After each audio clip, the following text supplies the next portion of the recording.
We are getting ready to saddle up for a big-time Friday doubleheader in the Lone Star State. First up, it's the San Antonio Snipers traveling north into Big D to take on the Dallas Enforcers, all part of your Friday night TCL Team Boxing League doubleheader. Hi again, everybody. Welcome into our MeritTV studios. Justin Shackle, Dave Bontempo with you.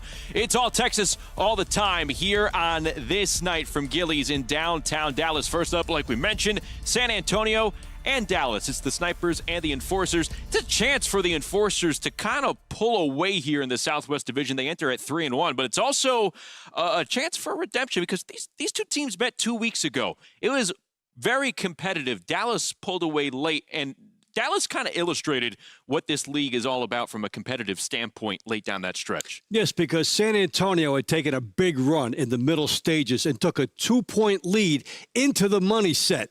But that's where the coaches come in with the juggling and the lineups, and Dallas pulled away by 6 points in that set and won it by 4 points. So the big surge by Dallas. Now, that's close enough so that both coaches look at this and say, hey, wait a minute, why don't I do some juggling? Why don't I move some things around? Some fights were close. So there's a lot on the line, I think, especially for San Antonio here. Yeah, if you take a look at the bout sheets, you compare them from May 2nd to tonight. Again, that only happened a couple of weeks ago as we take a look at some highlights from the San Antonio Snipers and get you caught up on some of their action thus far here this TCL season, and mainly with Julie Rodriguez. This is a fighter you're going to see right out of the gate here tonight. She looked impressive back on May 2nd, and a lot of things have changed, but this is going to be staying the same in Rodriguez against Moniz. And she is one of the highlighted people that Coach A.C. Bryant talks about as possibly being a big star.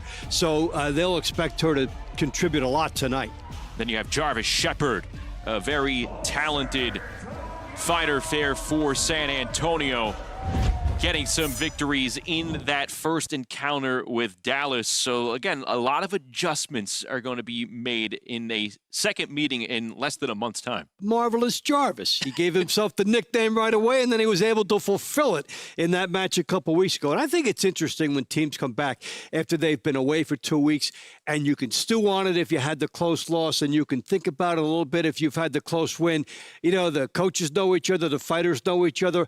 A lot going back and forth preparation-wise up here in the last 2 weeks. Now we see it. Well, Dallas, like we mentioned, 3-1, a chance to improve to 4-1 and really separate itself in the standings here in the Southwest Division. When you take a look at some of the team's strengths, it comes in the upper weight classes.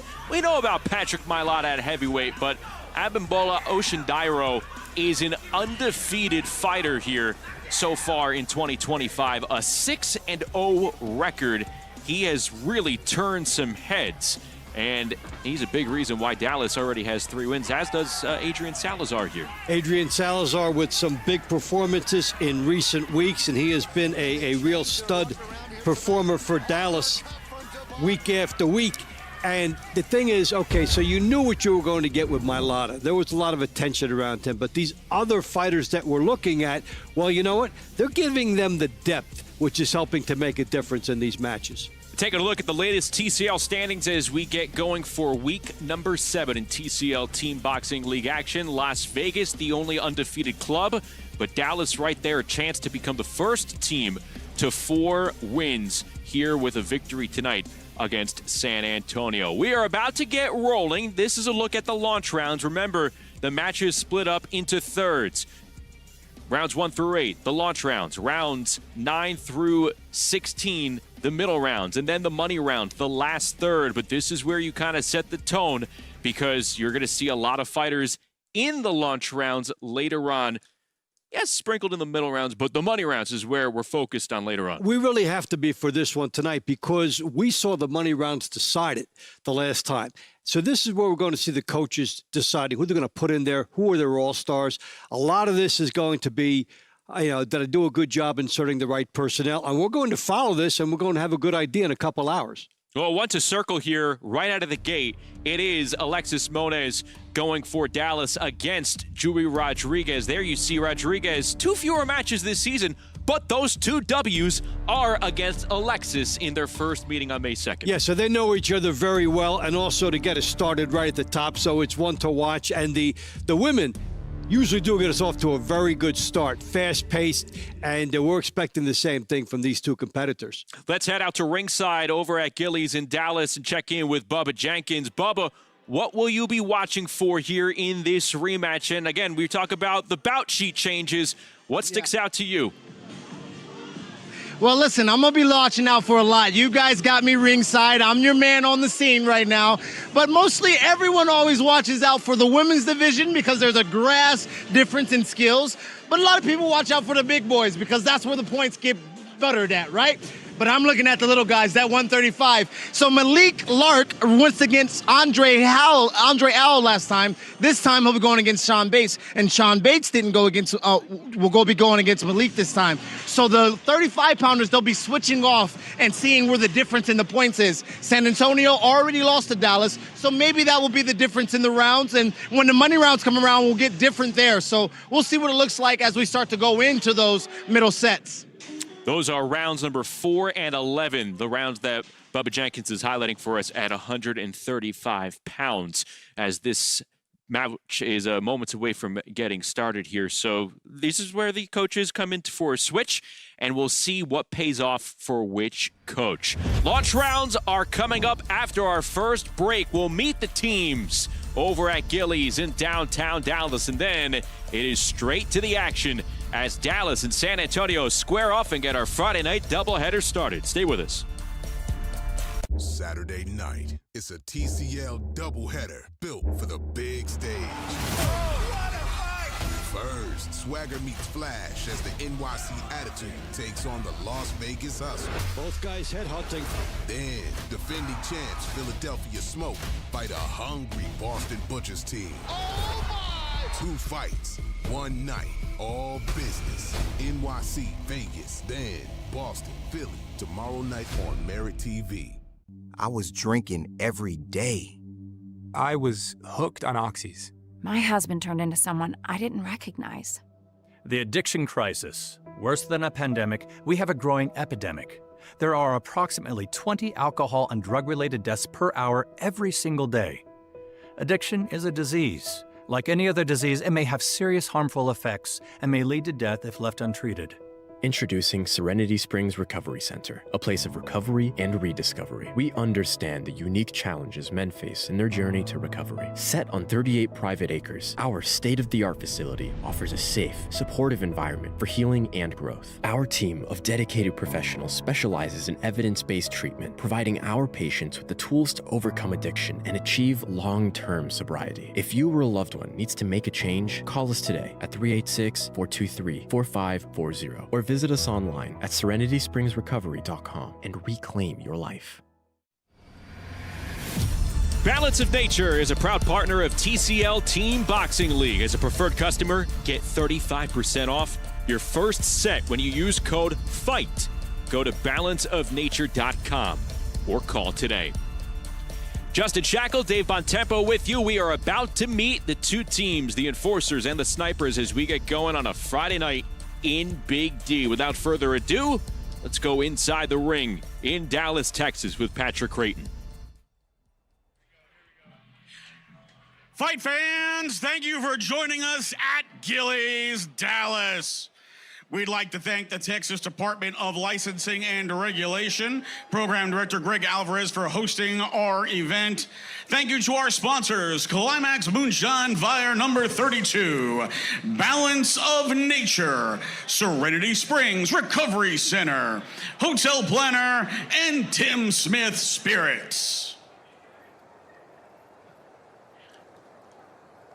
Now, let's meet the San Antonio Snipers.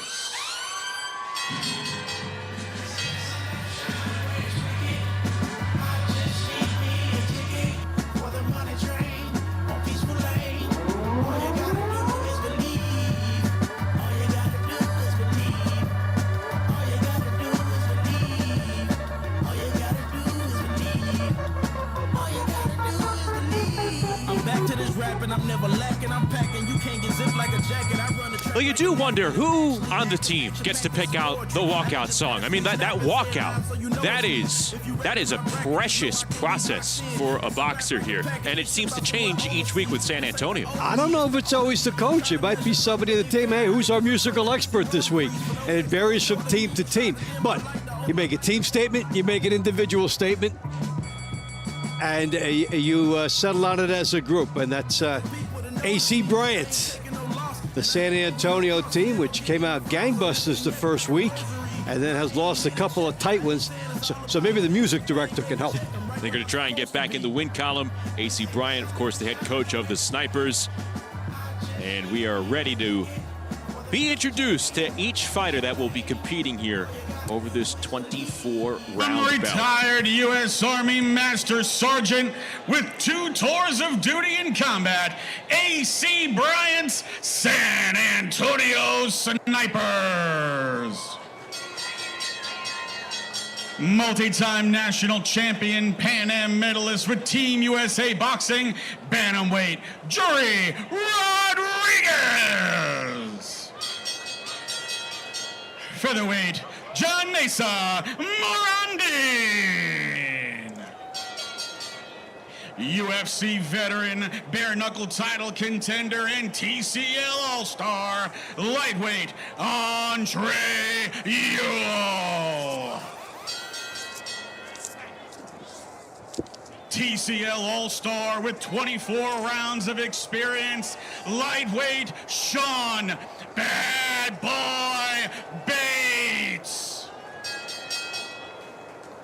Part of the first TCL Mega Brawl 1 World Champion team, welterweight, Charles Garner.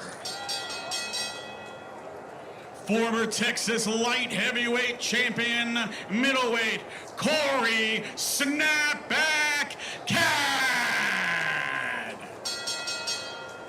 Super middleweight, Bryce Blackwell. Heavyweight, Zachary Spiller. Former world title challenger, featherweight, Leanne La Chingona Calderon.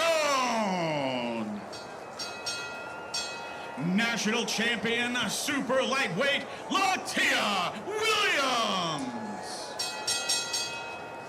Multi-time national champion, cruiserweight, Adrian Taylor. Heavyweight, Gareth Payton.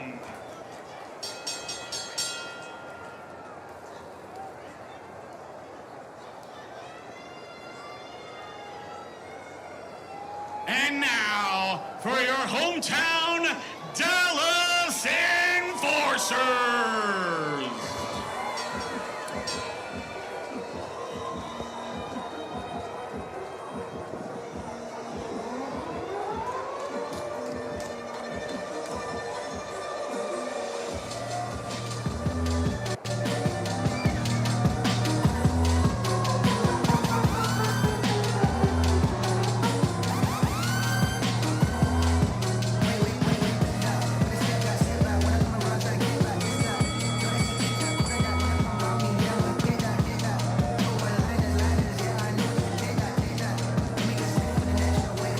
Back home on their home floor in Dallas, the Enforcers again entering at 3-1, and something to note here, Dave Bontempo.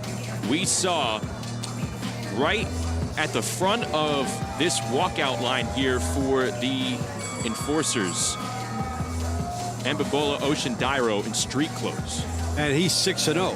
Big part of that team. A lot of expectations for him, and that's a late development that he is not fighting. So that could be an edge for San Antonio when you look at this and try to handicap it, and Dallas will try to overcome that. It's a big loss for them. We'll see how it plays out, whether or not San Antonio could take advantage of 2 fewer rounds without the undefeated Oceandairo. Former Texas super middleweight champion, Tony T-Mac Max, Dallas Enforcer. Bantamweight, Alexis Money. Rodriguez. Featherweight, Sarah Click. Lightweight, Jack Sambiaku. Lightweight, Malik Mulark. Middleweight, Adolf the Wolf Stevens. Former Chicago Golden Gloves champion, super middleweight, Jordan Action Jackson. Heavyweight, Patrick Magic Mailata. Featherweight, Kia Reed Redmond.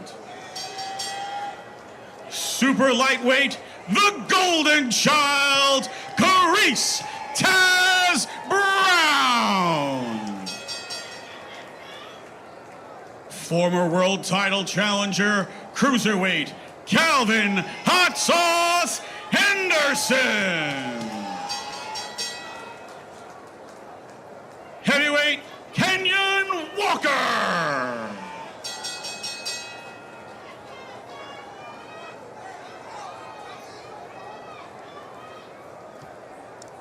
Dallas being introduced, and we are all set to ring that bell to start off the launch rounds here from Gillies, Dallas. It's another divisional matchup between the Dallas Enforcers and the San Antonio Snipers.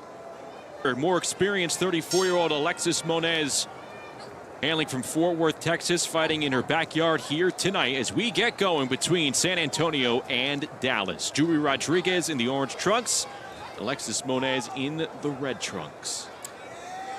You know, we talk about adjustments and they're going to be there, but there are only a certain amount that you can make because you don't want to totally change your fighting demeanor. So you might work on the timing a little bit. You may try one new technique and see if it works, and you may try it early in the fight and see if you can bank on it.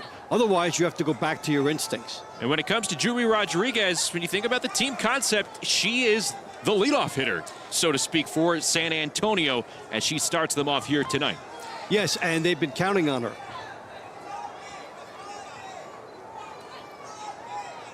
I think the team aspect of TCO is really cool.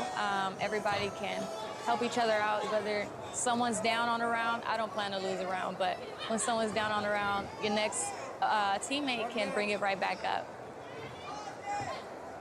You heard her introduction, an 11-time national amateur champion. She was a member of 3 different squads for Team USA, an Olympic trials participant as well. Texas raised, Mexican roots. Looks like she has a bright future ahead of her here as a pro. And so far, she hasn't been the person that's had to be picked up by the person after her. So she understands the team concept, but she's been excellent leading it off for this team.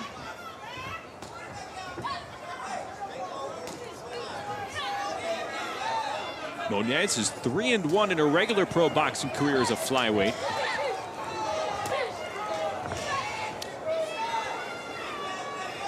These two taking the time here to kind of feel one another out despite being fairly familiar with one another. And that goes back to what I was talking about earlier about you want to make some adjustments, but they don't know how many they can make it. So you have a little bit of a caution while they study what might work. And at some point, they just have to decide to let their hands go and fight with the instinct. And we're seeing that Monez has had a good distance in this fight. And we've seen that Rodriguez has been a little bit more active. So they are the two components that the judges are weighing. Monez trying to take some chances and come into that pocket against Rodriguez.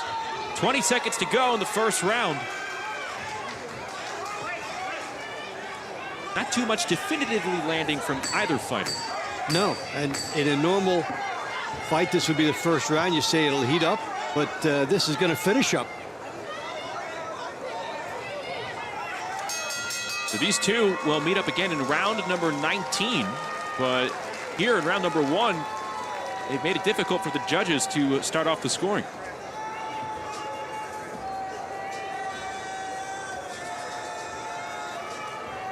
And that's the thing, you can always figure, okay, we're going to have this explosive start between two fighters, but the style takes on a different story, as it did here.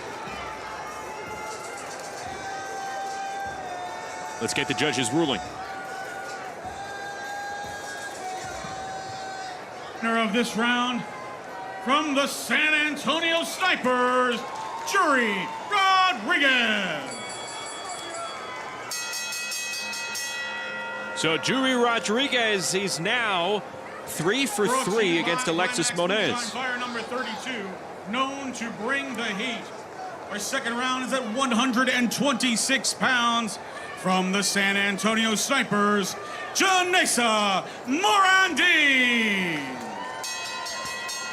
From the Dallas Enforcers, Sarah Click. There you see Janessa Morandin and Sarah Click right there for the Dallas Enforcers.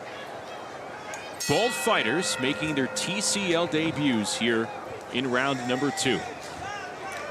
And this is often where we have seen Graham for Dallas, who is 6-2, but not here. So it's a different type of matchup. Two newcomers will duke it out.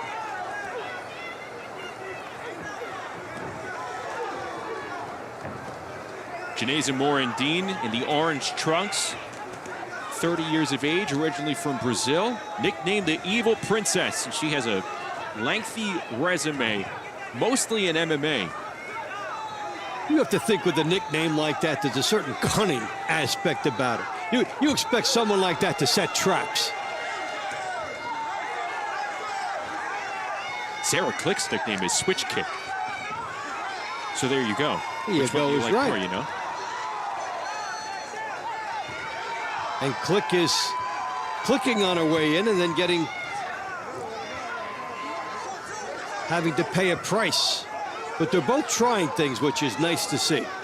Both coaches, Dallas's Tony Mack, San Antonio's AC Bryant, pretty confident in these two newcomers. They have them scheduled for multiple rounds.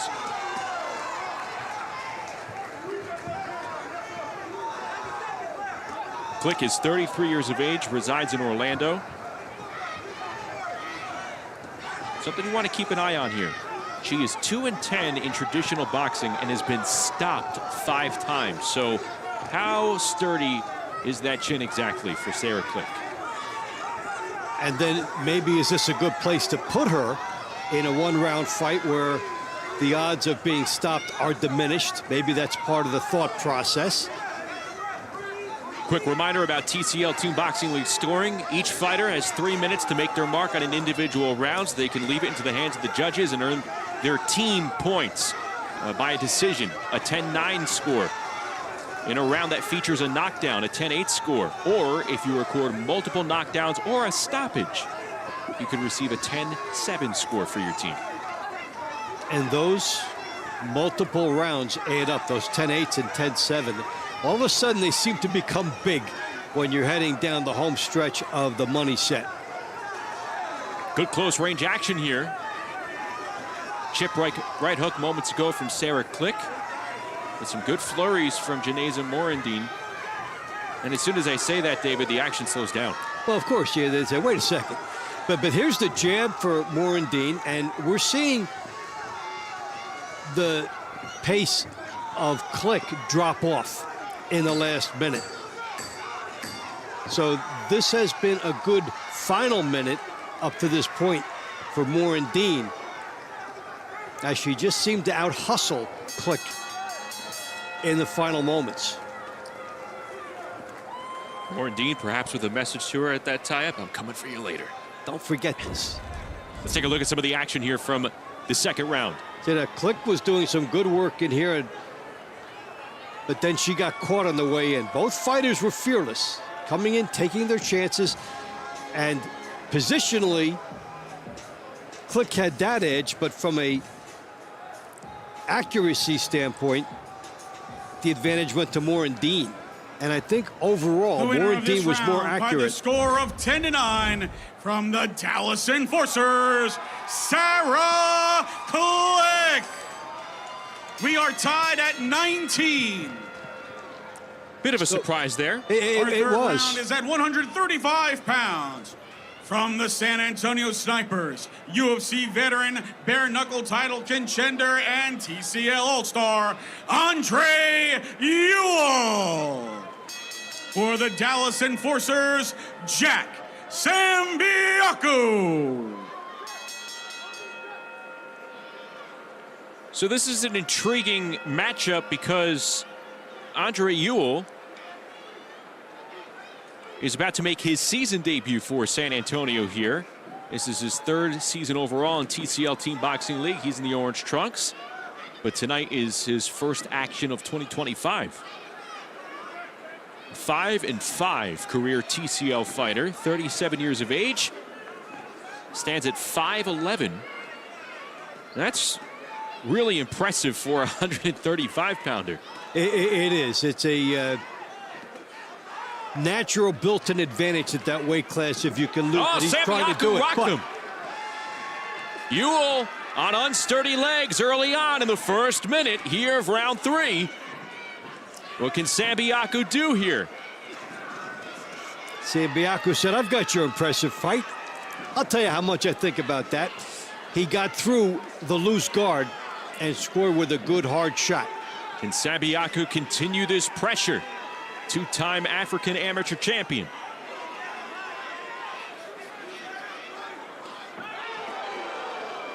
Sambiaku applying the pressure. The head, a big target for Sambiaku, and there is a knockdown. Ewell goes down in his return to TCL action. There's a lot of time here for Sambiaku.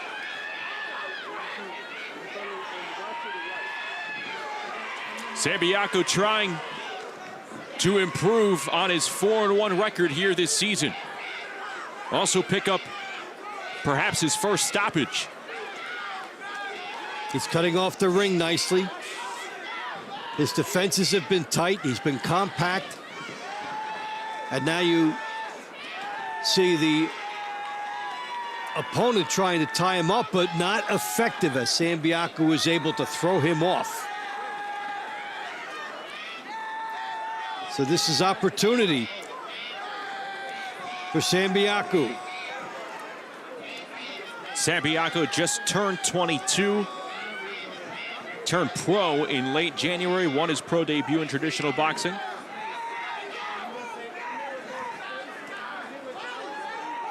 You can tell Sambiaku is boxing for the stoppage, but he's also doing it in a smart fashion, a smart style. Yeah. Harness your aggression. Don't give anything away. Make sure you're not at the wrong end of something, but continue to pursue. Boxing wisely, already knowing that he has a 10-8 round in the bank.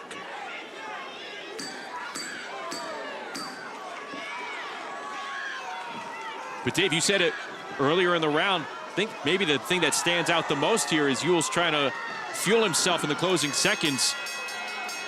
Is that Sambiaku and his angling won him that round. He cut off the round nicely. He was always in front when he needed to punch, and he was going at a target that was tall but wide punches, gangly, and Sambiaku able to take advantage. And this was a key moment for him with that left hook dropping, and when the gloves go down, it's a knockdown. Even though it's not necessarily punitive, you touched with the glove. By the score of 10-8 from the Dallas Enforcers, Jack Sambiaku. Dallas leads 29. 10-8 round for Sambiaku, and Dallas pulls ahead by 2. Let's go to Bubba Jenkins as we get ready for round 4. He's standing by with Dallas's Ambimbola Oshindairo. At 135 pounds. Yeah, I'm standing by with Bolo Oshindairo from Dallas.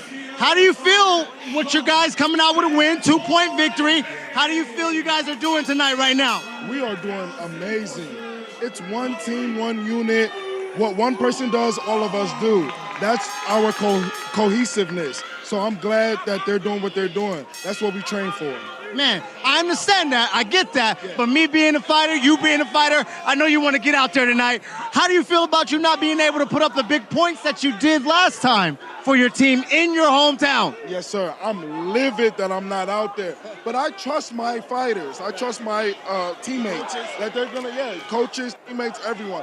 I trust our organization. We're going to come out on top. This is what Dallas is made of. Grit, character, and strength. That's how we do it. Cowboy, real cowboy stuff. You heard it from El Sendero. Back to you guys in the studio. Thank you, Bubba. I don't know why Mr. Oshindiro took his Stetson off for that interview. He needed to keep the cowboy hat on. Well, and then he was livid. Maybe that was part of it. So this is round 4, a round that you wanted to circle on the bout sheet at 135 pounds. Malik Lark for Dallas in the red trunks. Sean Bates in the orange trunks for San Antonio, who now has some work to do, down by 2 points after a nice knockdown by Sambiaku. And we've seen Bates in a lot of knockdown dragouts. Excellent pace to his fights, a lot of excitement. We'll see how that plays out here.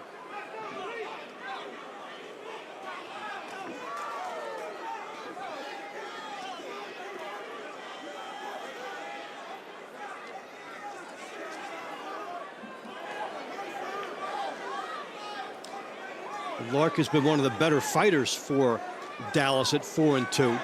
Somebody you can depend on. Meanwhile, Bates, an even 2-2 here on the season. He lost twice back on that May 2nd matchup to Jack Sambiaku. So you figured, hey, let's try and switch it up, separate some opponents that faced one another a few weeks back. And Sambiaku was able to get more points for his team with a different opponent.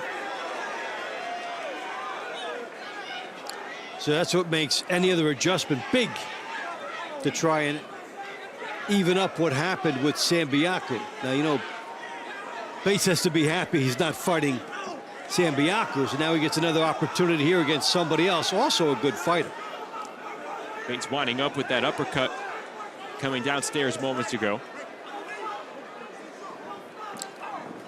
So this has been Bates trying to claw through, and it has been Lark trying to win it from the outside. So it's Bates trying to make Lark fight where he's not comfortable inside. A lot of Lark's punches have met Bates as he tries to encroach closer and closer. Which style will the judges prefer more? And will they reward Malik Lark for punching off the ropes? He was effective there. See a cut right between the eyebrows of Sean Bates.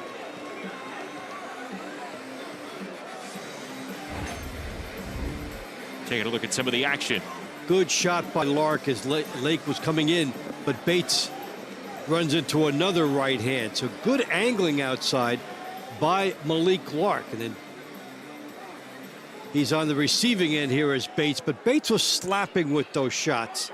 Winner of this round by the score of 10-9 from the Dallas Enforcers, Malik Lark. Dallas leads 39-36. Charles Garner. From the Dallas Enforcers, Adrian Salazar.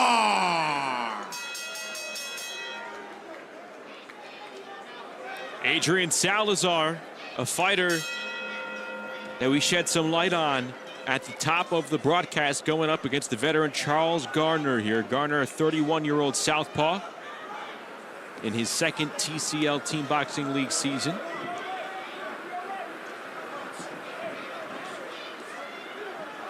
Salazar, the 22-year-old out of Tyler, Texas. All heart is Salazar. Saw that in the recent shows. He'll try to channel that into some points here. Salazar in the red trunks comes away with a lefty connect on Charles Garner moments ago. Garner displaying some pretty good ring generalship, though. So we'll see some tying up with the mutual southpaw style, as each guy is used to fighting and having a stylistic advantage against his opponents when they're right-handers, but that is negated now with the lefty-lefty matchup, even though we see a temporary move back to right hand for just a bit by Garner. And these two, in the meetup between these two teams, the first go-around on May 2nd, like we talked about, Salazar dropped a decision to Jarvis Shepard.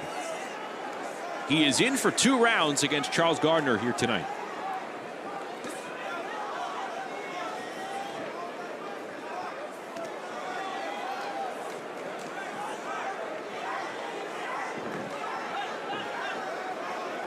Thus far, Salazar has been able to connect, and when he's on the defense, he's been able to tie up.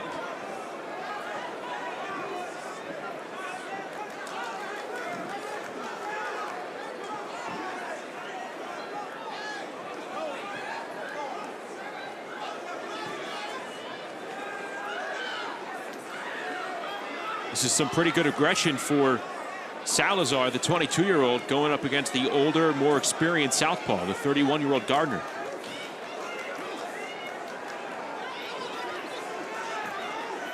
And you're going to see a wide range of talent with TCL Team Boxing League rosters. It goes from rising, decorated amateur prospects to accomplished veterans, everything in between. And fighters who are trying for one more shot at the limelight coming in, trying to change 12-round habits into 1-round habits.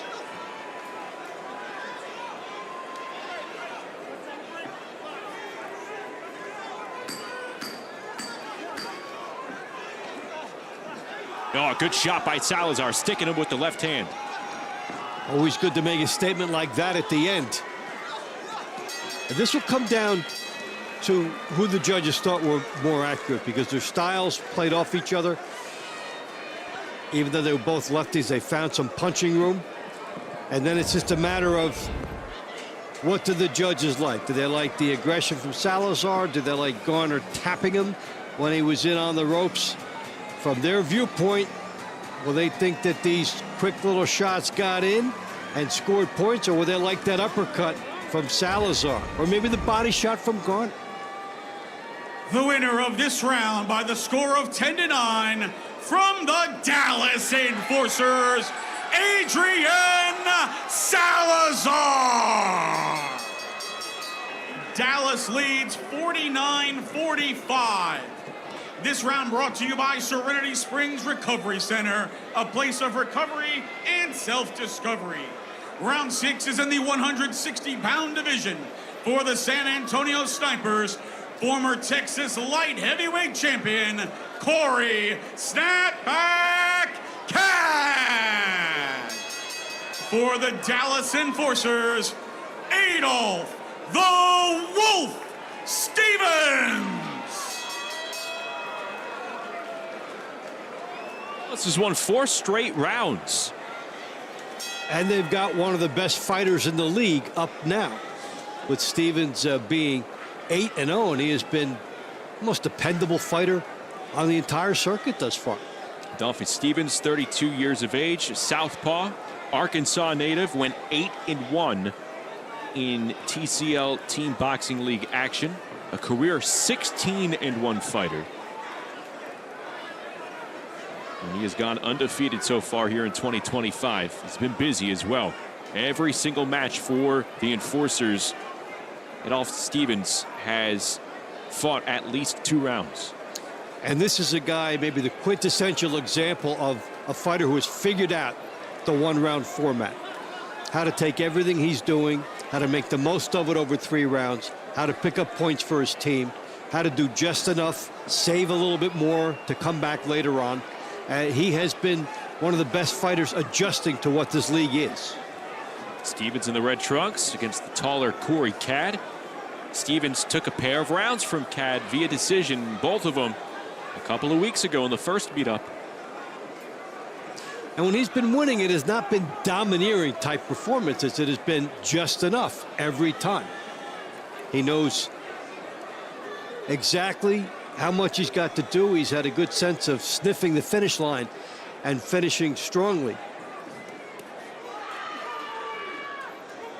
We thank you for joining us here for the first half of our Friday night doubleheader. Justin Shackle along with Dave Bontempo and Bubba Jenkins ringside at Gillies, Dallas to kick off a very busy Friday night in the Lone Star State. There's Patrick Mailata, the decorated heavyweight for Dallas, getting ready to roll. We're going to see him coming up in the 8th and final round in the launch rounds.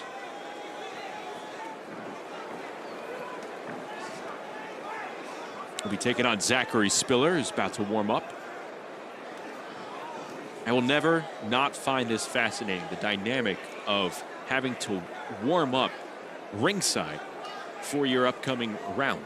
Yes, you have to see everything in front of you, so you're affected by the atmosphere nearby. You're not waiting for someone to come into your dressing room and say, okay, time to come out. You go right in. I think there's something good about that in the sense that you can't let your jitters overcome you. Like, okay, bing, we're in. Let's go. Allows you less time to think.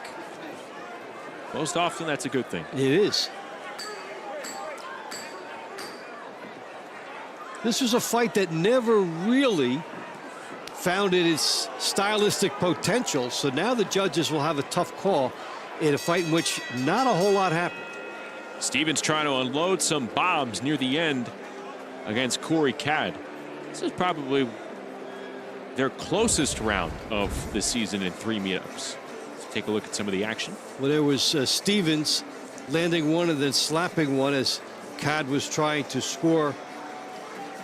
stalk him down. And these replays showing good work on the inside by Stevens as well.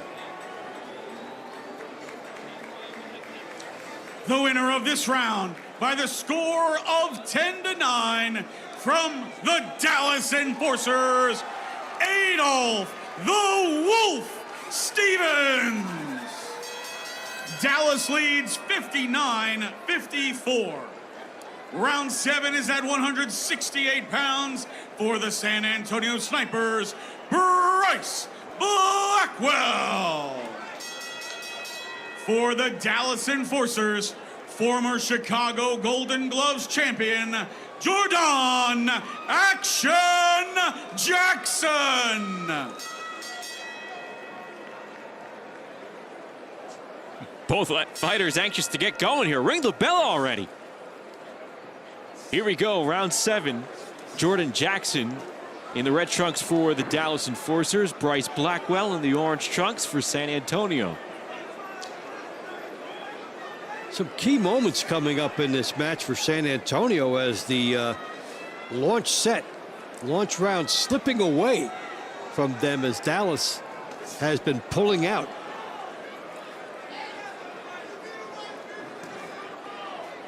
And you can always rally in the middle and you can always rally in the money round phase, but you don't want to be down too many after the launch here. And Dallas is on a run.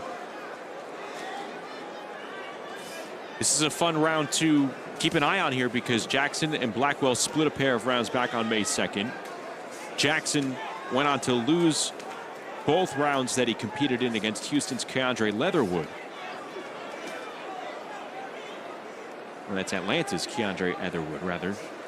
That was last week.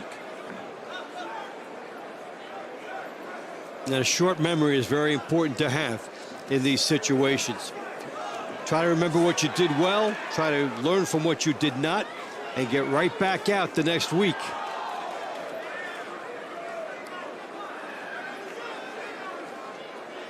Blackwell loading up, trying to make some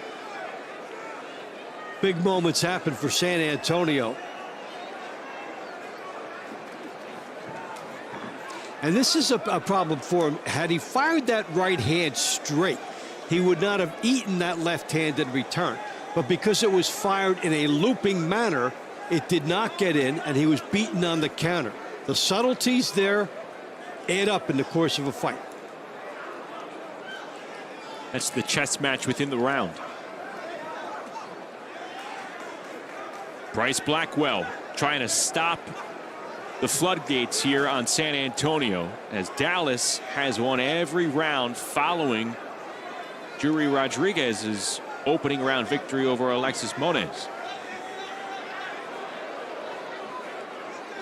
They might need to plug her in again in an emergency setting.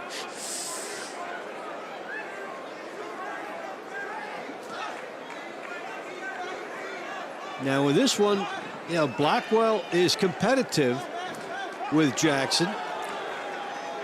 If he wins, it will be because these shots on the outside are landing crisply and his aggression is rewarded. Oh, big right hand from Jackson. It floors Blackwell.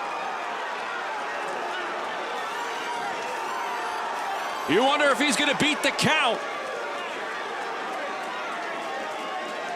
But if he loses, it's because he walks into one. What a shot by Jordan Jackson. Oh, yeah, saved by the bell, Dave. That's a point. That's a point they save, but also a point they lose, and maybe 2 points they lose. He was fighting well. He was doing a lot of things. However, I talked about how he was getting beaten on some of these counters, and there he left himself down in just a beautiful shot by Jackson.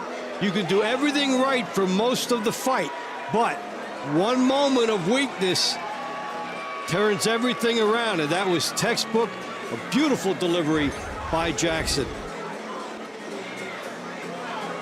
Jordan Jackson's first TCL stoppage comes in beautiful fashion. By the score of 10-8 from the Dallas Enforcers, Jordan Action Jackson. Dallas leads 69-62. Round 8 is in our 205-pound plus division.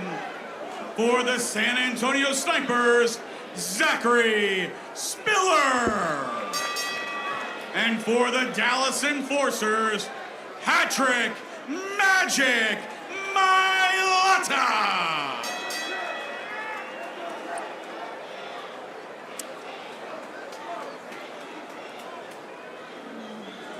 Well, it'll be interesting to see what the message A.C. Bryant III can give his club going into the middle rounds, especially after Patrick Mailata and Zachary Spiller square off here, because Mailata has a chance to punctuate a dominant first 8 rounds for the Enforcers. Now, the Enforcers got the jump the first time these two teams fought, but it was a tighter window. Now, when you add up the money rounds from their match 2 weeks ago and then the launch rounds here, that's quite a string of fights for Dallas, covering 2 weeks.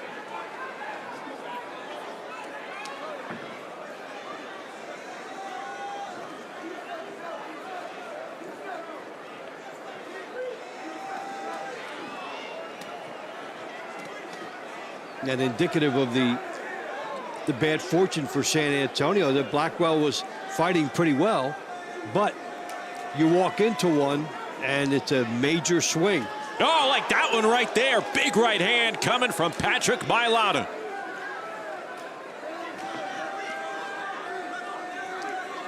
And with Mailata, it's usually a question of when, not if. He's going to land some heavy-handed shots and very good opportunity to drop his opponent.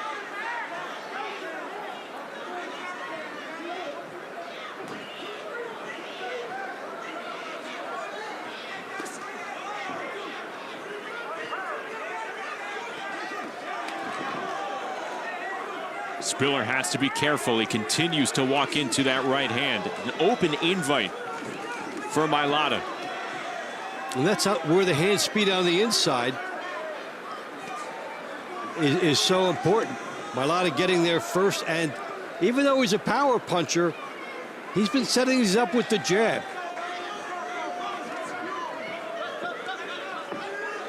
Mailata and Spiller split a pair of rounds a few weeks ago.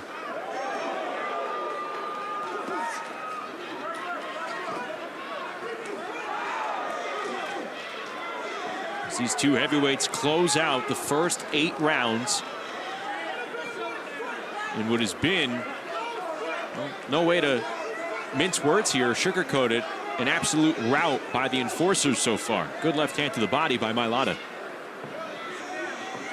Showing how they are evolving as a team.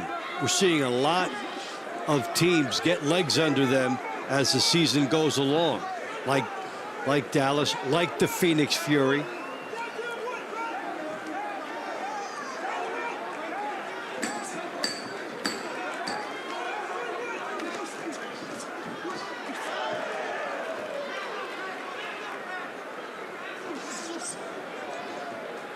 Good round for Patrick Mailata. He found a consistent home, especially with that right hand. I'd be shocked to see if this string doesn't continue for the enforcers. And, you know, also when your team is on a run, you don't feel pressure to knock your opponent out. A win is good enough. That was a nice shot by Mailata and should parlay into a 10-9.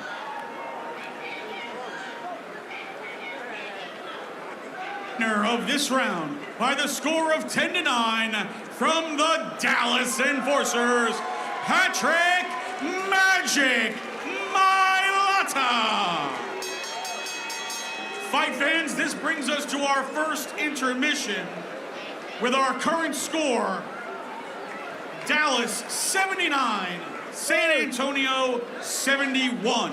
7 straight rounds won by the Dallas Enforcers, and that has put them ahead comfortably out of the gate here at Gillies, Dallas. 79-71, Dallas all over San Antonio as they pick up some key victories, and then stoppages lead to extra separation for the 3-1 Dallas Enforcers. They're looking to become the first 4-win team in TCL Team Boxing League action. We're back after this.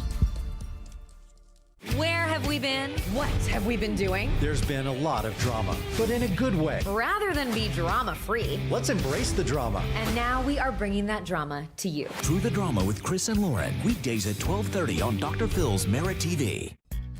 When Balance of Nature came out, it intrigued me not just by what it is, but by what it is not. Patients began asking me about it. Hey, doc, have you tried this? You know, I'm just curious about it.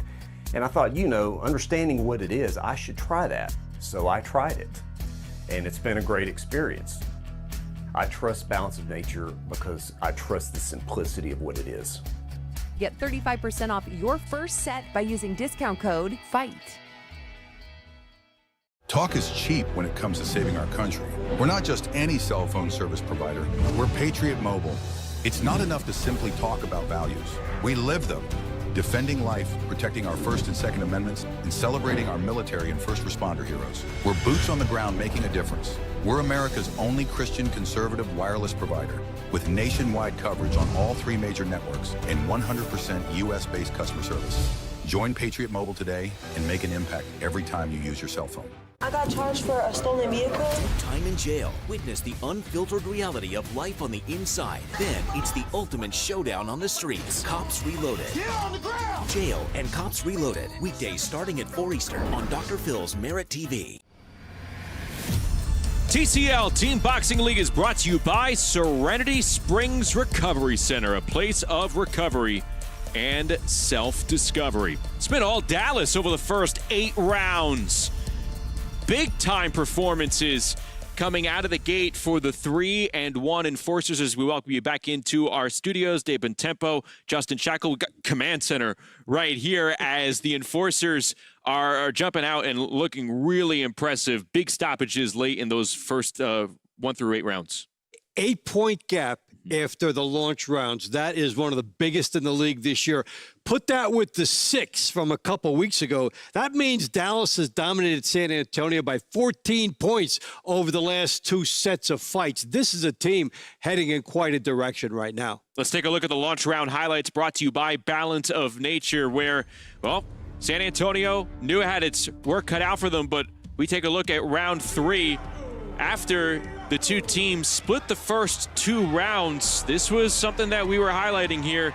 It was Andre Ewell's TCL season debut, and he went down thanks to some powerful left-handed shots by Jack Sambiaku. And then in round 7, Dave, Bryce Blackwell, Jordan Jackson going at it, and Jackson.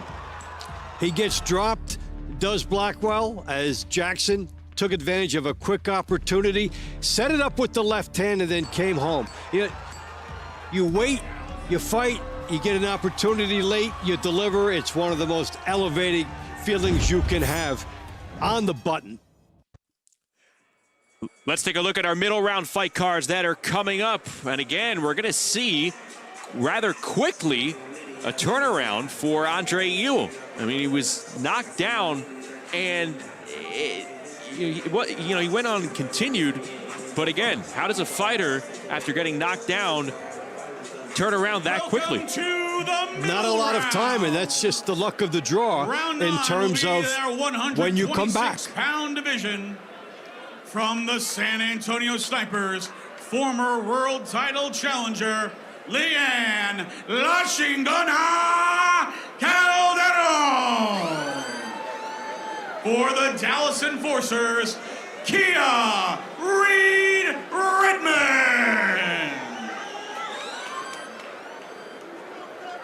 So it'll be Calderon and Reed Redmond starting us off in round 9. The first round here in the middle rounds from Gillies Dallas. Calderon in the orange trunks for San Antonio. And Reed Redmond in the red for Dallas. It was a 4'10" southpaw. Come in all sizes in this league. Calderon trying to get into the win column. Been a tough start for her this year at 0-7. Here against the lefty, she's circling away from the power hand. That's the one thing she's trying to do. She'd like to drag along with that and throw a right hand lead, maybe a double left hook. So the positioning of the feet is important when you see that wide angle shot. Who seems to have the outside position? In this righty-lefty matchup, that's a big part of the strategy, is how they can work off of that.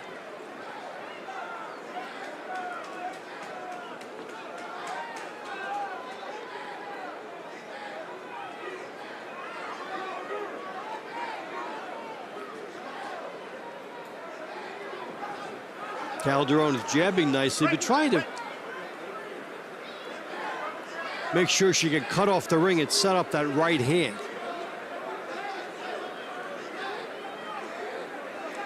There's Jack Sambiaku, a fighter to absolutely keep an eye on now. Wonder if he can inflict more damage coming up in his money round matchup against Andre Ewell. He's got to be thinking, I want to cash in big again. It's my night.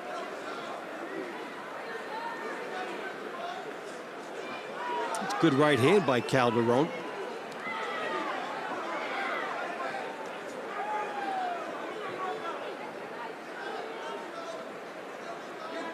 Calderon has been compact in this fight. Hasn't made mistakes. She's been tagging, getting in and out. Cuts off the ring again nicely there.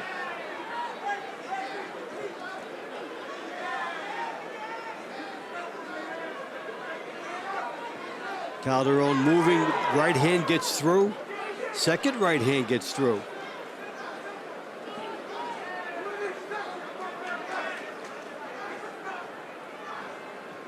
I would say this is the best bid that Calderon has made for a victory this year. We'll see if she's able to get it. 3-punch combo there from Calderon.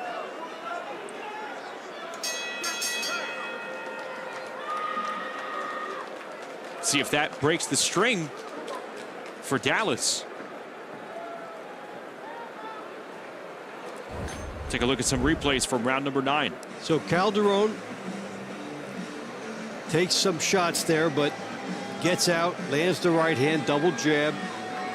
She was on the attack most of the time in that round, and the jab setting up the right hand was a good example. This round by the score of 10-9 from the San Antonio Snipers, Leanne Lachingana Calderon. A much needed Dallas leads 88-81. 10-9 round for San Antonio. Climax Moonshine Fire number 32, known to bring the heat. And well-deserved for Calderon. We talk about the individual aspects as long as the team aspects. San Antonio Snipers. It's a nice win for her. Veteran bare-knuckle title challenger and TCL All-Star, Andre Ewell. For the Dallas Enforcers, Jack Sambiaco.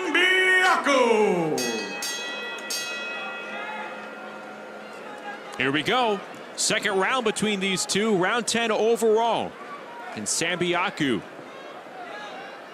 score an even more impressive performance here against Ewell. That left hook by Sambiaco in the third round, third fight of that first round, is really what started the ascent for Dallas. The run, it was a left hook late in the round, created a 10-8 for him. Caught his opponent off balance somewhat and was able to ride that into a knockdown.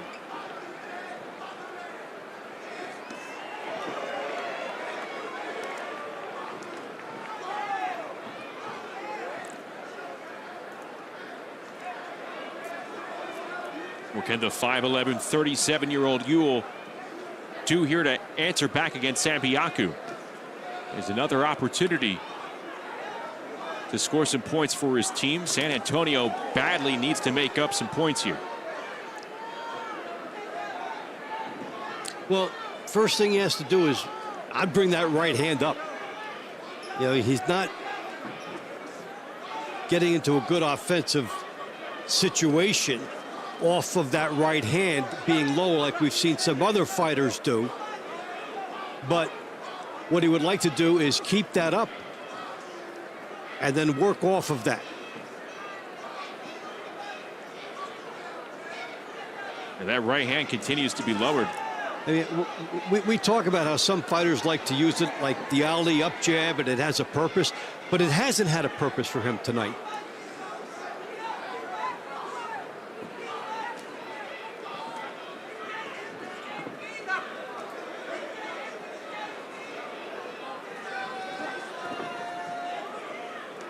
And that's one of those things you can work on in the gym. See what happens when A you series keep of it right there. hands, Dave. There they go. And back goes Ewell. Ewell's pretty wide-eyed right now. Now, we talked about that lower left hand. It's a luxury he cannot afford.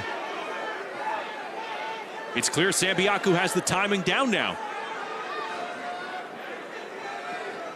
Will he be able to make the most of it? Ewell coming back with a couple of left hands, drawing Sambiaco to the ropes.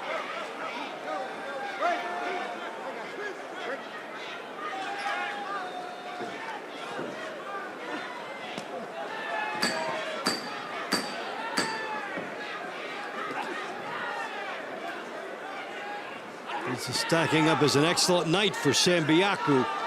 Almost made it sensational with another 10-8, but this is a good compilation of fights for him. And some sportsmanship through the hips. It's okay, let's take that on the road. Let's see if we can work off each other. Looking back here at this round. Looking back, to the left hand is low, and he gets caught. Sambiaco has all night and the entire arena to look at, and then let's boogaloo afterward. They did that in time. That was a good rhythm The for both winner of them. of this round by the score of 10-9 from the Dallas Enforcers, Jack Sambiaco. Dallas leads 98-90. Round 11 is at our 135-pound division. From San Antonio Snipers, TCL All-Star, Sean Bad Boy Bates. For the Dallas Enforcers, Malik Moolah.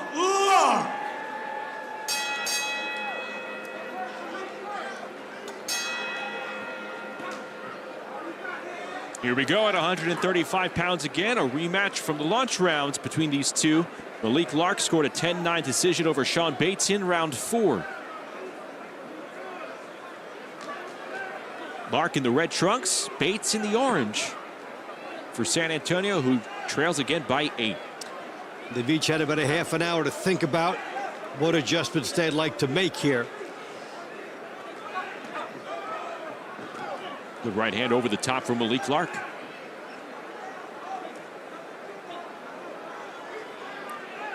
For Bates, you'd like to see him start doubling up with his jab, as he did right there. Or at least get him a chance to get into the rest of his attack. Good head movement, evading that left hook from Lark. Bates, he said being a professional fighter was a goal of his since he was a young boy. He said he liked watching the slick and smooth styles of certain fighters as a kid. He'd watch old fights of Muhammad Ali and Sugar Ray Leonard and Prince Nassim Ahmed. You can learn a lot with that compilation.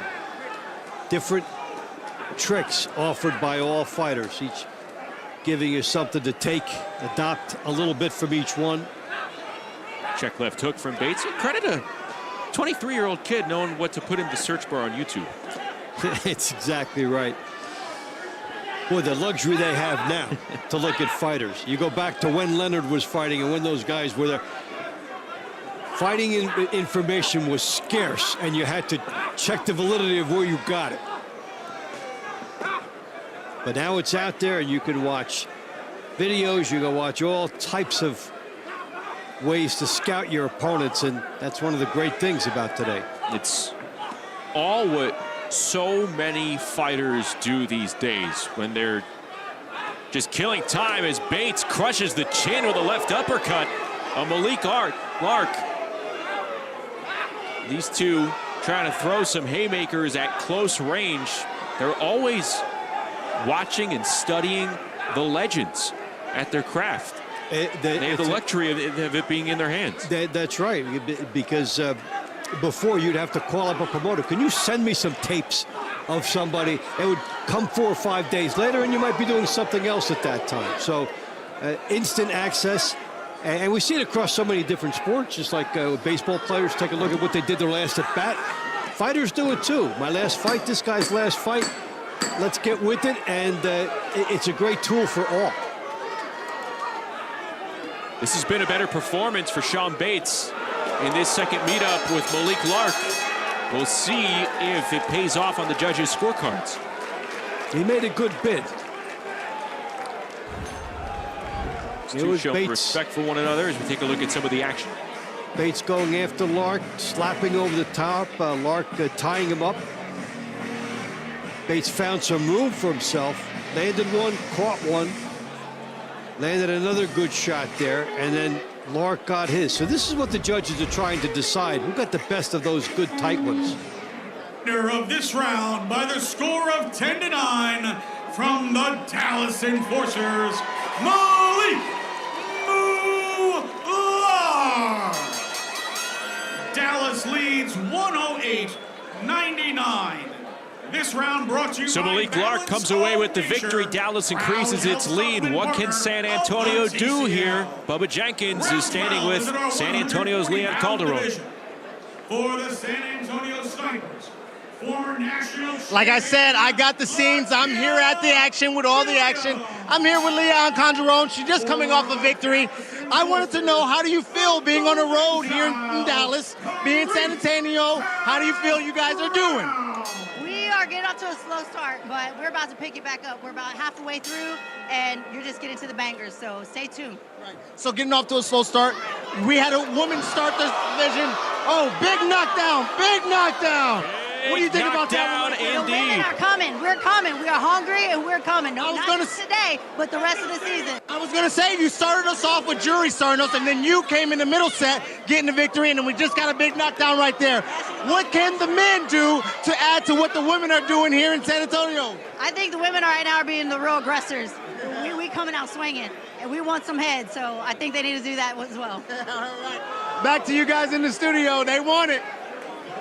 Thank you, Bubba. And just like that, we get a look at who I believe, David, is so far the 2025 TCL Team Boxing League Rookie of the Year in Latia Williams, laying some lumber down on Carice Brown. I would agree with that. She has been an absolute ray of sunshine for this team. A charismatic fighter, good power, especially early in fights. Oh, that's a knockdown again, David. The ref says that the ropes would not hold Brown down, and that is a stoppage for Latia Williams. Wow. The rookie campaign continues as Latia Williams stops Carice Brown. You know, just as Leanne Calderon said, we're coming. Yes, they are. And Williams, who came close to finishing the deal in a couple recent performances, makes no mistake this time. Just keeps popping, getting shots in from short range. And this is how you get back in the fight in a couple easy lessons. Latia Williams serving nothing but straight left hands for dinner. And now it is just a 6-point match. Round 13 is in the 147. Really raises the stakes of the fight after that. Part of the first TCL Mega Brawl 1 World Champion team, Charles Garner. From the Dallas Enforcers, Adrian Salazar.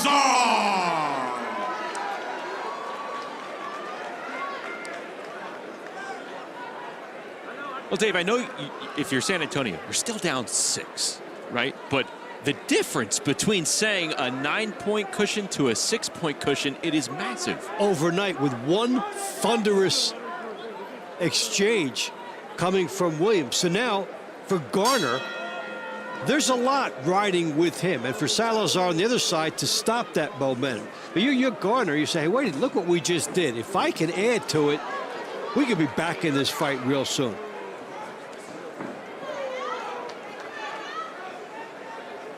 Garner and Salazar. Salazar took a 10-9 decision back in the launch rounds. And you don't have to get it back all in one fight. So if you're San Antonio, you might also be thinking, gee, if we could just get this to maybe 3 before we get to the money rounds, we'll find ourselves in a position to do something here. So there are ebbs and flows and major momentum moments in fight cards, and this is one of them right here.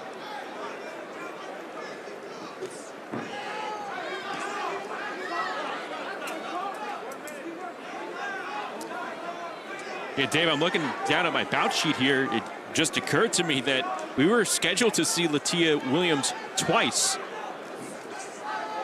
And once at the start of the money rounds. Obviously, that's not going to happen now because she stopped Carice Brown. So more points added to the ledger of Latia Williams and San Antonio. That's a 4-pointer. Basically, you're San Antonio, you're saying it's going to be 5. We're within range here. We get 2 more wins, it's essentially 3. Warnings here for the headbutts.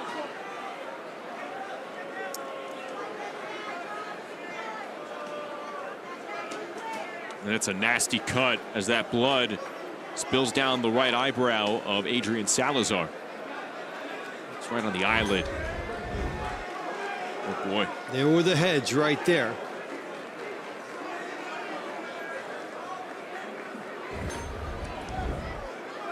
So following a stoppage, they're going to have to wave this off.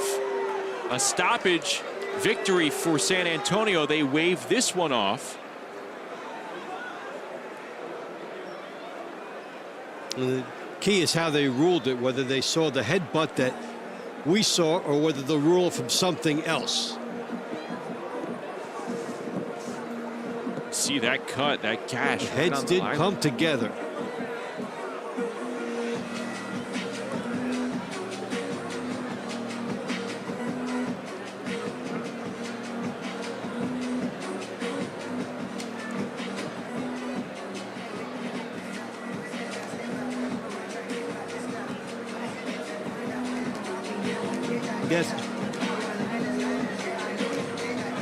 They don't waste time in the TCL. You don't get a cut man come in there and try to nurse you through a fight.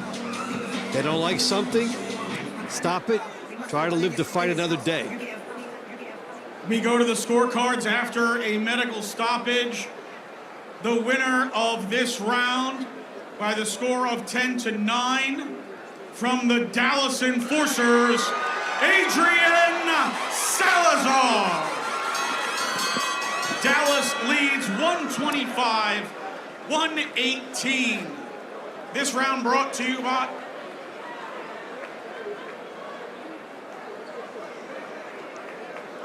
So Dallas now with a 7-point lead. By Serenity Springs Recovery Center, a place of recovery and self-discovery.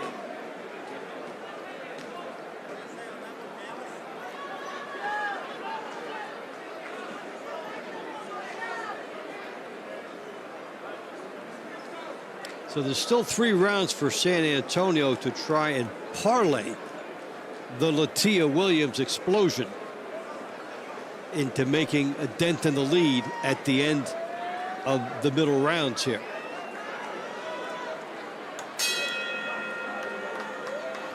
Well, here is round number 15. Or beg your pardon, round number 14. Jordan Jackson, Bryce Blackwell, a rematch from the launch rounds that we saw Jordan Jackson pick up a 10-8 victory. He dropped a bomb late in that first fight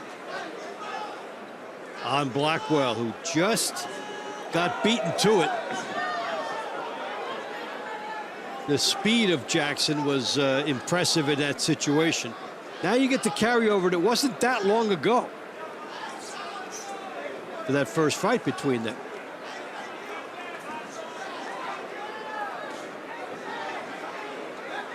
The question for Blackwell is, do you trust your jab now?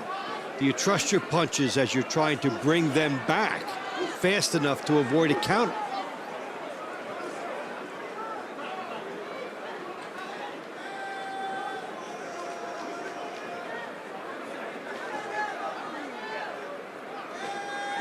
Referee inserting himself here. The adjustment for Blackwell is that he has been bringing those hands back, but Jackson is lining up for one big shot. You remember what you did the first time. You like to try to make it come back the second time. He wants to load up that big right hand again. Dave, we were being told we were not alerted this, but I was questioning myself. That's why I said it was round 15 at the very beginning, because these two don't look like middleweights. They also don't look like Jordan Jackson and Bryce Blackwell. So Calvin Henderson, Adrian Taylor going at it here in round 15. Okay. Round 14 was scratched. And look, we don't have official word as to what happened, but put the pieces together. That was a knockdown that came really late in that first round matchup between Jordan Jackson and Bryce Blackwell. You wonder if Blackwell was okay to continue. So we're also being told now that Blackwell chose not to fight. And you can see it when you consider the time between that fight and that would have been the second one, and he walked into a bomb at the end of that. So we're happy to get the updates, and we move along. So Henderson in the red trunks for Dallas here, and Taylor in the orange trunks. Is that cruiserweight? Taylor, a TCL veteran. This is his 3rd season. 34-year-old out of Dallas. Calvin Henderson, former world title challenger. Originally from Fort Worth. I was saying, man, 154 pounds is distributed rather differently than what I remember. Did they eat something between it and balloon up? Yeah, that was good to catch. And we're seeing for Dallas, now there are 2 fights with residual benefits, with a victory because of the prior knockdown, and then a future victory for San Antonio coming with the Latia Williams 10-7.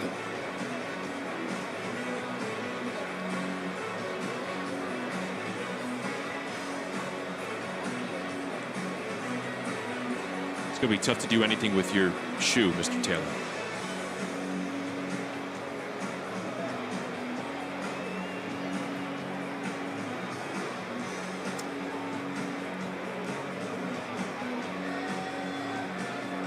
Here we go with the judge's ruling. The winner of this round by the score of 10-9 from the Dallas Enforcers, Calvin Hot Sauce Henderson. Ladies and gentlemen, round 14 was a scratch due to an injury. Bryce Blackwell was unable to compete. Therefore, it was a 10-7 round for the Enforcers. Current score, Dallas 145, San Antonio 134. Round 16 is in the 205-pound plus division for the San Antonio Snipers, Gareth Hayton. For the Dallas Enforcers, Kenyon Walker.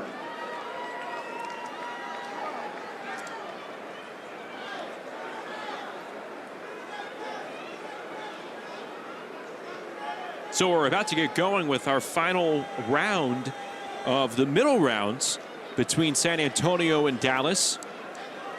You have Payton and Walker going at it, but that ruling, the decision for Bryce Blackwell not to come out for his second go-around with Jordan Jackson, that completely offsets the stoppage by Latia Williams earlier this round. And look, only Bryce Blackwell knows exactly what's going on there, that he knows more than us. But that's a big swing back in Dallas's favor. They're cruising now to a double-digit lead. When you looked at how they exited the ring, you can understand how he wouldn't come out for another one. It does point out something. When we were here with Bubba a couple of weeks ago, he likes that 2-3 scenario that played out here, where in the first time you fight somebody, you don't try for the 10-7, you try for the 10-8, hoping you come back and get them later and make it a 10-7. That played out in a different way here because the 10-8 did occur, and then by default, the 10-7 happened. So one fighter got a 5-point edge over another fighter. The coaches try to take some of their philosophy into what we're talking about there, and it played out, the 2 and the 3. And in this scenario for Jordan Jackson, it only took him 3 minutes. Boy, that's making the most of your time. All right, so here we go with round number 16. Payton in the orange trunks, Walker in the red trunks, as the Enforcers have built themselves a 145-134 lead.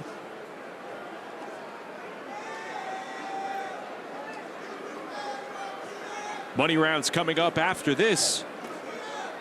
But what will be left of San Antonio following a series of victories on Dallas's end, and then again certain occurrences happening outside the ring that affected the scoring as well. Now when you look at this Dallas team and you're saying, how dominant is this? How could they have ever lost last week to Atlanta? And that's some of the things you see in boxing as a team sport, just as in other ones. The team comes out one week and you say, how could they have ever lost the week before? But they're different. Speaking of the Atlanta attack, they will be taking on the Houston Hitmen in the second half of our Friday night doubleheader here at Gillies, Dallas. Hitmen going for their first win of the season. Atlanta trying to make it 2 in a row after beating Dallas last week. You know, around the league, you were handicapping that fight ahead of time, saying there's no way that Dallas will lose to Atlanta. Dallas is really strong, and Atlanta beat them, but Dallas has come roaring back tonight. This is what makes every matchup very important. It's, look, the league is small. You know, only a quarter of the teams miss out on the postseason. It's really close in terms of competitiveness and overall strength of roster. It really goes by the results in the ring on any given night, and we know it. This is the essence of TCL Team Boxing League. Anybody could be beaten in any given 3-minute period. A couple weeks ago, looked like the Atlanta season might be on the ropes. Guess what? That team could be 2-2 after tonight. A whole different outlook.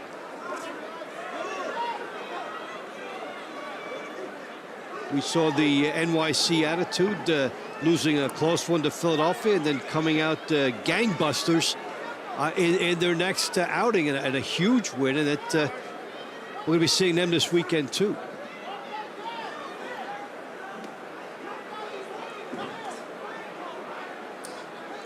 Phoenix, an expansion team, has been a steadily evolving, probably a subtle powerhouse, and that matchup with Las Vegas last week, one for the ages with the overtime and the two 10-8 knockdown rounds. That made it one of the terrific matchups of the year. Good exchange at the bell between Walker and Payton. These two will meet up in round number 20. So we'll see who came out on top in their first round against one another.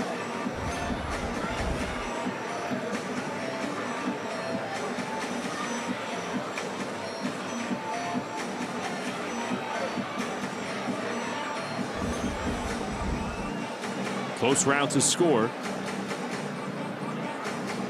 San Antonio going to the money rounds on a high note. With a score of 10-9 from the Dallas Enforcers, Kenyon Walker.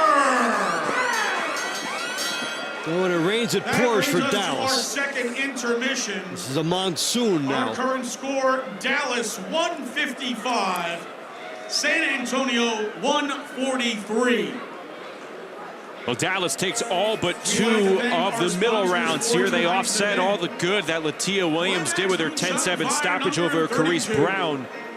And at the end of 16 rounds, the Enforcers in full control. A 12-point lead right now for Dallas in its home ring.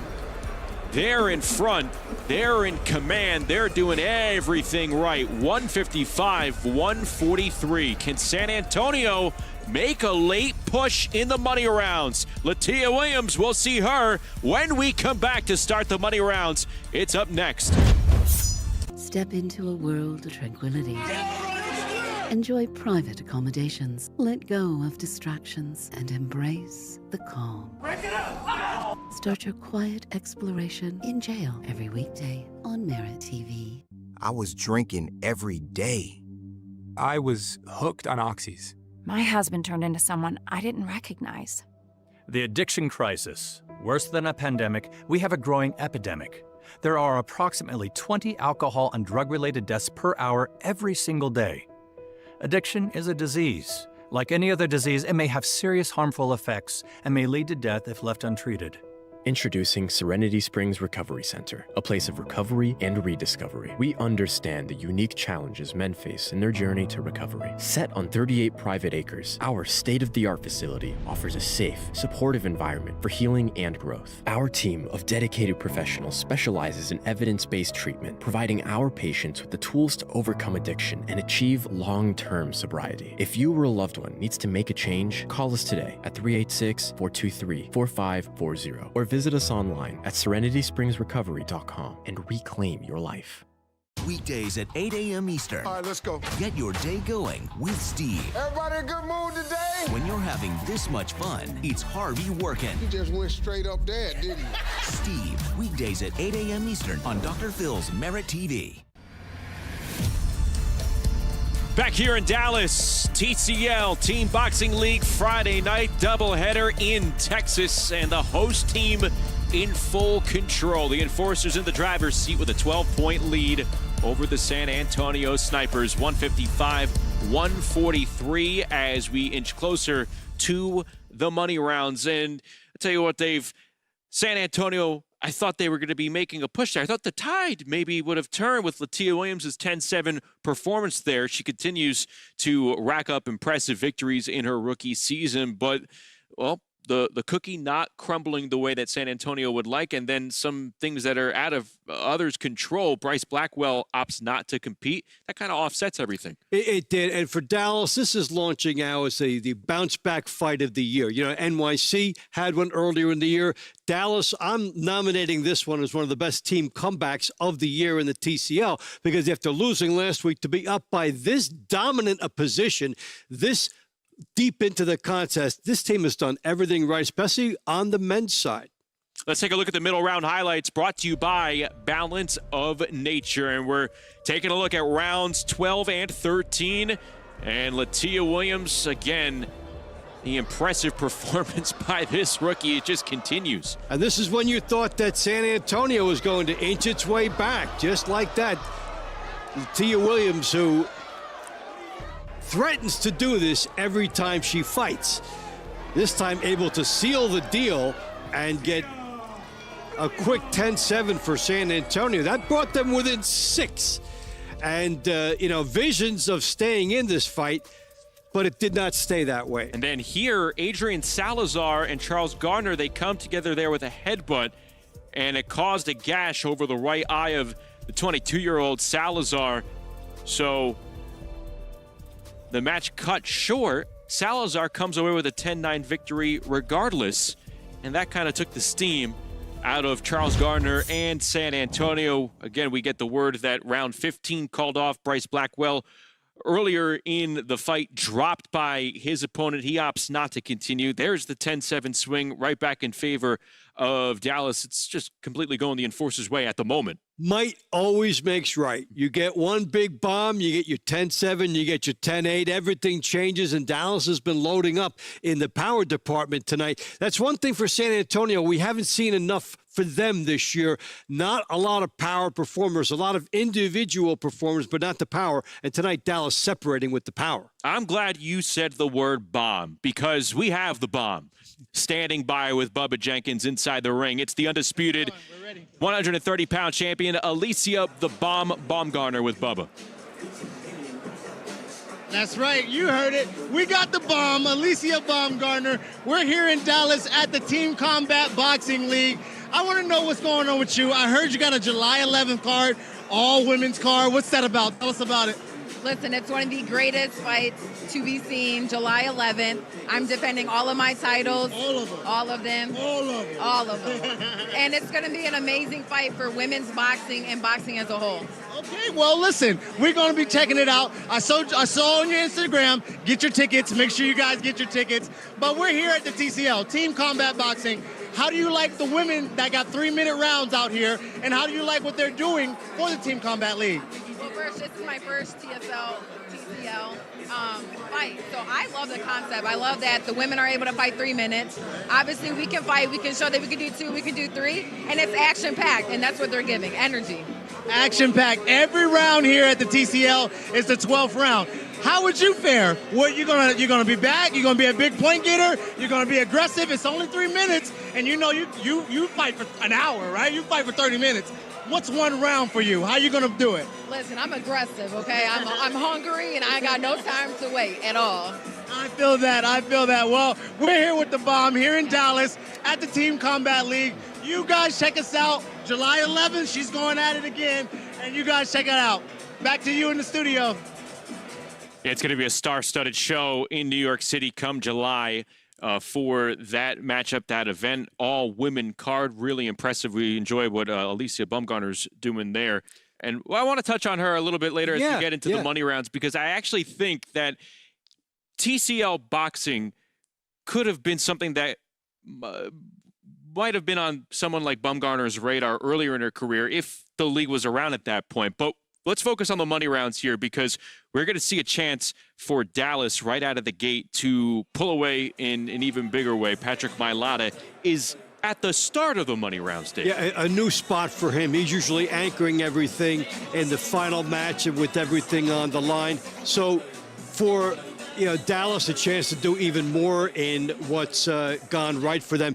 To tag Alicia Baumgartner, I'm glad she talked about the 3-minute rounds, because the women have campaigned for that for years. Nobody gave them that chance, and this is their chance here in the Team Combat League. And I like what she said about how she would do it, too, because there are different ways to approach it.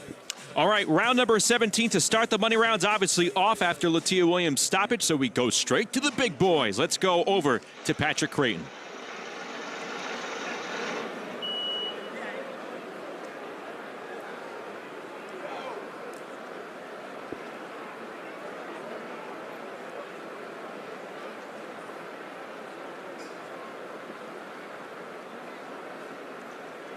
Welcome to the money rounds.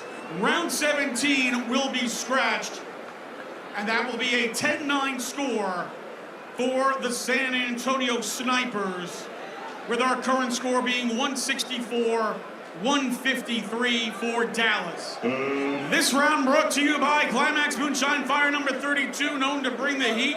Round 18, our 205-pound division for the San Antonio Snipers, Zachary Spiller. For the Dallas Enforcers, Patrick Magic Mailata. Here we go, round number 18, Mailata and Spiller, with Dallas ahead by 12 points. So we'll see what Mailata can do here. Dave Bontempo alongside me, Justin Shackle. You saw Bubba Jenkins in the ring with the champ earlier, the undisputed 130-pound champ, Alicia Baumgartner. And you know what? We're in year 3 of TCL Team Boxing League action. Alicia Baumgartner, she was a fighter that it took as a young talent in her mid to late 20s, 10-1.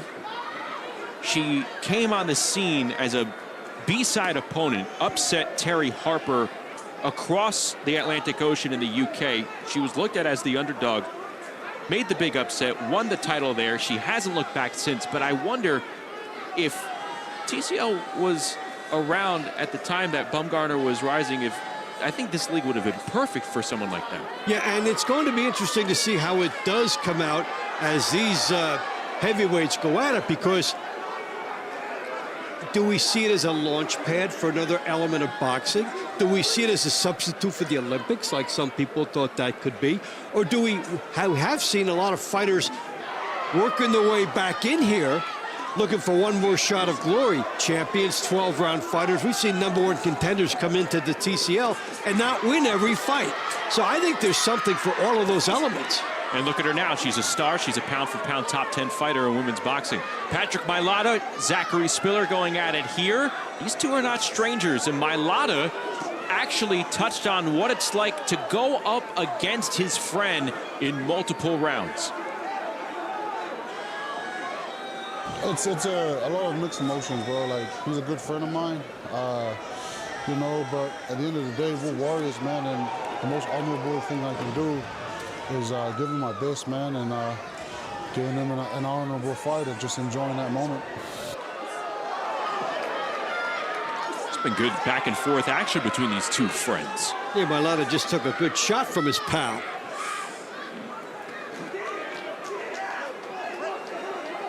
He's in a unique position tonight, Mailata, because he's often looked at with the pressure on him and the expectation that he can come up with 3 points.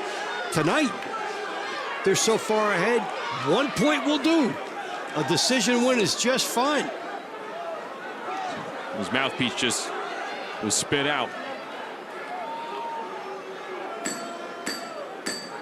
The clock's still going here, so they'll keep going.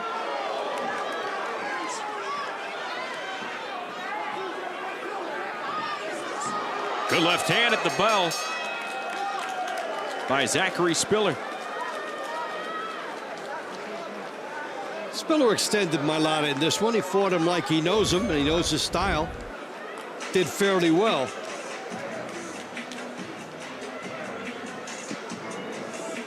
So some moments we see Mailata getting tagged, and Spiller did make a bid.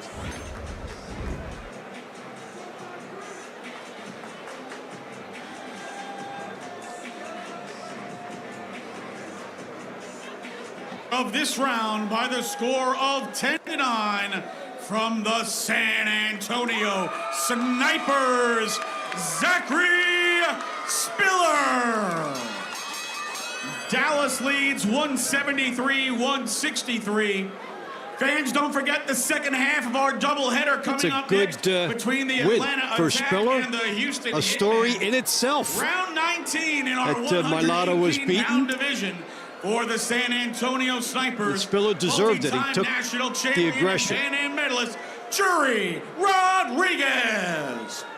For the Dallas Enforcers, Alexis Moniz. So here we go. Let's see if San Antonio can win back-to-back rounds for the first time tonight. Zachary Spiller gets a 10-9 win over his friend. And those two have now split their 4 head-to-head meetings this season. Rodriguez is trying to go 4 for 4 against Moniz in the red trunks. And she has been a real stalwart for San Antonio all season. Missed the first one and then returning, and AC Bryant, the coach, says he thinks that Rodriguez is going to be special. So it's not a compliment that he gives out lightly. And so far, she has made him a profit with that. The 21-year-old timing up Monet's punches and attack early on here with some quality counters.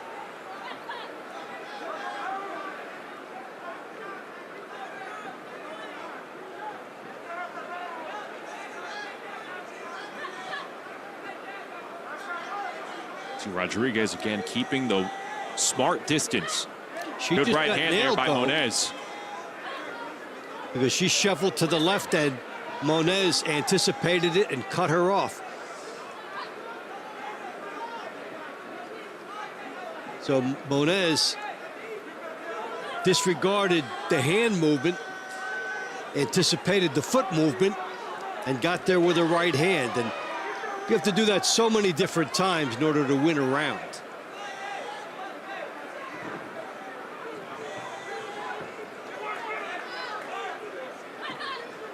We're in round number 19 here in the money rounds. A 10-point lead overall for the Dallas Enforcers as they look to improve to 4-1.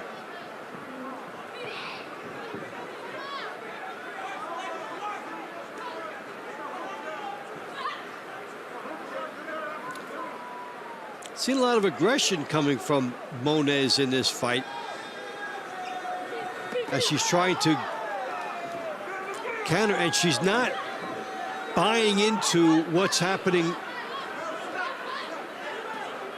with the hands of Rodriguez. She seems to realize what's a distraction and what's a hard shot coming at her, and she pours through the distraction and lands a pretty good right hand.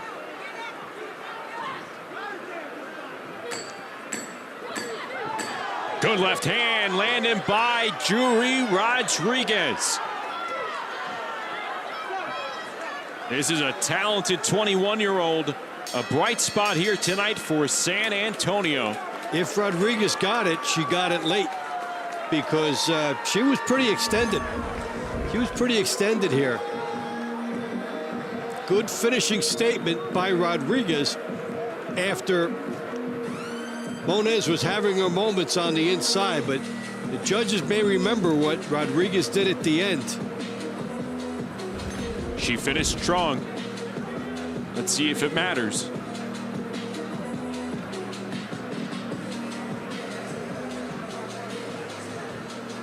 The winner of this round by the score of 10-9 from the Dallas Enforcers, Alexis Moniz.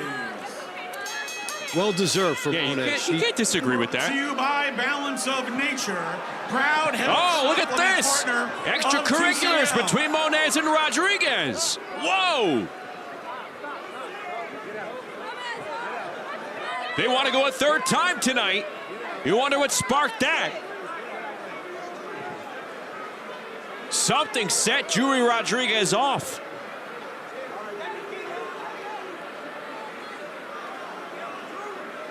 Got a lot of sparks from the women's division tonight in all manners. The fighters losing their cool after the conclusion of that round. Round 20 is in our 205-pound plus division for the San Antonio Snipers, Gareth Payton. For the Dallas Enforcers, Kenyon Walker. Well, things getting heated there, Dave. I don't think Gareth Payton thought he had to break up a fight before his fight. And that's what he did. He had to pull Jury Rodriguez away from Alexis Moniz. Well, when you're warming up and then a fight ends just in front of you, you may end up doing some double duty you had not anticipated. So you go from pacifist to pugilist.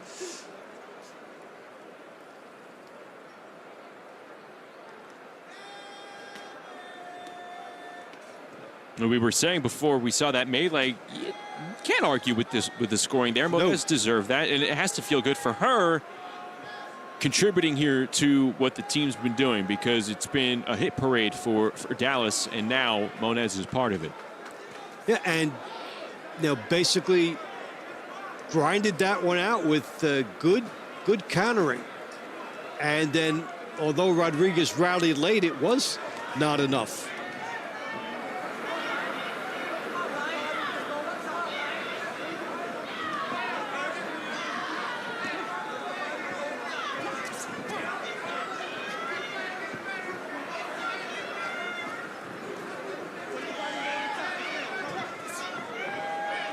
And regardless of what is going on in the team element, there is a second level to this, which is your individual performance. You're in a dangerous sport. Oh, you big left hand thrown by Peyton. Walker just ate it cleanly. You just have to be you.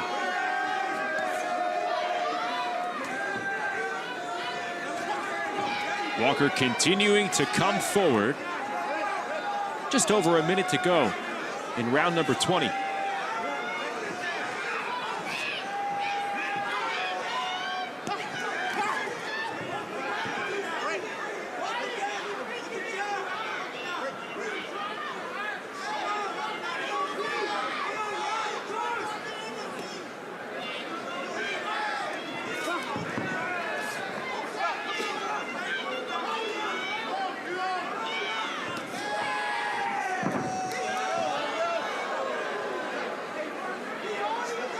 This second round between Peyton and Walker, maybe not as crisp as the first, which came back in the middle rounds. And you see that a good number of times when there's just not as much in the gas tank the second time. Some fighters can gear it up a second time and you see no difference, and other fighters, not much left the second time. Peyton, for the most part, whiffing on a big left-hand attempt. It's good effort by Peyton throughout.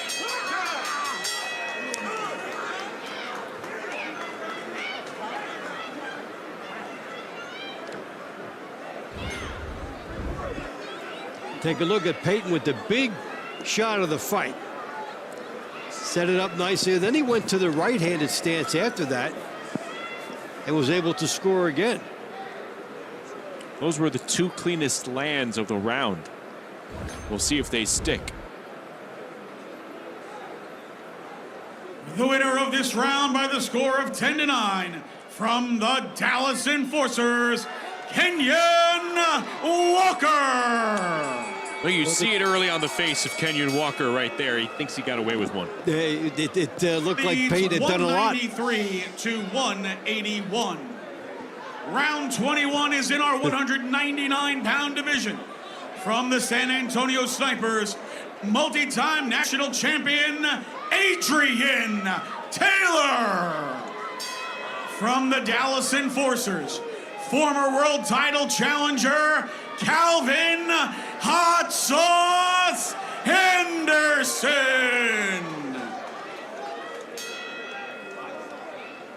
So here's Hot Sauce Henderson and Adrian Taylor. Round number 21. Dallas continues to build on this lead. I guess the judges didn't see those two punches from Peyton, huh? Yeah, you know, the interesting thing is we probably agree with them more than 90% of the time. And they're what we're saying, and they're more there. than 90% of the time, they're right. And everyone can get on judges in the scoring. Overwhelming majority of the time, they're right. They get the right verdict, even if one judge is off in the other forms of professional boxing. They get it right.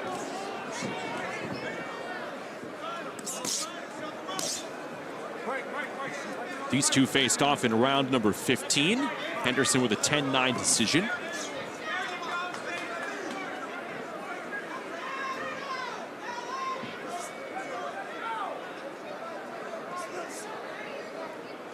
San Antonio needs a stoppage here. Otherwise, it's looking like it'll be mathematically impossible to come up and make up this deficit. And that's where you really come into a difficult decision for fighters to make, okay? You may say to yourself, my team needs a knockout, but if this fight doesn't lend itself to it, if you're against somebody who is hard to stop in one round, may not make sense to try and extend yourself. Well, you could hurt yourself gambling for a knockout when your team needs so much.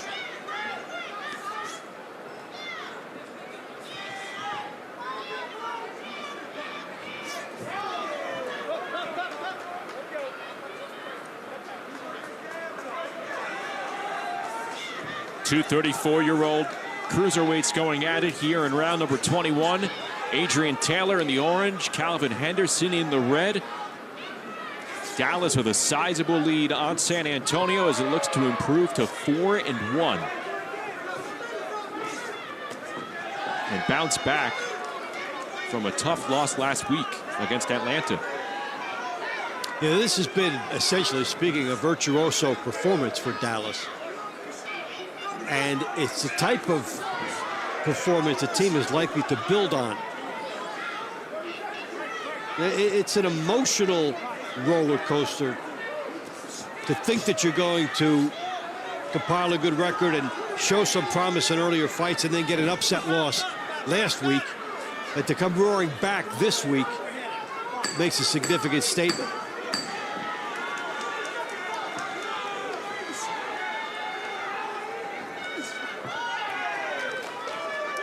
Both these cruiserweights showed really nice movement inside the 3 minutes. Yeah, they had a little bit of a mirror image style. Sometimes they were reluctant to fire because they were too similar in styles. We see some of the action there, and then the miss, the tie-ups, and the intervention by the referee. For two fighters who are right on the verge of 200 pounds, you don't always see it as aesthetically pleasing as that round was. Good boxing from both Henderson and Taylor. Let's see what the judges think. The winner of this round by the score of 10-9 from the Dallas Enforcers, Calvin Hot Sauce Henderson. Hot Sauce Henderson. Fans, stick around for the second half of our doubleheader tonight when the Atlanta Attack take on the Houston Hitmen. This round brought to you by Serenity Springs Recovery Center, a place of recovery and self-discovery. Round 22 from our 126-pound division. For the San Antonio Snipers, former world title challenger, Leanne La Chingona Calderon. For the Dallas Enforcers, Kia Reed Redmond.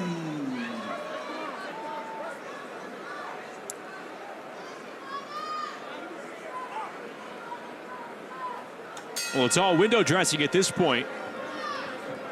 Dallas with this double-digit lead. San Antonio cannot come back and win this, even if they are able to get 3 consecutive 10-7 rounds to close it out. But for Calderon, this could be quite a night. She had a win earlier in the evening. She got interviewed by Bubba, and she said, here we come. And right after that, we had the knockout from Latia Williams. So She's been in the middle of everything here, yeah. So she might get 2 wins at an interview where she forecast the team making a rally. So here's somebody who has a chance for some individual accolades for San Antonio.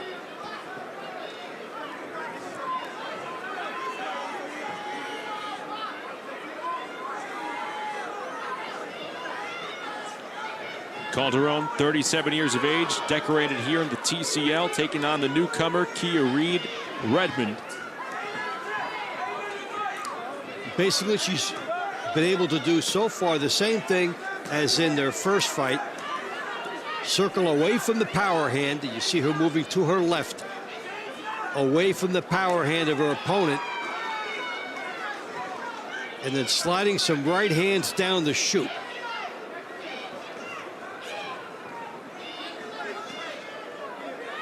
When you fight the lefty, the lead right hand will open itself up.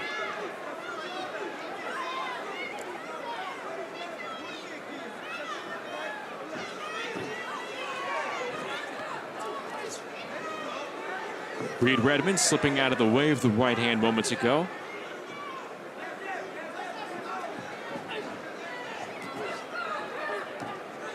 Can't slip out of that one. Not too often a 5'2" fighter has a sizable height advantage. That's the case here with Calderon.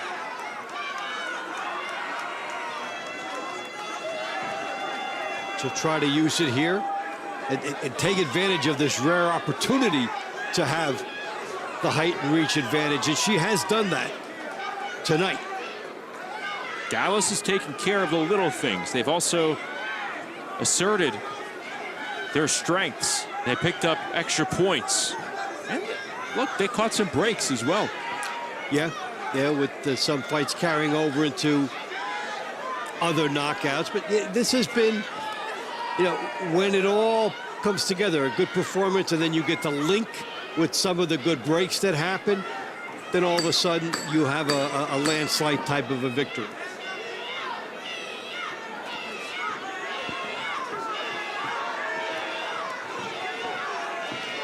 The seconds wind down on this one. I think Calderon has a double. I think you're right. Doesn't matter what we think, though. We'll still give you our opinion anyway. And here's Calderon throwing the right hand behind the jab.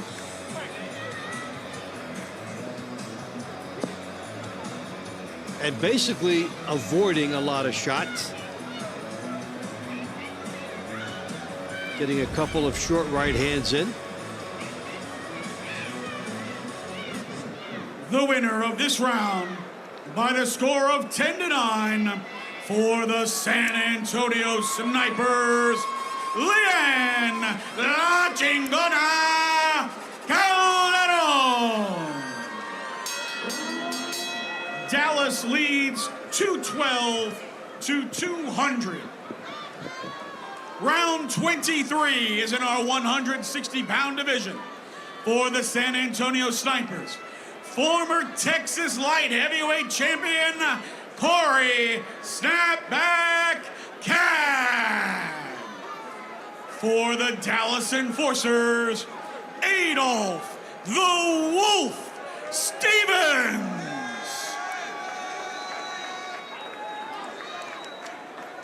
Cad and Stevens, they met up in round number 12. Stevens came away with a 10-9 decision. Here they meet in the penultimate round of our Friday doubleheader. And Stevens teeing away early on here on Corey Cad. These two just want to fight. They want to flat-out fight. Disregard any of the rules here. And look at it. They are about to go. Will this tempo, will this style last through 2.5 minutes? And this is different than their first fight, which was more controlled. Now they've had each a lot of time to think about how they want to come out. It's almost like hockey players dropping the stick at puck drop. Except for this one, you don't think they're sending a message. They're just going. And a fight can reach that point a number of different ways. It sort of evolved that the style just starts like that and there's one big shot in, and these guys are bringing ferocity to it. Cat and Stevens, super physical. It's going to force the referee to call some time and restore some order. Based on the reaction by the fighters, they were caught up in the moment. This doesn't look like animosity playing itself out.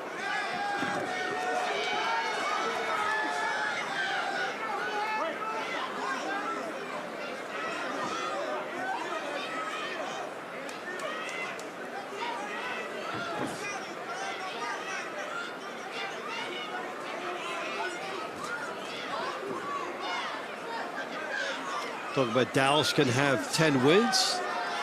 Stevens could have 4 wins. Stevens could have 10 wins.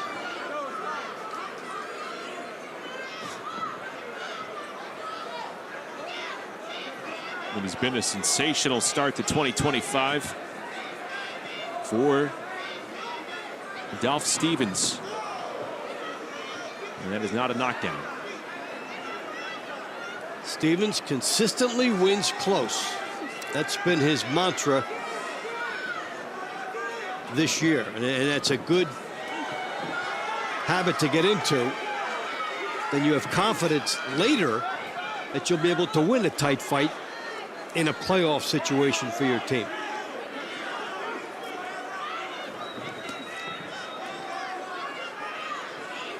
Stevens came into this round at 9-0, already with 3 wins over Corey Cat.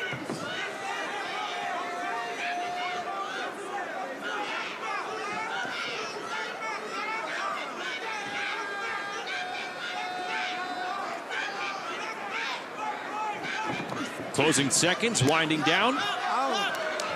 And Stevens was the one who took the chances.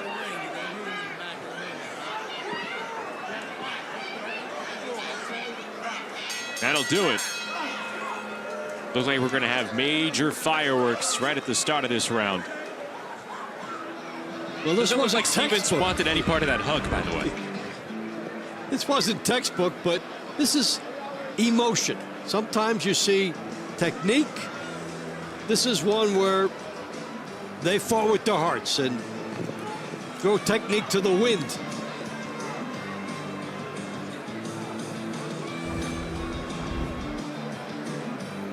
Why does the state of Texas some of those shots? The winner of this round by the score of 10-9 from the Dallas Enforcers, Adolph the Wolf Stevens. Adolph Stevens now 10-0 in 2025. 24 is in our 126-pound division. From the San Antonio Snipers, Janessa Morandin. For the Dallas Enforcers, Sarah Click. Dallas leads 222-209.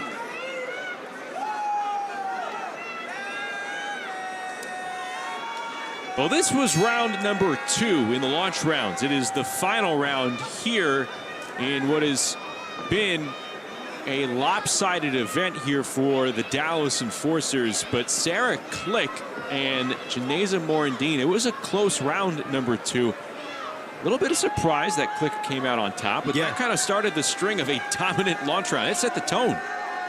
Yeah, Dallas won there, and then the knockdown and the fight after that. Oh, big knockdown there by Click.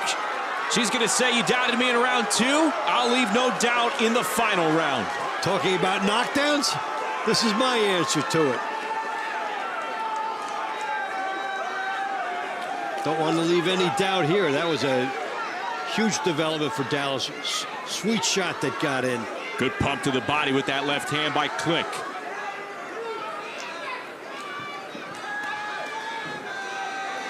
Both of these fighters making their TCL debuts here tonight. A pair of featherweights.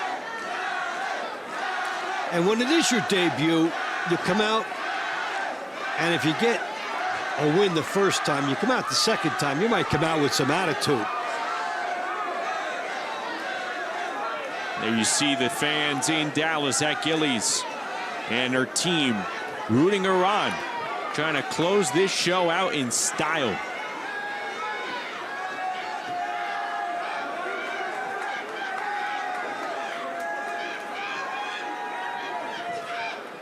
It's already 10-8 for Dallas, and now it's a question of the cherry on top bonus.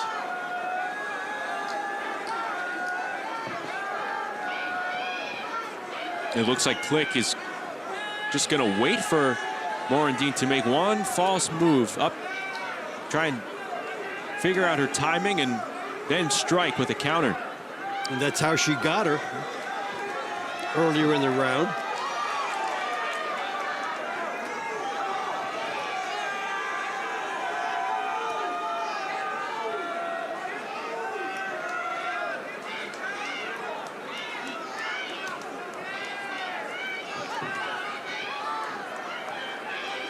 This is quality counterpunching by Sarah Click. Her distance and timing have been exquisite. Yeah, none of those shots that were just thrown by Morandin, none of them landed. Now she was able to make her miss, and it's so late, she doesn't have to make her pay.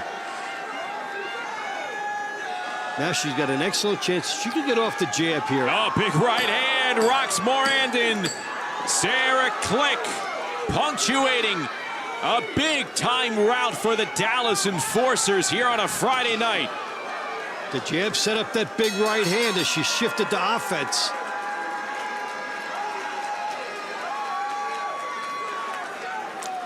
At the end of that fight, she took on the role of a predator. And then there was the big right hand earlier that set the stage for the end and guaranteed at least a 10-8. Well, that was countering at its finest, and at the end, she was on the offensive mode behind the jab.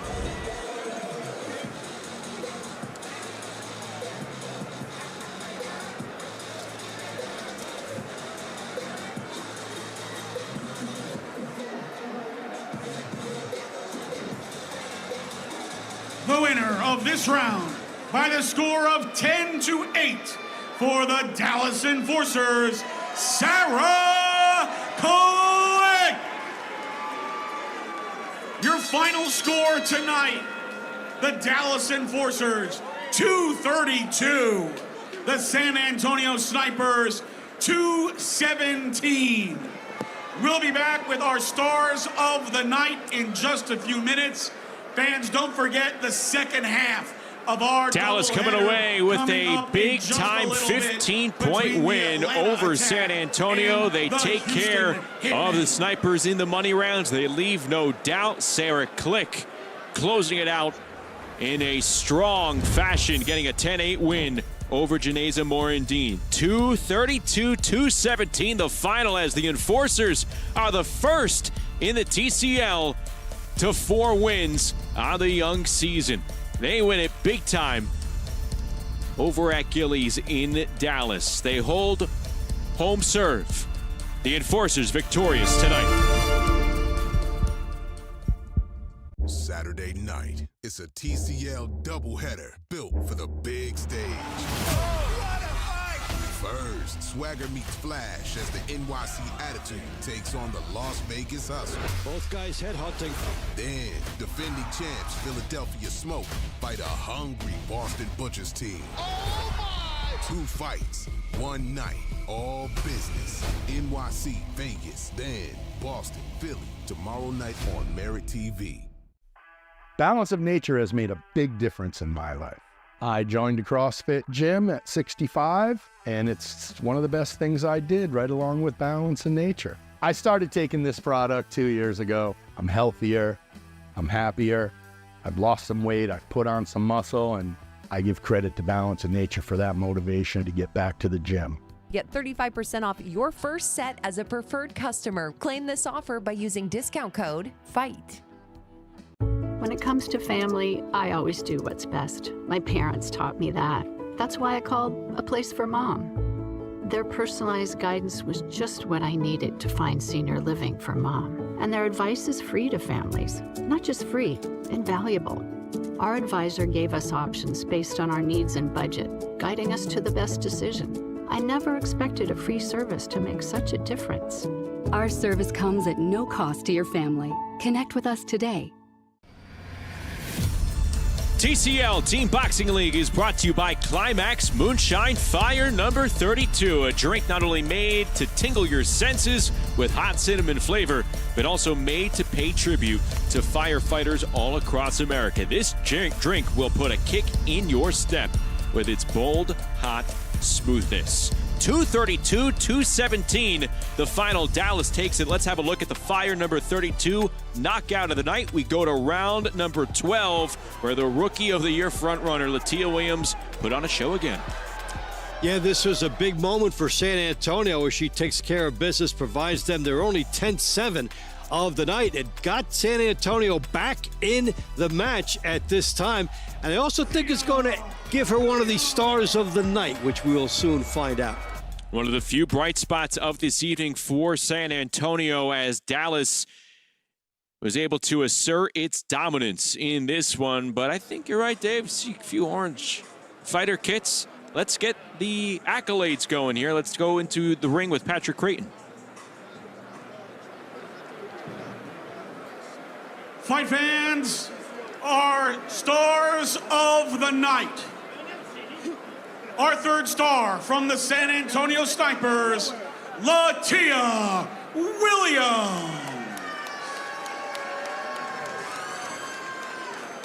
Our second star from the Dallas Enforcers, Sarah Cohen. Our number one star from the Dallas Enforcers, Jordan Action Jackson. Congratulations to the two fighters for our round of the night. Round 18 from Zachary Spiller and Patrick Magic Mailata.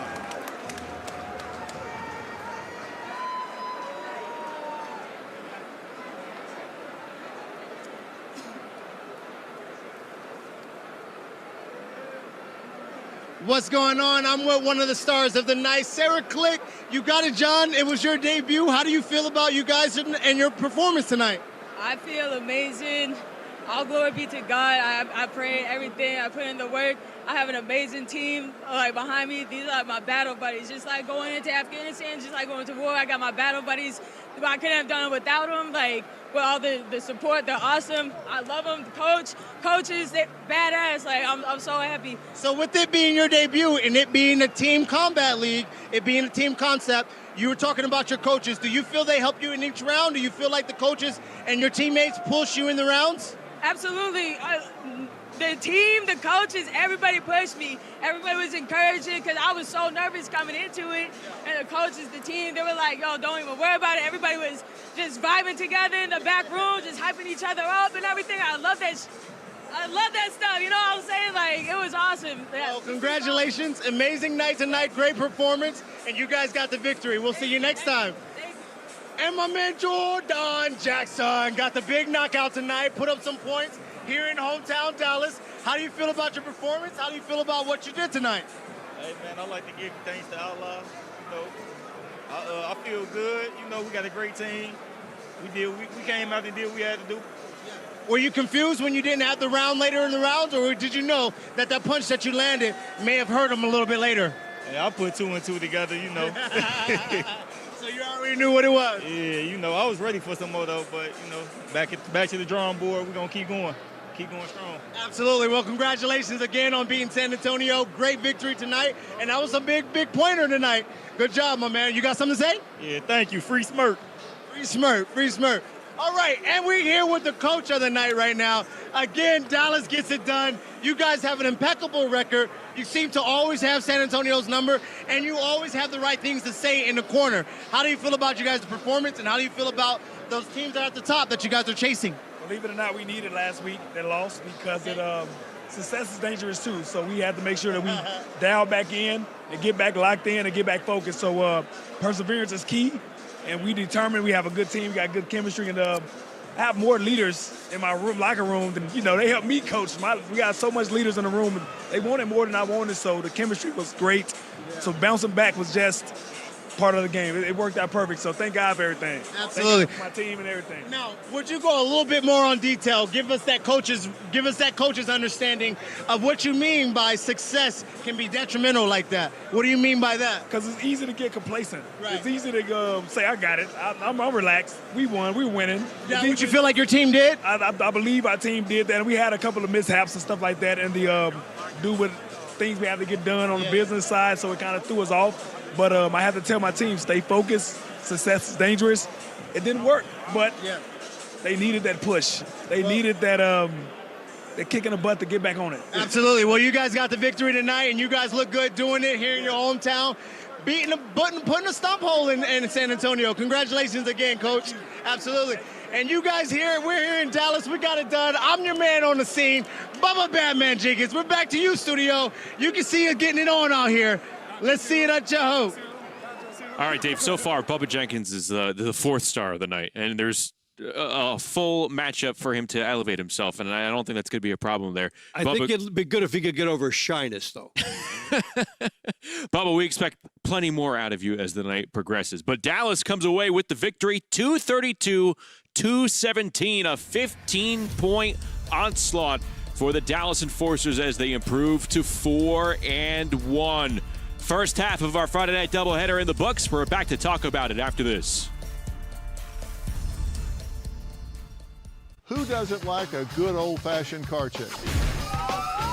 Get out of the car. How come you didn't stop? I don't want it. As far as dumb drunks, give you guys a couple minutes to get dressed. Well, what brought you guys all the way up here? Sex. it's just plain stupid behavior. I'll see you for Cops Reloaded on MeritTV. Oh, by the way, you're under arrest. Sleep Cream is the revolutionary all-natural cream made of organic oils and plant extracts. Simply apply Sleep Cream at bedtime and start enjoying. Sleep like a baby and bright-eyed, bushy-tail mornings. I mean, you do want to start sleeping better, right? Try Sleep Cream today. To order, visit sleepcream.com to start sleeping better guaranteed. And for a limited time, get free shipping on your first order by using code PHIL at checkout at sleepcream.com. Saturday night, it's a TCL doubleheader built for the big stage. First, Swagger meets Flash as the NYC Attitude takes on the Las Vegas Hustle. Both guys headhunting. Then, defending champs Philadelphia Smoke fight a hungry Boston Butchers team. Oh my! 2 fights, 1 night, all business. NYC, Vegas, then Boston, Philly, tomorrow night on MeritTV. The celebration is on in the ring. The Dallas Enforcers improve to 4-1, 232-217, the final, as they do it in impressive style against the San Antonio Snipers. The Enforcers had a lot of things go their way early. They never looked back overall, and then when they really needed to punctuate it, they got the extra points. They got some of the stoppages, and it all lasted all the way until the very final round, round number 24. Sarah Click coming away with a 10-8 win in her TCL debut. We heard from Alicia Bumgarner earlier, now another world champ, the IBF world champion of the world, Sharetta Metcalf, standing by with Bubba Jenkins. We here in Dallas. It's a little bit crazy. I can barely hear you guys, but I'm here with Sharetta, and she is a world champion. Got some things going on. Why don't you tell us about what you got going on? Hey, July 11th in Madison Square Garden, I'm going to be fighting for the unified world title. Yeah, she's on the card with Bomb and the rest of those girls. July 11th, it's going to be big. Madison Square Garden, how you feel about being the main event, being a fighter in Madison Square Garden? It feels great. It's historical, and it's something that all fighters will want to do, and I get to be one of those fighters. Right. I understand it. So, was this your first time coming to the Team Boxing League, Team Combat? No, I've been here before. You know, I'm from Dallas, so I'm always down for Dallas. Yeah, well, what'd you think about Dallas' victory tonight? Hey, I was happy with them. Let's go, Dallas, let's go. How would you feel if you had the one round that we give the TCL girls? You get 3 minutes, one more extra minute. How do you feel that you would do in the TCL? Man, just know I'll be beating some ass in TCL. It's one round where the last round is every round. TCL, Team Boxing Combat. We're here with the champ. We'll see you guys back in studio July 11th. She's getting it. Live on Netflix. It's going to be a big night, July 11th in New York City. Let's take a look at the balance of nature highlights for this one as Dallas wraps up in a very impressive victory. They almost go wire to wire, but in the launch rounds, things started to create some separation in round number 3 thanks to Jack Sambiaku, David. The left hook scores the knockdown. That is where the momentum began to cascade on behalf of Dallas, because that was the first separation of what became many. And then it's all about working smarter, not harder, right? And this was a massive swing, not just here, it just had a lot of residual effects as well for Jordan Jackson. Yeah, the big bomb at the end of this round, a 10-8 over Blackwell, and then it would come back, like you're saying, and 10-7 later because Blackwell could not fight. So this was a 5-pointer. And then, as we take a look at round 12, right in the middle round, Latia Williams, really one of the lone bright spots for San Antonio. She continues an impressive rookie campaign. And this is where she finishes it off, gets all the way down, 10-7, made it look easy, and San Antonio was back in the hunt after her explosiveness here, and that would be their high water mark in their comeback. Very right now. Yeah, very next round, round number 13. Again, it looked like you could make the argument Charles Garner was doing enough to win this round, but due to a headbutt and some blood coming down the face of Adrian Salazar, the round had to be stopped, and at that time, it was awarded to Salazar. Yeah, you never know how they're scoring it up to that minute because he was doing a good job.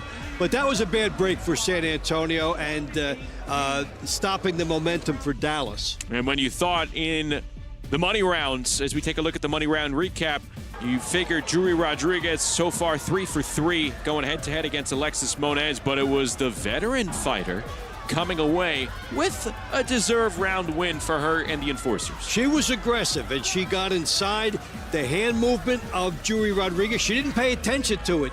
She got inside of it, did her work, and that was just the beginning of the hostilities between them, as it would turn out. You see it right there. And then they went at it for another round. That was not the hug. Very, very interesting after the final bell between those two women, Rodriguez and Moniz. And then round 24, just to put a bow on things, Sarah Click in her TCL. Man, beautiful chin turner against Janeza Morandine. She hit the mat. That's a knockdown. It leads to a big 10-8 win for Click.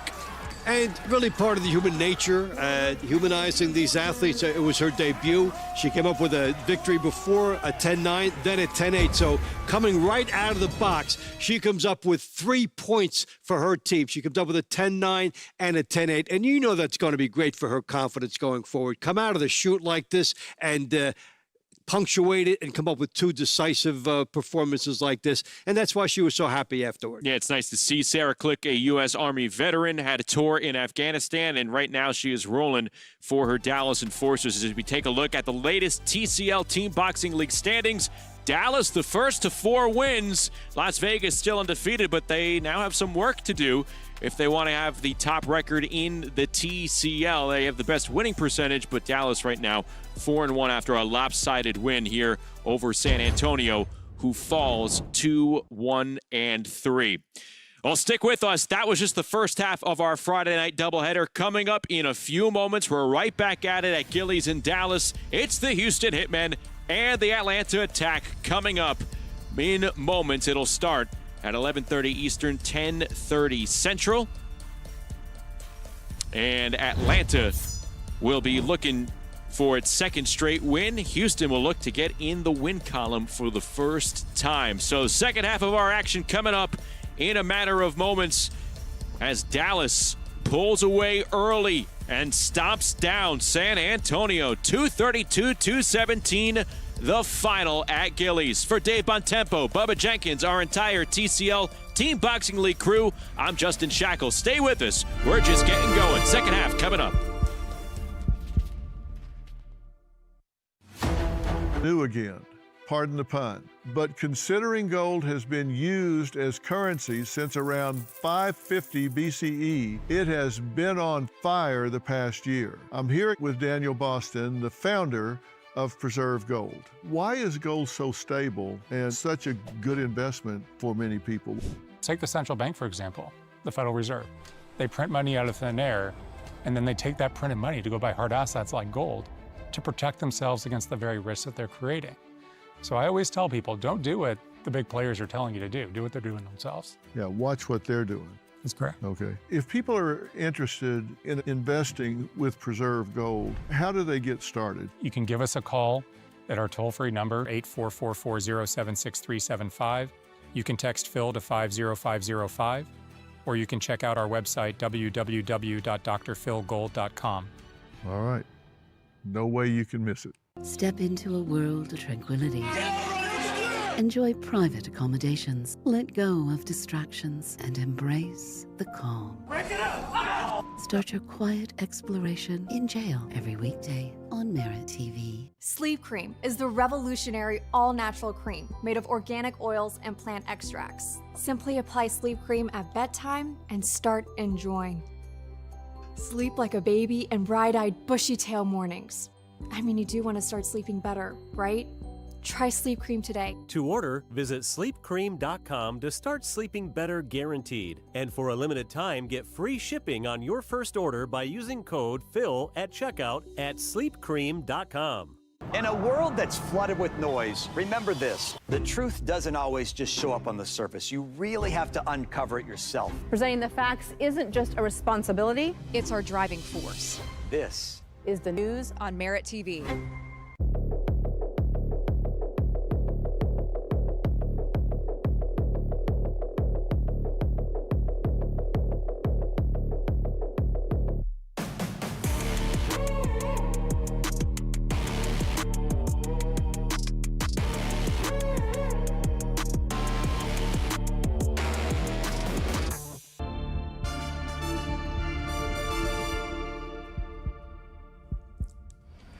A Friday night in Dallas, Texas. Already one half of our doubleheader in the books.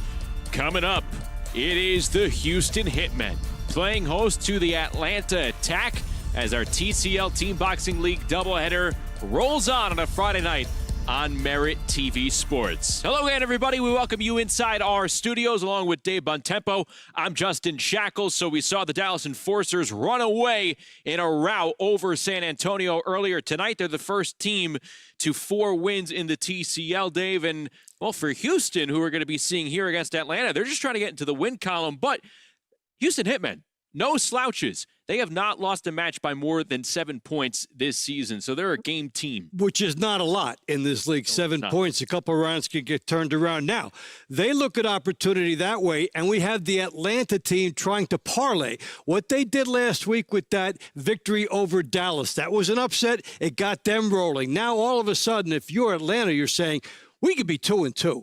We could rally, and all of a sudden we could be 500 after the way we started. So there's a lot on the line for them. And for Houston, it's time to maybe get over the top. The Hitmen trying to come together out of Houston. They do have a lot of talent as we take a look at some of the action from earlier their season last week.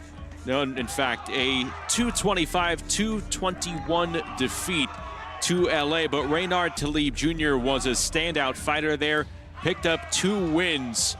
And he's going to be in for another night of double duty where we'll see him in the lunch rounds. We'll see him in the money rounds, and we'll have more on that in a little bit. But there you see the precision, the timing from a fighter like Darian Herron, who picked up a knockout in his fight last week against Los Angeles.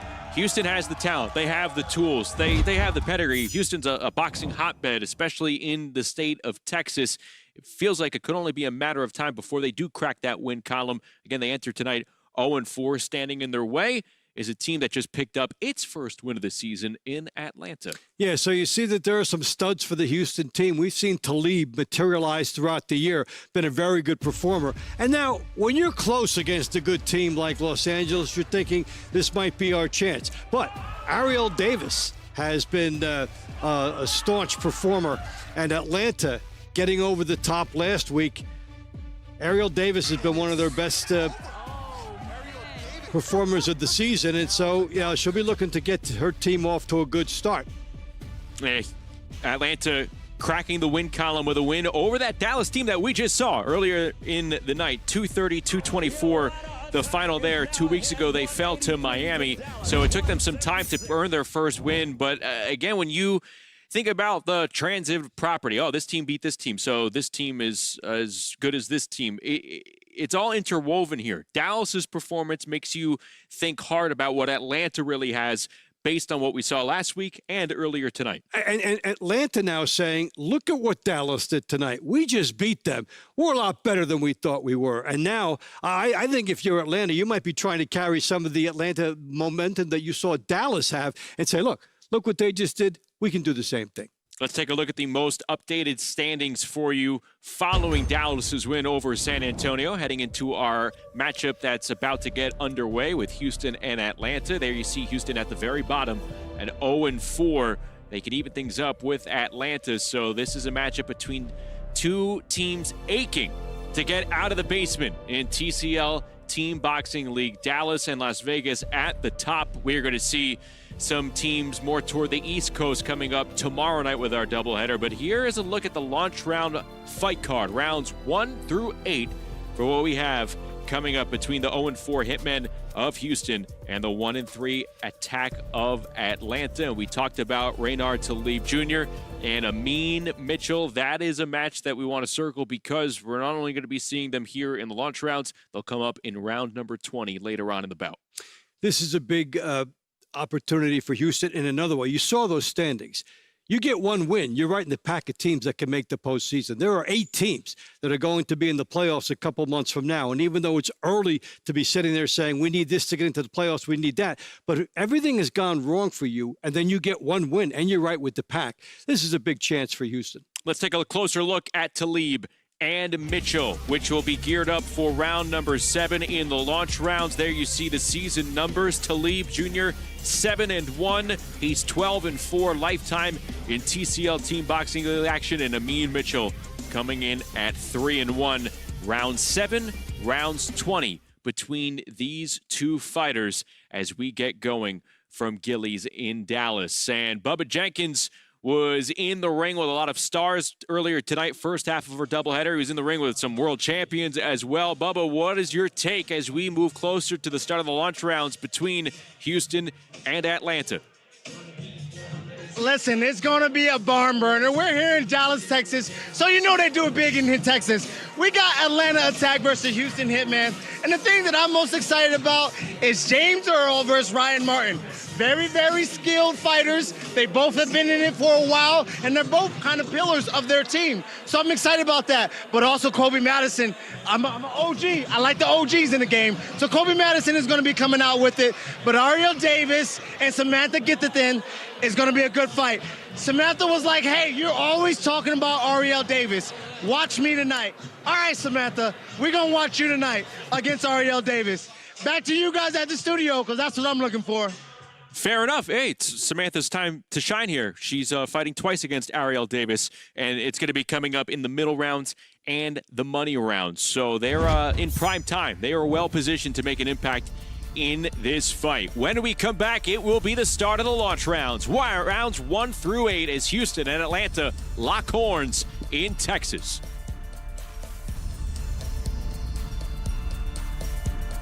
Saturday night, it's a TCL doubleheader built for the big stage. First, swagger meets flash as the NYC Attitude takes on the Las Vegas Hustle. Both guys headhunting. Then, defending champs Philadelphia Smoke fight a hungry Boston Butchers team. 2 fights, 1 night, all business. NYC, Vegas, then Boston, Philly, tomorrow night on MeritTV. I was drinking every day. I was hooked on oxys. My husband turned into someone I didn't recognize. The addiction crisis. Worse than a pandemic, we have a growing epidemic. There are approximately 20 alcohol and drug-related deaths per hour every single day. Addiction is a disease. Like any other disease, it may have serious harmful effects and may lead to death if left untreated. Introducing Serenity Springs Recovery Center, a place of recovery and rediscovery. We understand the unique challenges men face in their journey to recovery. Set on 38 private acres, our state-of-the-art facility offers a safe, supportive environment for healing and growth. Our team of dedicated professionals specializes in evidence-based treatment, providing our patients with the tools to overcome addiction and achieve long-term sobriety. If you or a loved one needs to make a change, call us today at 386-423-4540 or visit us online at serenityspringsrecovery.com and reclaim your life. Balance of Nature is a proud partner of TCL Team Boxing. As a preferred customer, get 35% off your first set when you use code FIGHT. Go to balanceofnature.com or call today. We are getting ready to go for the launch rounds. Let's go inside Gilley's Dallas and hear from Patrick Creighton. Welcome back for the second half of our doubleheader tonight at Gilley's Dallas.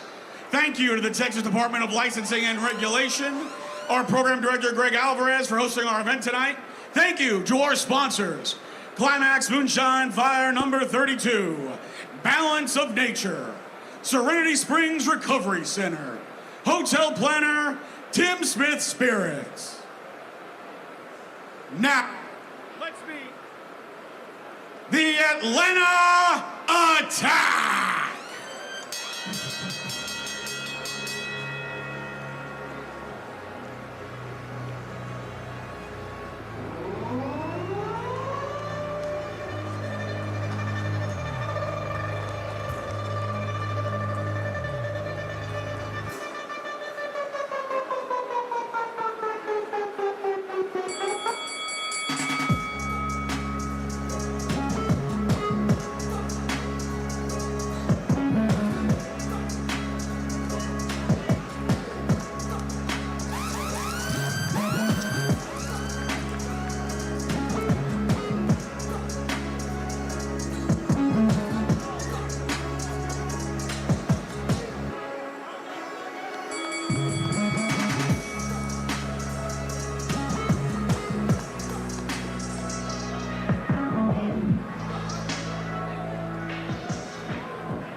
From Coach Sam Arnold's Atlanta Attack, Bantamweight Alyssa Bowles,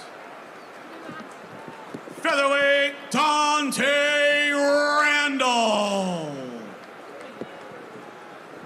Lightweight Doctress Doc the Giant Robinson, Welterweight Ryan Blue Chip Martin,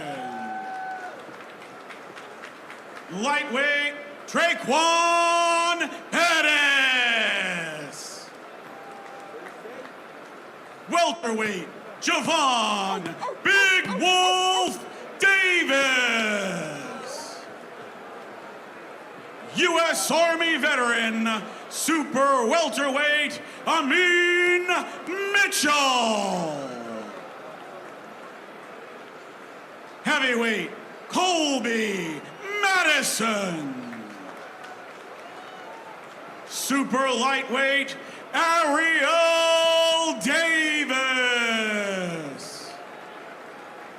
former national champion and IBA America's champion, Super Middleweight Keandre Lightning Leatherwood,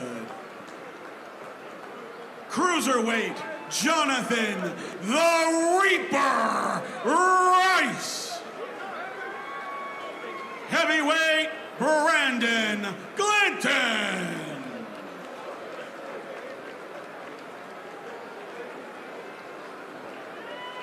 and now for the Houston Hitmen.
former WBA light middleweight champion and current BKFC welterweight champion, Austin No Doubt Trouts Houston Hitmen.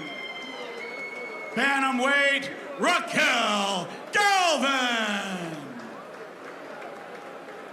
Featherweight, Martel the Menace Washburn. Lightweight, Isaac Torres. Welterweight, James the Fresh Prince Earl. Former ABO and current Texas champion, lightweight, Nelson Hot Hands Hampton. Current ABO welterweight champion, Todd Louisiana Lion Manuel. Super welterweight, Renard Elif Ali Talib. WBA Latino champion, heavyweight, Nagi Dominican Dynamite Aguilera. Super lightweight, Samantha Kennedy.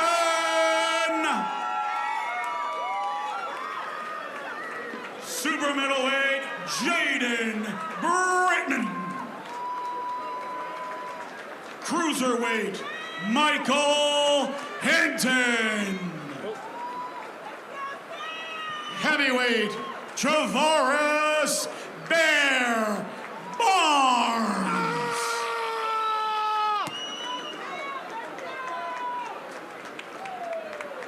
Out of the ring.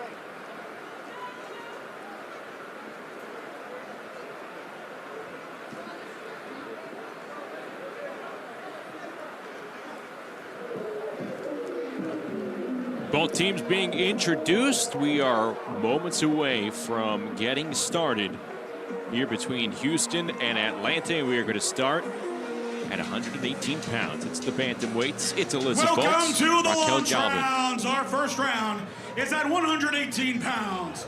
For the Atlanta Attack, Alyssa Bolts. For the Houston Hitmen, Raquel Galvin.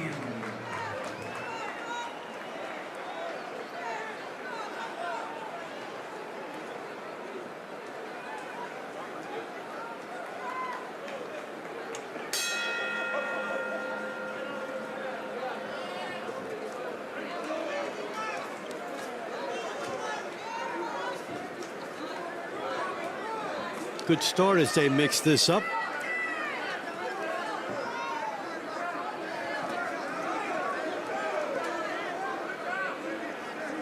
Bolts on the outside, yeah. Yeah, Bolts is the tall fighter on the left side of your screen in the red trunks. Galvin in the red trunks with the, I beg your pardon, the black trunks with the red waistband for Houston. So we get started here at 118 pounds. For Galvin, this is her season debut. She participated in TCL last year, but for Bolts, this is her first season in TCL Team Boxing League, and she touched on the transition from being a solo amateur to having a full team behind her. So I actually, TCL is my first professional experience ever.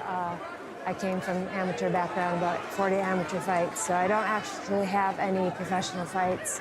Coming from the amateurs, it's varied just because, you know, we're boxing just 1 or 2 rounds, and those rounds aren't consecutively in a row like the amateurs. Probably a higher pace in TCL, and then, you know, they're still like in the amateurs. I got my team back home, but this we're really meshed as a team and kind of working towards one goal, and that's to win as a team. Bolts tried out for the Atlanta Attack while visiting Atlanta to run a marathon, and that's how she started her pro boxing career. A lot of interesting stories about how fighters begin in this. And she's doing a nice job using the boxing skills and that height and reach on the outside, keeping good distance. She'd like to be jabbing a little bit more to start and then bringing that jab back. Now you saw that she fired the jab out, but when it didn't come back, she got clipped.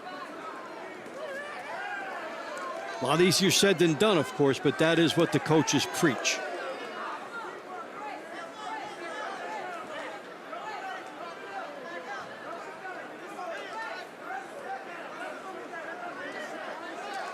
It's a nice right hand that she caught from Galvin.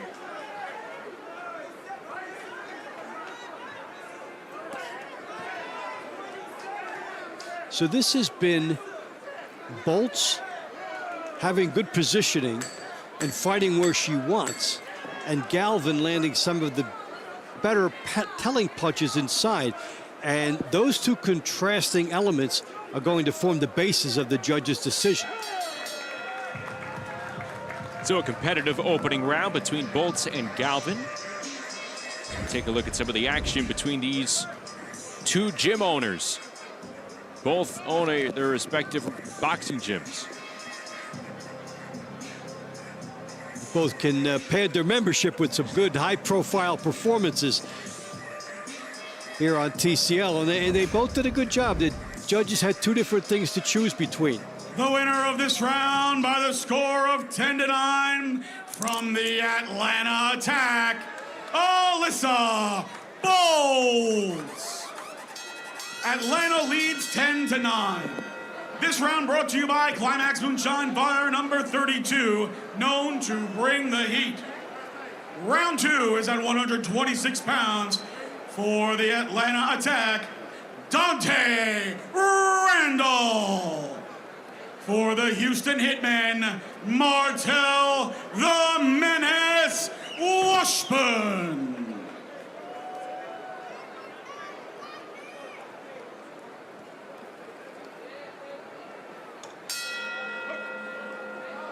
Well, here we go. Second round, Randall and Washburn. Randall in the black trunks, Washburn in the red. Now we see a difference. The shoe is on the other foot as far as the style, with, in this case, the Houston fighter with the height and the reach. And Alyssa Bolts showing it done to perfection in the last round. Just to clarify, you have Washburn in the black trunks with the red waistband and Randall in the red trunks as they go at it here.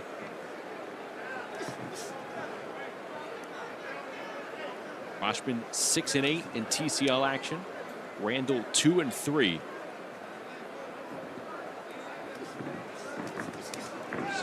So Atlanta off to a 10-9 lead.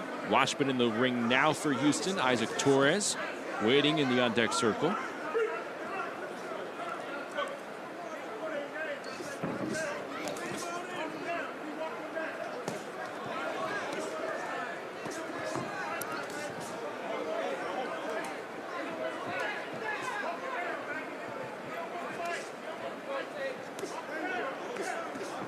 Referee is a little bit of a fighter's referee as far as allowing them to work it out on the inside. Some referees will break it immediately. Some will let you keep going if one hand is free.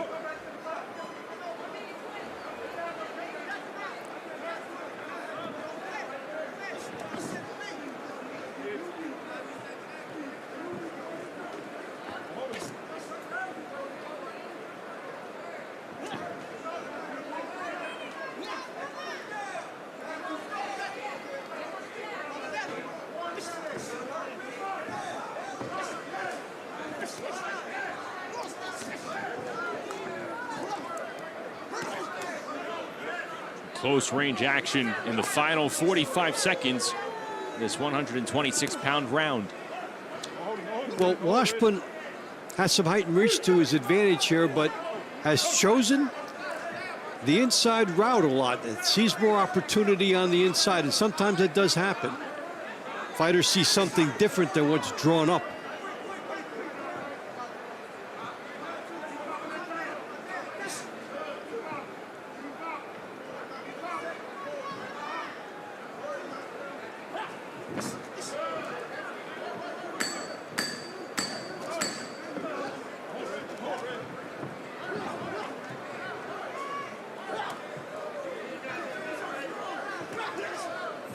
So this is going to come down to how well the judges think each fighter did on the inside. The outside was not the determining factor as much. They fought in close quarters. Let's take a look at some of the action here. The Washpun decided to take the uppercut. And no jab here. Thought there was more opportunities here. That opened up the straight left hand for him there. Then he took some shots on the inside. We'll see these two in round number 23. By the score of 10-9 for the Atlanta Attack, Dante Randall. Randall takes it 10-9. Atlanta leads 20-18.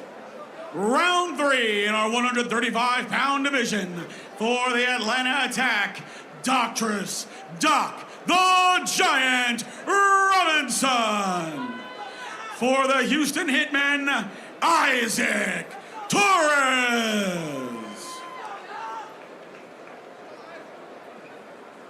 So here's Torres and Robinson at lightweight, 135 pounds, with Atlanta now up by 2 in the overall score.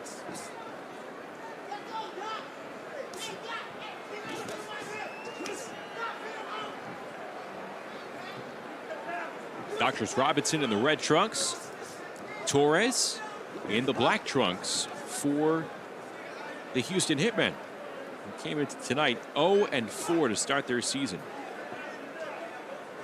One thing they would like to do in what would be a winnable fight, close to a home fight, in their home state at least, is not to fall far behind early. So important for Houston to stay with Atlanta early.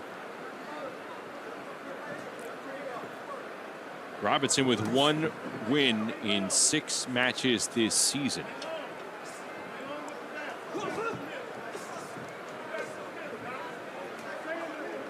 Torres, meanwhile, still looking to get in the win column, period. And if you're last week to a pair of different opponents, Daniel Morales and Diego Dominguez. And if you're Robinson, this has to put a little pep in your step. This guy hasn't gotten off the schneid yet. You've been close in some other encounters. If you're Robinson, you're coming in saying, this is a winnable fight for me. We'll see these two fight in the middle rounds as well. A minute 30 gone by, a minute 30 to go.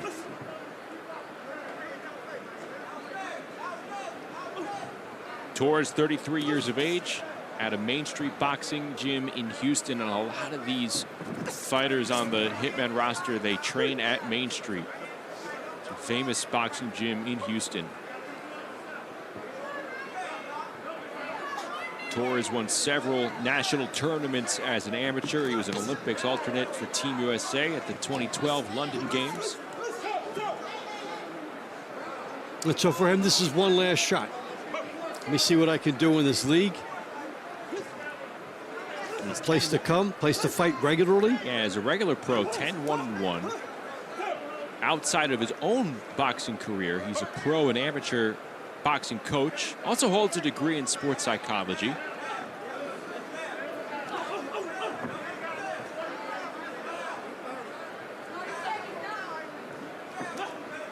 .25 seconds to go.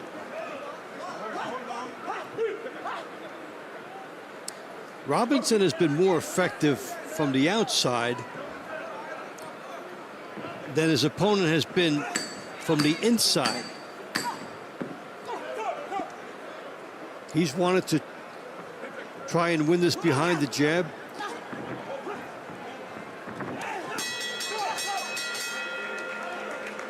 But the judges, they also may reward whatever Torres did on the inside. They each controlled one element of this. That was Robinson outside. The jab, the right hand. He did some of his best work out there. Missing over the top, but that did not miss by much.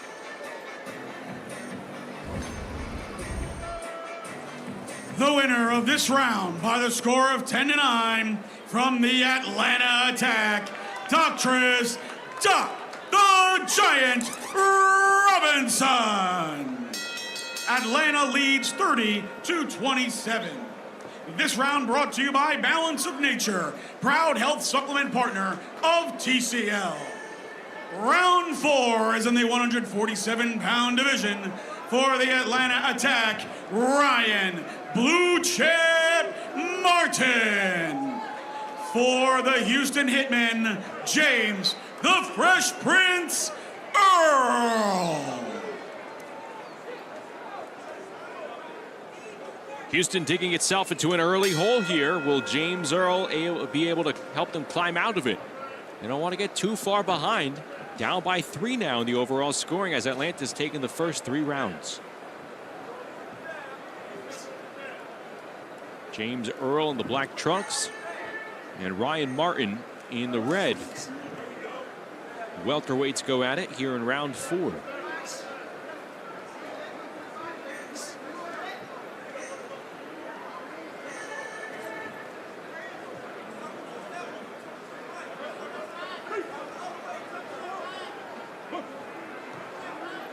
You see, Earl would like to try and pop and then come in off of that. Trying some head movement to try to create an opening when you're going against a fighter with a height and reach advantage over you.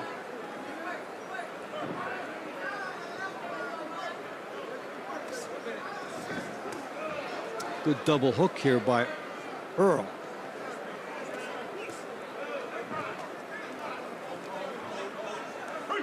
Earl trying to take some time just to see what's working here against the taller Ryan Martin.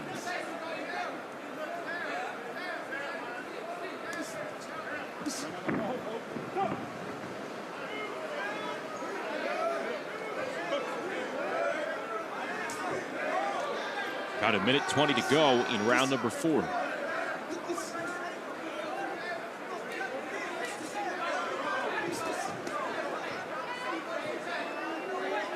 You would expect Martin to be on the lead end of everything with his jab, but he's also having some countering opportunities here too, because he has a willing opponent.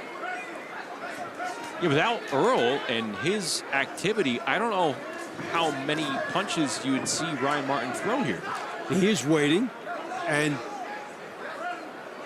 figuring that he can capitalize. Good jab from Earl moments ago. Now, if you are where he is and you may look like the aggressor in terms of positioning, but if you don't throw anything, that will come back to bite you a lot with the judges. So this is going to be an interesting call. Referee stops time with 27 seconds. Looks like their heads came together. Checking to see if there's any damage done. Hopefully there's a clean head clash, because we're going to see these two later. We're scheduled to go for round 13.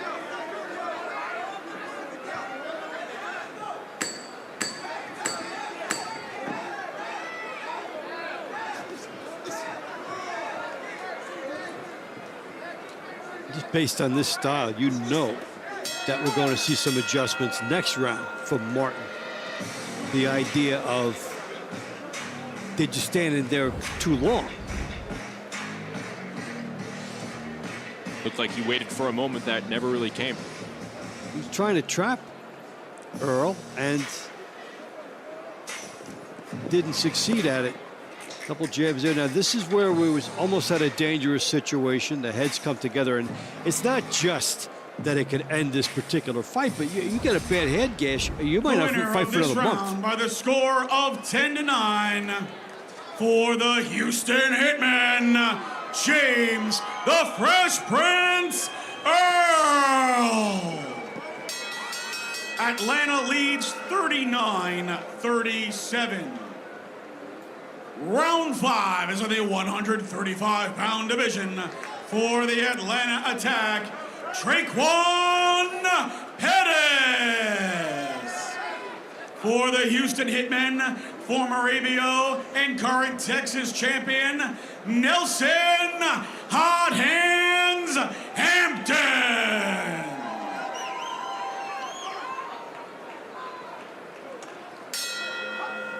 Cherry Con Pettis, Nelson Hampton going at it here in round number 5.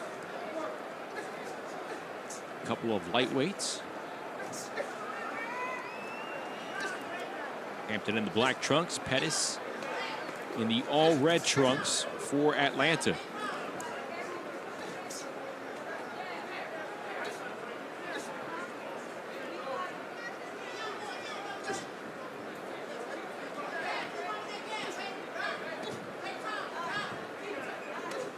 Another fight with height and reach advantages. In this case, it resides with Pettis. Now this is our first look at Traquan Pettis' TCL debut here. 7-1 record in traditional boxing. Stands at 6 feet tall, 29 years of age, right out of Atlanta. We've seen height and reach differentials in all 5 fights, which is a little unusual. And we've seen a split through those 4, where the taller fighters on the outside have managed to win twice. And the smaller fighters who had to work their way to the inside, bob and weave and get inside the jab, they've won twice. Nelson Hampton trying to snap a 4-match losing streak. 31-year-old lightweight, and a lightweight with a 73-inch reach. Extremely rare. Formidable. Can he use it properly? And it drives trainers nuts when fighters don't, when they're given gifts like that, because they say you could sit behind the stick all night and you can almost win the fight one-handed.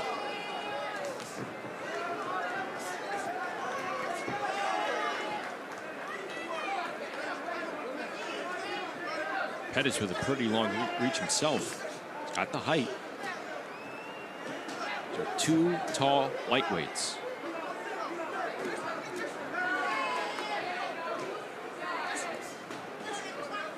And what's good about it is they have not devolved into that mirror image type style where they're both waiting and trying to do the same thing. This has been a good active round.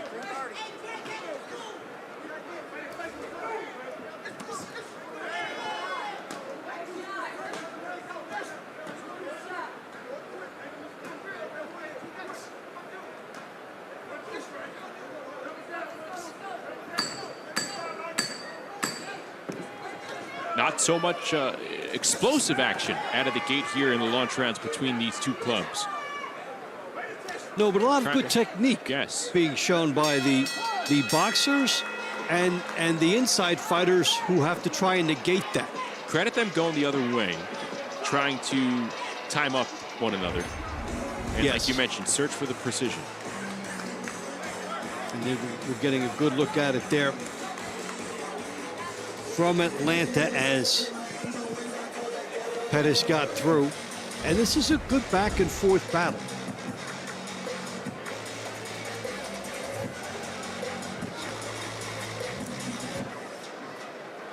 We'll see what the judges appreciate more. Of this round by the score of 10-9 from the Atlanta attack, Traquan Pettis. Atlanta leads 49-46.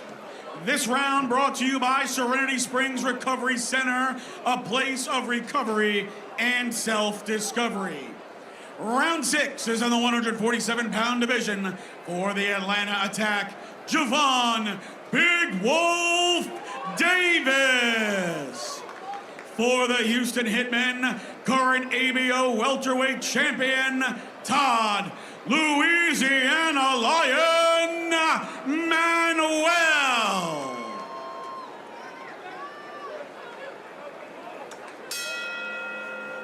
So here we go at welterweight. Javon Davis, 5-1 this season. Overall, a spectacular 23-4 career record here at TCL Team Boxing League. Well, I love that jab. Sets up the right hand nicely. That's not just a rangefinder jab. That is a serpent-like jab from Davis. Taking on the 32-year-old Manuel. He's won 2 straight rounds. This is his 2nd season.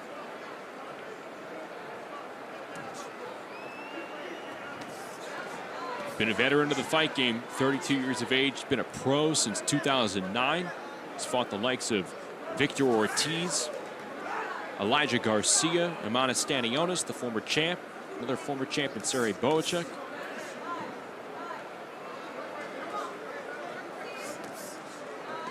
Yeah, Davis has that jab going in the right hand cocked in slingshot mode. That he wants to make one spring right into the other. Good exchange between these two fighters.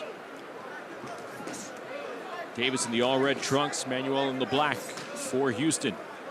Trying to get to work and erase this 3-point deficit. It's a pretty schooled effort here by Davis so far. He's either scoring or able to disrupt Manuel by tying him up.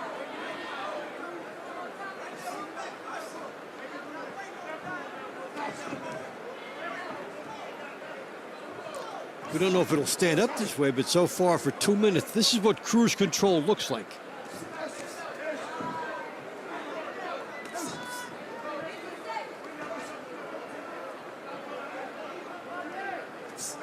I tell you what, if you had to go one way or the other, it's defensive cruise control. Good sense of timing with the cruise control. He gets his punches home, and then he ties up.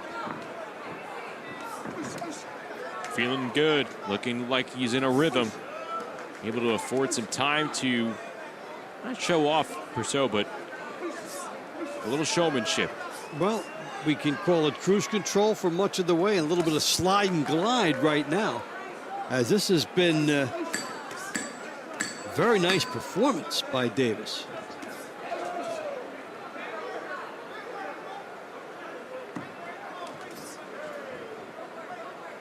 That was his little, you can't touch this. All the margins tightened there for Javon Davis. A virtuoso round for him.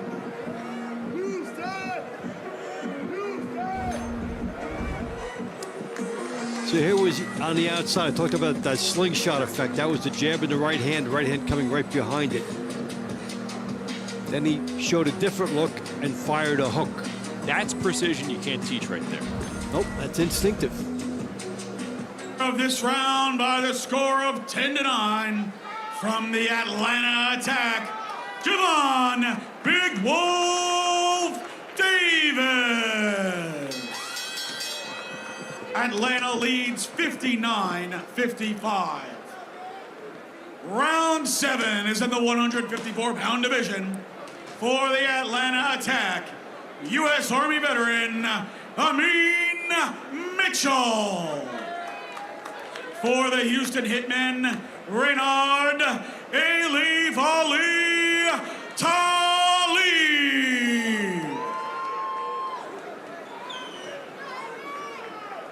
Well, if you're Houston, this is one you really have to have. You're leaning on Talib as one of your big players.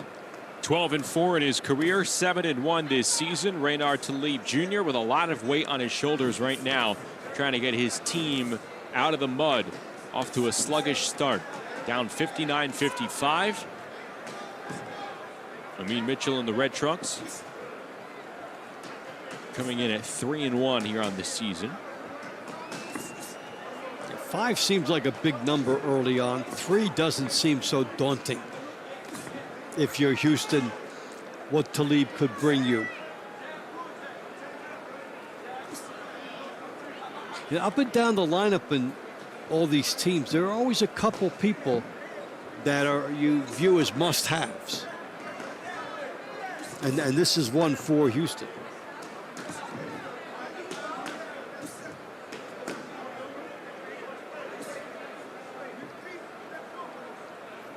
Talib, 34-year-old southpaw.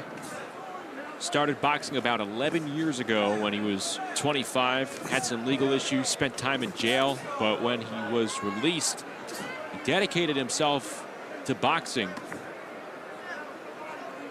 He began underground boxing. Had his first amateur fight when he was 25 and then turned pro shortly thereafter. He's a 7-1 traditional boxing record. Boxing offers a multitude of second chances for people. Probably more than any other sport. You see athletes gravitate to others, but there's so many go to boxing and get a second shot, turn their lives around.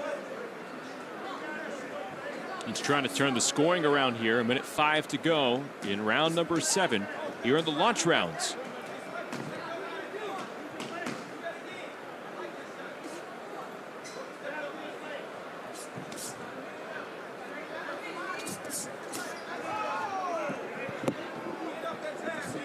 Good lateral movement from Amin Mitchell. Talib has been quick and has had good balance.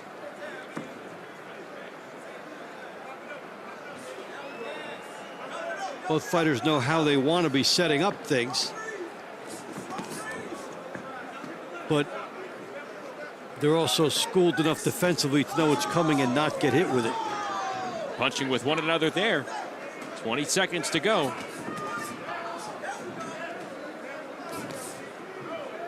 A lot of punches that catch some air from both fighters.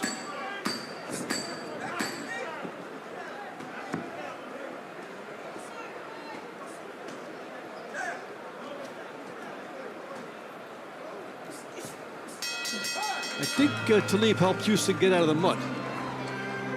We'll find out in a matter of moments. Take a look at the action from this round number 7 between Mitchell and Talib Jr.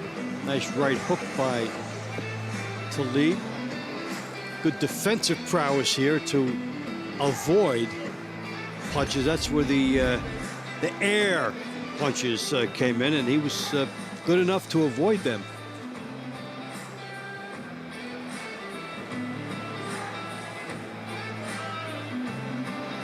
Mitchell looks like he feels confident he did enough. The winner of this round by the score of 10-9 from the Atlanta Attack, Amin Mitchell. Atlanta leads 69-64. Round 8 is in the 205-pound plus division for the Atlanta Attack, Colby Madison. For the Houston Hitmen, the WBA Latino champion, Nagy Dominican Dynamite Aguilera.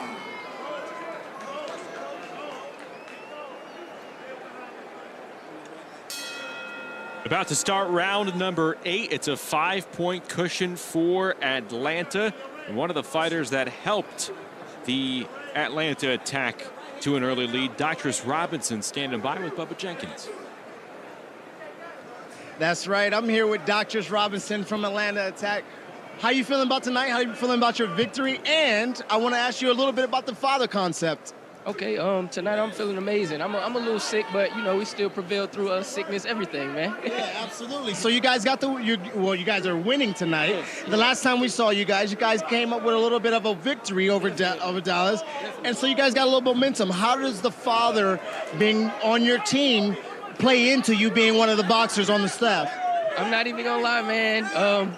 This is the pro aspect, but I'm not even gonna lie. It feels like the amateurs again, just me and my dad. But now it's a team aspect. So the knowledge and wisdom that he gives me, he's able to give to everybody else on the team, man. I love it. I love it. So does your dad give you in between rounds adjustments? You know how you've already fought tonight, and you might have a roll rounds a couple and later with the score being, out of the way. Obviously, you guys are doing a great job. But sometimes when the score is close, does your dad give you a little bit of insight on what you should be doing on adjustments between rounds, or how does that dynamic work?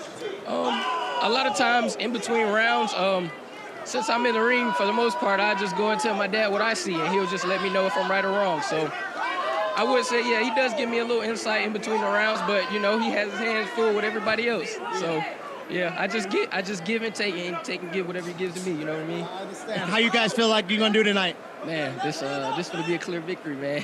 You see it, I see it. Yeah, absolutely. One-way traffic. You heard it right here from Dr. Robinson. We're going back to you guys at the studio. Appreciate you. The doctor's really confident. It sounds like he's embodying the full message of how Atlanta kind of feels about Houston. Up 5, and he already has one victory in his pocket tonight, coming off the performance against Dallas. So there is a wave of confidence that has come over that team, and he exemplifies that. Now, Atlanta's only lost one round here in the launch rounds. Based on his answers, feels like the attitude is that they knew Houston couldn't hang with them, and they're executing here. It's one thing to think a certain mentality, but here they are throwing their weight around and pulling away against the winless Hitmen. And they have a chance to put an exclamation point on what's been an exceptional launch round opening for them. Can the start carry through all the way till the end? Plenty more to go. This one's far from over, but here after the first third, it is all Atlanta. We will see how the judges rule this one between Madison and Aguilera. Some of the action from that last round. Madison coming in and just swarming.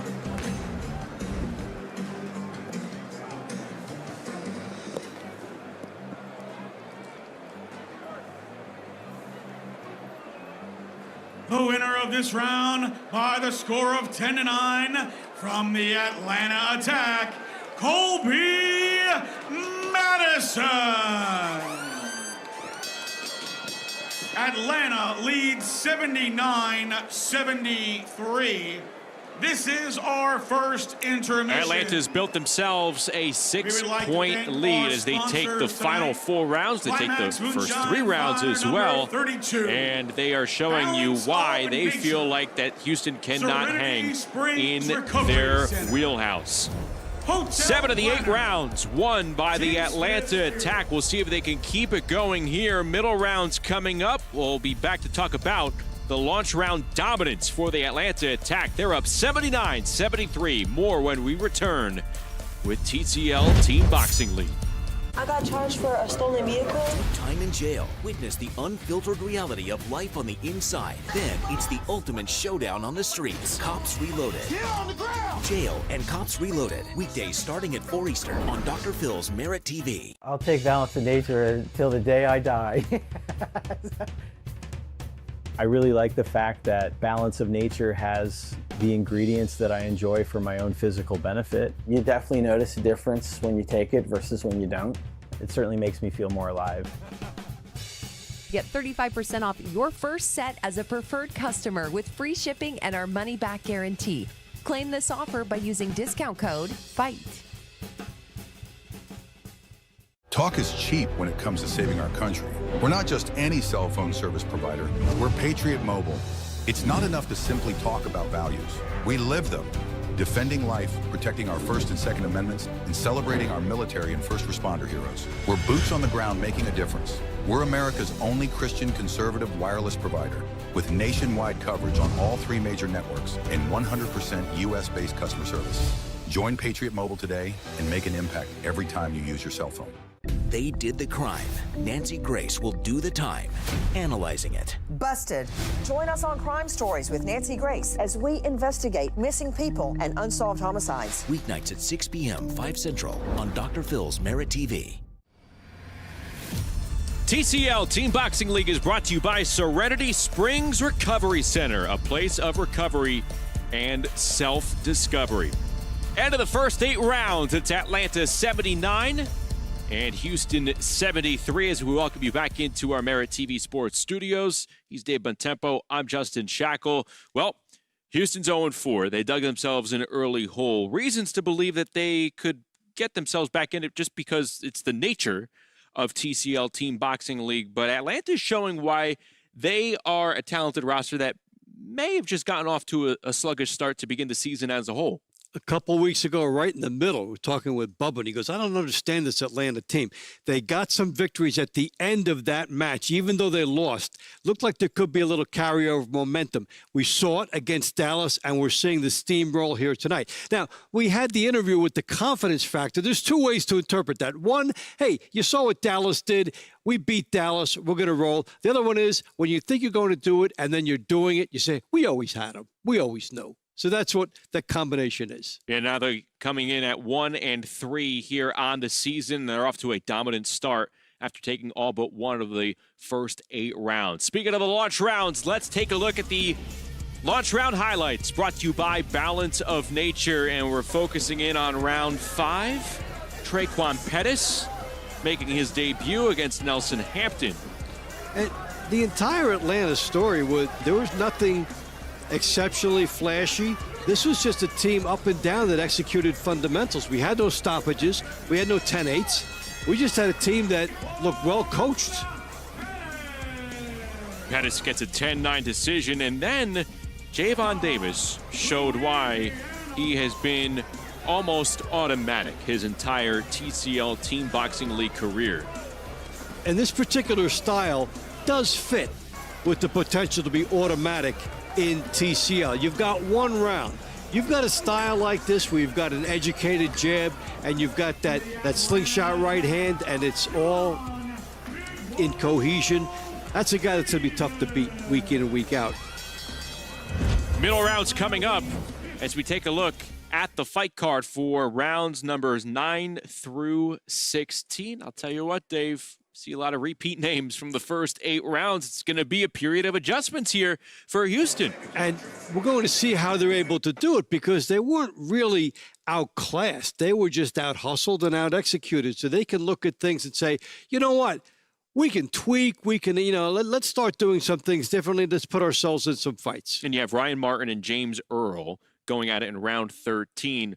Earl won the only round for Houston in the launch round. So what do you think they're saying to Ryan Martin right now? Hey, come on, man. Do we have to carry you? Let's go. There's that saying, there's only one guy who's not invited to the party. Ryan Martin doesn't want to be that fighter. So he's going to try and do work here against James Earl. But this is a time for Houston to step up, not just now for this fight night, really for their season. They're staring down an 0-5 start. Yeah, and it's looking tough for them. This is one that they probably circled as having a good shot to win. They did not envision this kind of a start. Middle rounds. Round 9 is in the 118-pound division. For the Atlanta Attack, Alyssa Bowles. For the Houston Hitmen, Raquel Galvin.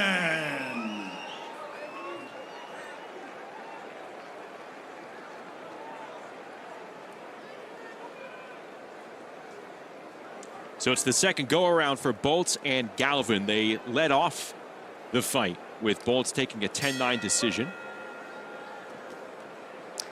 And in that one, Bolts boxed effectively outside. So if you go in now, probably talking to you like, you've got to take chances earlier. She is. She's taking those chances. And look at that. A counter left by Bolts, and Galvin goes to the mat. I was about to say, Raquel Galvin's looking pretty good, looking busy. And it just took one punch for Bolts to flatten her and put her down.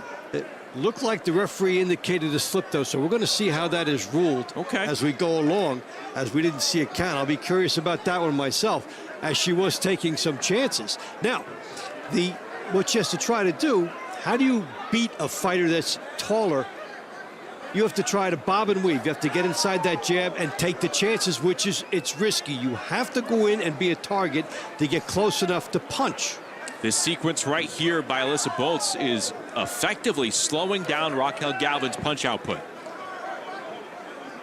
Okay, you've got that jab going out. Now, the fighter who has to get inside that jab has double the work. One is to slip that jab and get close enough to throw. You really have two jobs when you're the smaller fighter. And if you're the taller fighter like Bolts, she's effective by keeping that snake-like jab out there and making it hard for her opponent. These are two fighters that had success as amateurs. They now box professionally. They also coach youth boxers as well. Yeah, so they've evolved into mentors, and you know, you've always got an increased audience when you fight. You've got your students, you've got people you're coaching, and there's so many different ways to enjoy the game.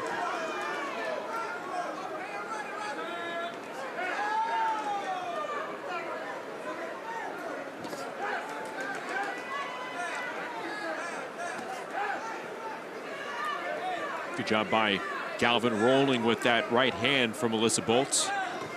Oh, cracked her there with the right hand. Galvin connecting.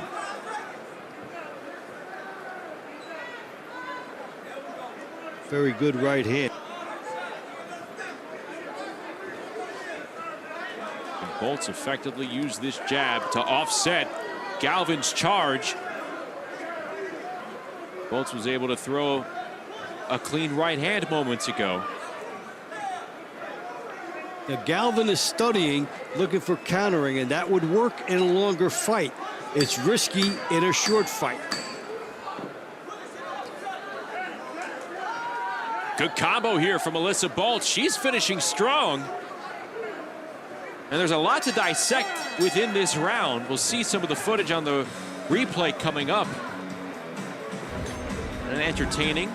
Now this was the shot by, let's see, but now watch the referee.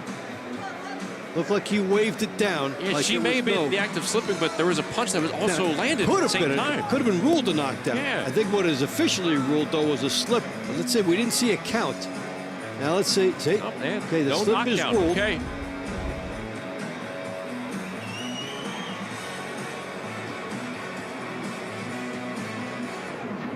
The winner of this round by the score of 10-9 from the Atlanta Attack, Alyssa Bolts. Atlanta leads 89-82. This round brought to you by Climax Moonshine Fire number 32, known to bring the heat. Round 10 is in the 135-pound division for the Atlanta Attack, Traquan Pettis. For the Houston Hitmen, former ABO and current Texas lightweight champion, Nelson Hot Hands Hampton. Here we go, Pettis and Hampton. Tangling once again. Pettis earned a 10-9 decision in round number 5.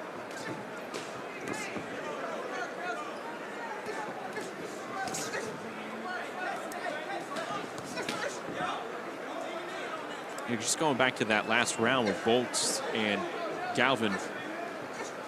If Houston, the other fighters here, can match the type of adjustments that Galvin made, we could have an interesting middle round portion here. Yeah, because she did make some good adjustments. She didn't get the verdict, but she did what she had to do from the standpoint of being different. She took more chances on the inside and tried to get more punches into her attack. But the height and reach, it shows how hard it was for the smaller fighter to overcome that. Nonetheless, the spirit of adjustment was very good. And you're seeing the height and reach work well for the 29-year-old Traquan Pettis for Atlanta. Just sticking that jab and working off that lead left hand. And we're showing here that Pettis is willing to pay the price to get inside because he has to eat some leather in order to get close. He's been willing to do that. Here's one way to try to get inside. You see the head movement. You can also try to make yourself a smaller target by getting low. If you get low, you're harder to hit. But you have to commit to that style. You can't just do it once. If that's the way you want to fight, you need to do it the entire round.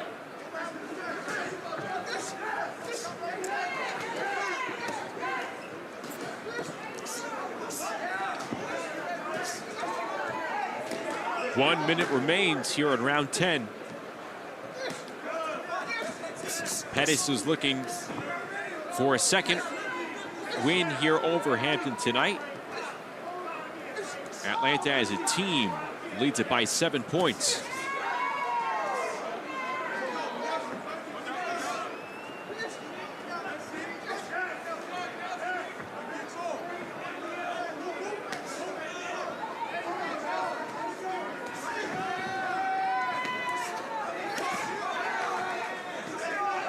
Yeah, well, with Hampton, we're seeing the jab, but too often it has not been with conviction.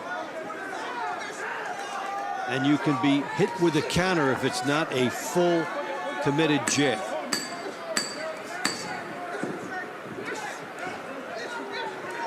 Nonetheless, a spirited effort for both fighters.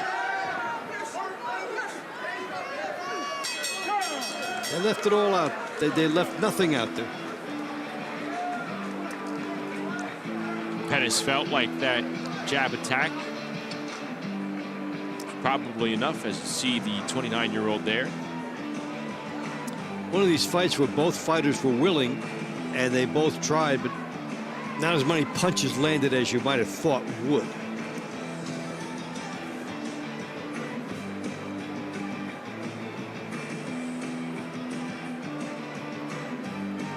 The winner of this round by the score of 10-9 from the Atlanta Attack, Traquan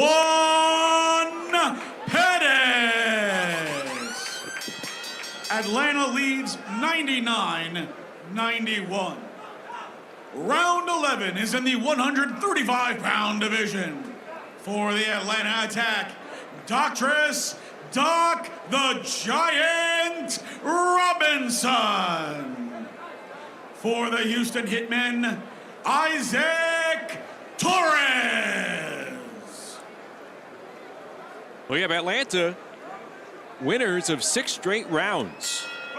And now they have Doctress Robinson in the ring, who scored a 10-9 decision over Isaac Torres in round number 3. And we heard Doctress really calm and confident, representing the team. I don't think those were his individual answers per se. No, there was a collective mindset that they were off to a good start. They probably talked to the locker room like, hey, we're going to go out and smoke these guys tonight. And here they are doing it, so they're going to keep it going. And, you know, his words were prophetic because they have kept it going. Can they keep their foot on the gas here in the middle rounds? So far, so good. I think when you interview the coaches in the middle, you might get a little bit of caution. We like to do this. We still have to adjust to that. But the fighters are gung-ho. We've got our foot on the pedal. We're going to just smoke them out of here. There you see Ariel Davis getting ready for her first round of action. It won't come until round 12 tonight. And she'll be back in action in round 18 in the money rounds against Samantha Ginnethan.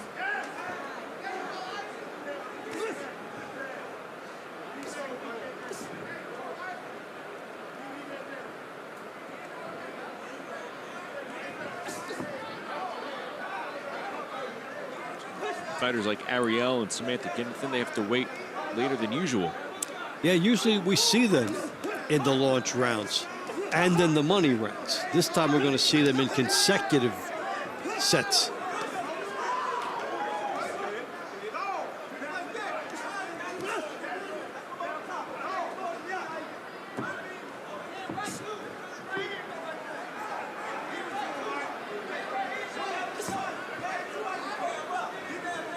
Can Atlanta keep this attack going, no pun intended, and start to really pull away? Will Houston be able to regroup, make those adjustments from the launch rounds, and get back into this fight? They're in a precarious position here, starting the season at 0-4.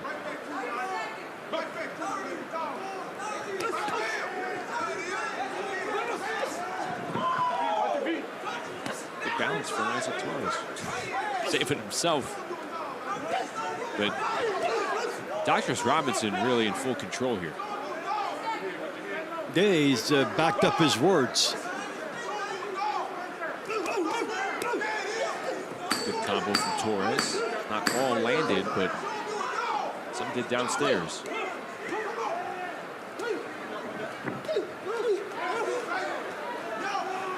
Physical at the end. Let's see what the judges rule.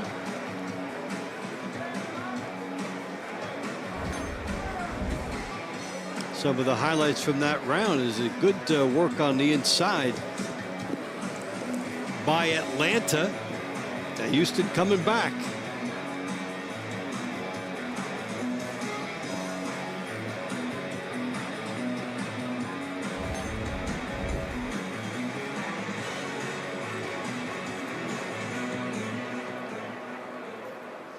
Let's see what the judges think. The winner of this round by the score of 10-9 for the Atlanta Attack, Doctress Doc the Giant Robinson. Atlanta leads 109-100. This round brought to you by Balance of Nature, proud health supplement partner of the TCL. Round 12 is in the 140-pound division for the Atlanta Attack, Ariel Davis. For the Houston Hitmen, Samantha Ginnathan.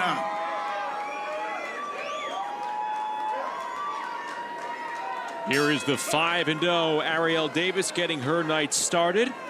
5-0 on the season, that is. And Samantha Ginnathan trying to crack the win column for the first time. It's been a slow start for her in 2025. She's 0-4 to start. Ran into the impressive rookie for San Antonio, Latia Williams, then dropped 2 to Erica Sanchez. Yeah, when you look at Ginnathan, you would have figured that she might have notched the win by now somewhere and all that. She's a pretty good fighter. But she is again in tough with the 5-0 Davis.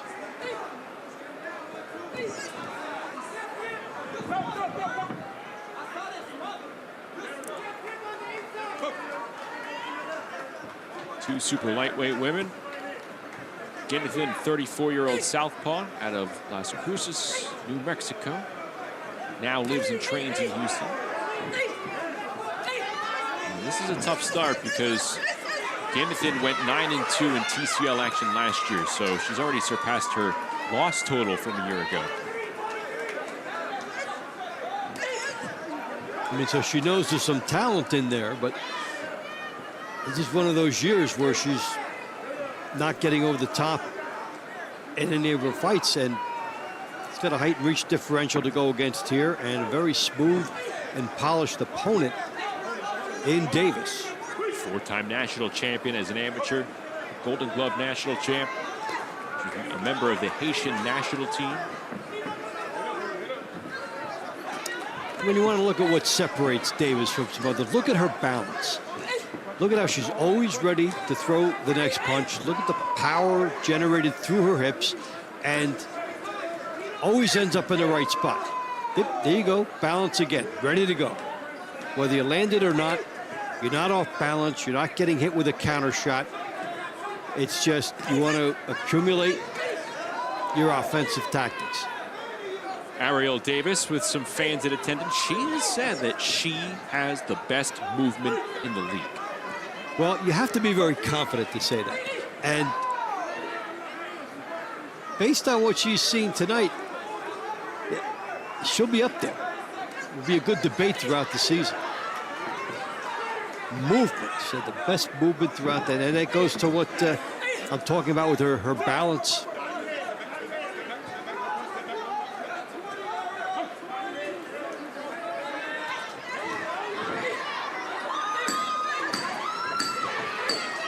Ginnathan coming on near the end. Not wanting another defeat added to her ledger here in 2025. Well, this was a tough matchup for her stylistically. These two will go at it again in round 18, so a short turnaround. Get to see the dominance here by Davis outside, polished.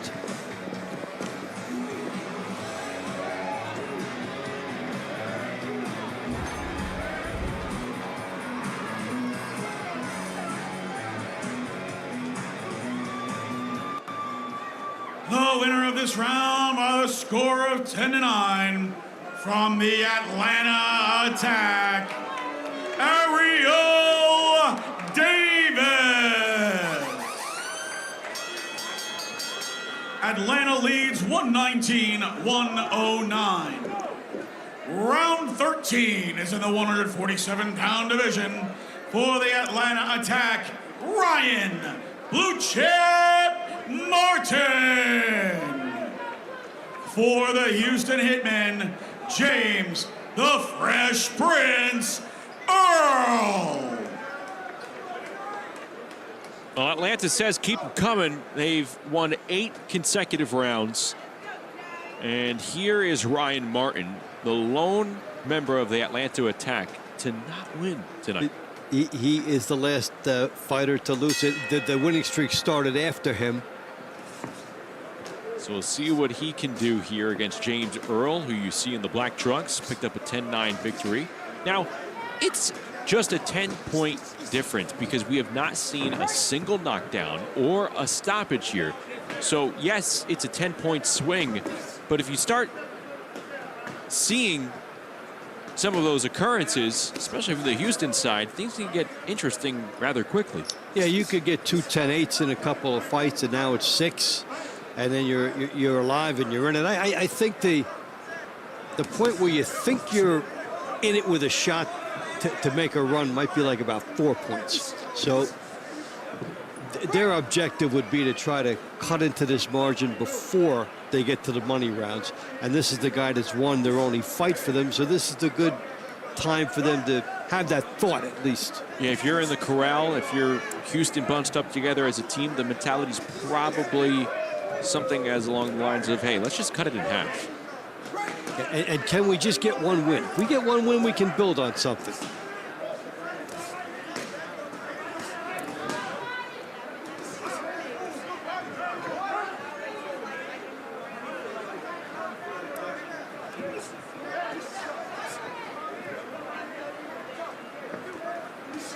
But this is a dominant performance all the way through by Atlanta.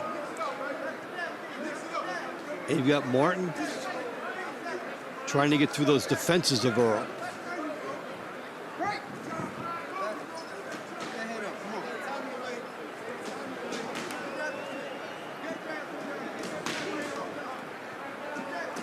Earl coming through with that left hook.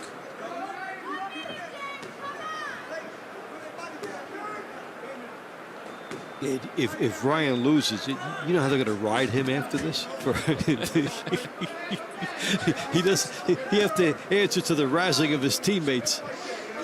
Yeah, let's not sugarcoat this. It's not going to be a pleasant night for Ryan Martin. Just like in baseball when your team gets 18 hits and you have none of them. Exactly. You're the only one that doesn't have one. You don't want to be the outlier.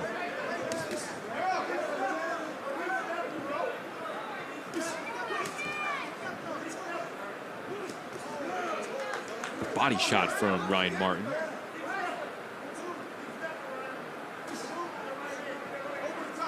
So it's not a total exaggeration to think that for Ryan Martin, this is his most important fight of the year to date. James Earl looking as solid as he did, though, in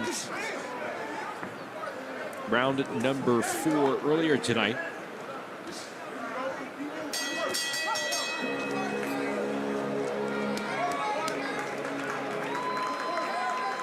This one maybe not as wide in favor of Houston. So we'll see if this will be 9 straight rounds for Atlanta, or if Earl is able to break that streak.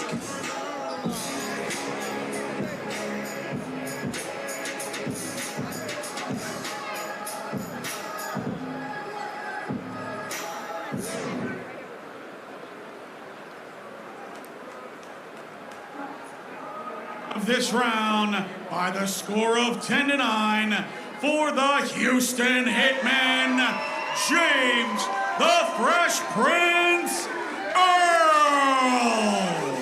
So Houston gets off the schneid, a 10-9 win for James Earl. Let's go down to ringside with Bubba Jenkins. Brought to you by Serenity Springs Recovery We're ringside Center, with a place Samantha of G recovery. here. I know we're in Dallas, but you got some fans in the crowd right here. You got some people coming to support you. How do you feel you did against Ariel Davis, a fan favorite, a crowd favorite, and someone you called me out on being a Bubba favorite? How you feel you think you did? Look, Bubba, we know that's your favorite in the women's division, and that's okay. Ariel is a very good fighter. I have a lot of respect for her. I felt like I did good. I felt like she landed good shots. I felt like I landed good shots, and I landed a little bit more. But unfortunately, the judges went the other way, and that's okay. I don't place my value on a couple of judges. I know that I'm a good fighter, and TCL is just kind of like a glorified sparring match for me. Right. No, and I'm getting a lot of hearing from the fighters about the judging system and about how they're doing judging. How do you feel? You know, a lot of times, the crowd seems to judge it one way versus the guys on the side of the ring. How do you feel that goes for you and some of the crowd favorites? Look, I think we talked about it a little bit. I think if we have a lot of downtime, the judges are going to go the other way. So the idea here is, and we hear it all the time, nonstop action, right? We want to do that, but we want to do that responsibly. So if we have a lot of downtime, we're going to know that the judges aren't going to kind of go in our favor. So we want to be active, but we want to be responsible, and we want to box cleanly. So I think that's the goal. I feel you. So that was your first time against Ariel Davis. I felt like you may have squeaked out that round. Coming up with the future rounds against Ariel Davis, how do you feel like you'll possibly do in the future? In the future, and like in my next round, I feel like I'm going to do good. I feel like she felt my power. I feel like I felt hers, and we're going to make it an exciting fight. Did you enjoy it? I enjoyed it. I enjoyed TCL, no doubt. Every round's a 12th round, so we're here for that. I think the women show really, really good, exciting matches, and with Ariel and me, I think you're going to get another good round. Absolutely. Well, you heard it here from Samantha G. Ariel and her are going to get it on. You have some great fights. The women's division in TCL is in good hands. See you guys at the studio. Thank you, Bubba. We have Keandre Leatherwood and Jaden Britton going at it right now at his 168 pounds. And Samantha Ginnathan's talking about the judges scoring and how maybe some certain lulls can obviously go against the fighter. I think being in Texas, the all-action nature, it's accentuated because Texas has that reputation for judging where they are in love with nonstop action. Yeah, and it's also the theme of the league, so it really plays together. And also, you want to do your bidding in places where you think the referees can see it. So at the corners, it's hard to have everybody see what you do. We've seen some fighters do well against the ropes and coming off of it, but not many. So Samantha and Ariel, they'll meet up in round number 18.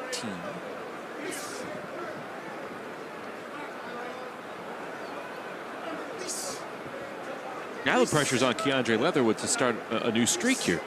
Well, yeah, and his team is saying, well, how can we possibly lose one? We were steamrolling through here. Get us back, baby. Leatherwood in the all-red trunks. Jaden Britton in his second TCL season, just 20 years of age. He's been one of the better Houston fighters coming in at 3-1. But this was, she was talking about the lulls. There were some lulls in here, and so that's going to be an interesting scenario for the judges.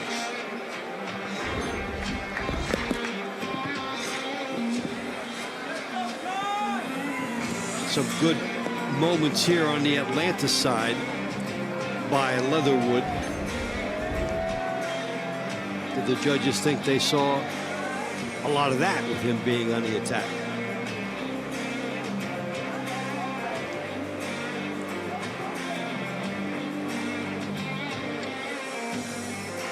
The winner of this round by a score of 10-9 from the Atlanta attack, Keandre Lightning Leatherwood.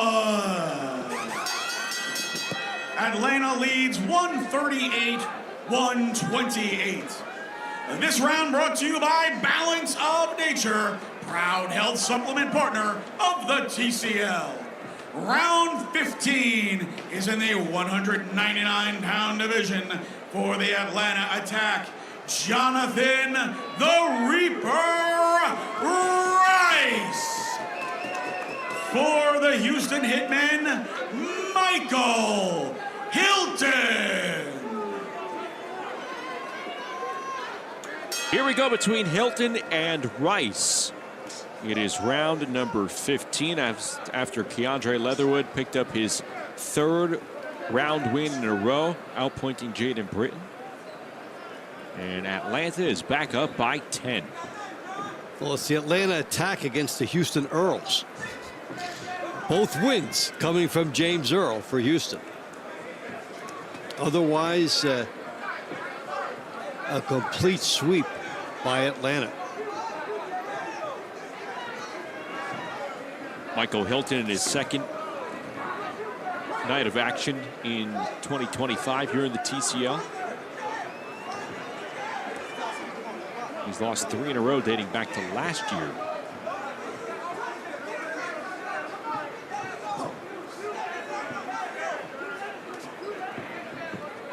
Jonathan Rice, meanwhile, picked up a couple of wins against Calvin Henderson, who we saw earlier tonight as Dallas beat the brakes off of San Antonio.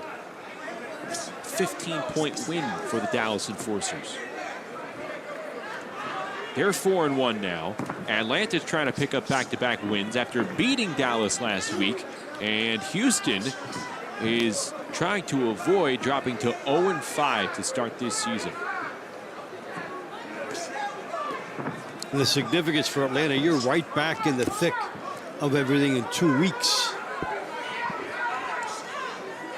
And you can turn things around. A couple weeks ago when they were en route to losing again, it really looked like a crisis of confidence for Atlanta. They lost that match, but won some battles late and then carried it over into the Dallas match. So you're thinking, well, where has that been all along? Well, now they're putting another one behind it, which is very important. You're talking about their meetup with Miami a couple of weeks ago, a very close contest that went back and forth near the end. Miami came back and was able to win it by 3, 228-225. But it was one where Miami had been up, and Houston, Atlanta rallied to make it close, and they're coming away thinking, why couldn't we just do this a little earlier? We would have caught up. Sometimes a team can build off that type of a loss.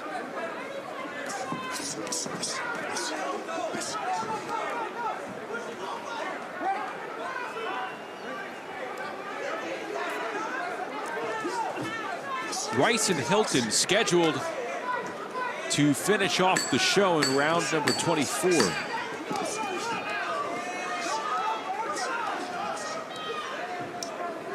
Atlanta's methodically trying to finish out Houston here. They have won a ton of rounds tonight, all but 2 so far over the first 14. Example of how they're doing it on the outside. Just winning the volume match at times. Hasn't been a matter of a power matchup. They're winning in volume. Good execution.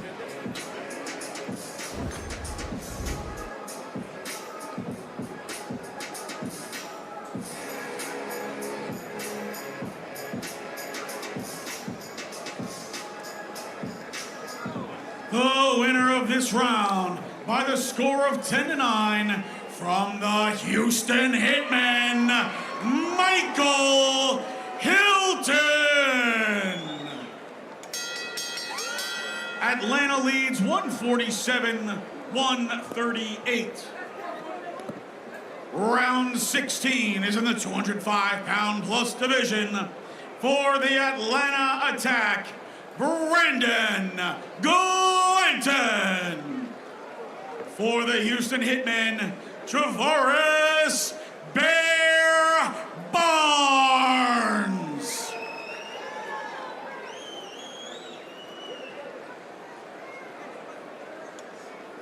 Travaris Barnes and Brandon Glanton will close out the middle rounds here. Barnes 7-4 lifetime TCL record for the 28-year-old southpaw out of Summit, Mississippi, but he has seen the world through boxing.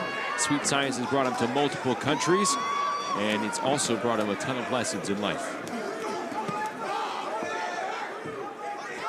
It taught me how to be patient, and it taught me how to be more understanding, and it taught me to slow down and be slow-tempered. Because before I started boxing, I used to be high-headed. Somebody say the wrong thing, I'm ready to fight. Now, you can say a million things to me and I won't budge. That's a nice perspective. But also, if you say the wrong thing to him with gloves on, well, he'll be ready to fight inside the ring. So that's two sides of him. And he's got a couple KOs on his ledger this year already. So maybe the wrong things have been said to him in there. He has won 4 straight after dropping his first 2 rounds to Zachary Spiller here this season. He's trying to continue that stretch run. And with the knockouts, this is a guy that, I mean, Houston, you just won one. Wouldn't it be something if this guy could turn a big one for you? I mean, this is the fighter that you would look to give it a try.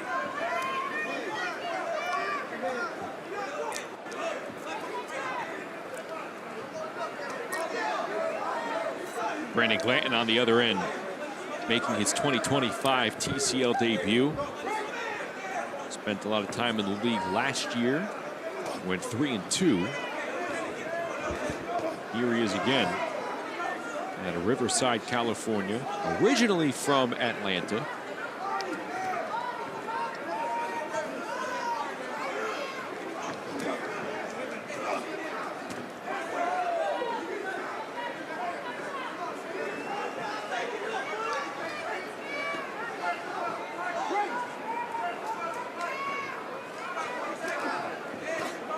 Good connection there by Travorce Barnes. Did he build on it? A lot of single shots with some impact here. Glanton fighting back. Good body work by these guys. They're only going to have a break of about 5 rounds. They're going to meet again in round number 21.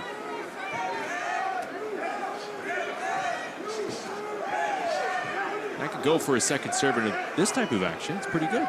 Yeah, some good work on the inside and fighting off of each other.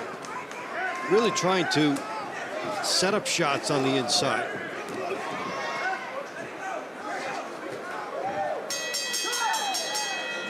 Quality round between 2 heavyweights to close it out here in the middle rounds.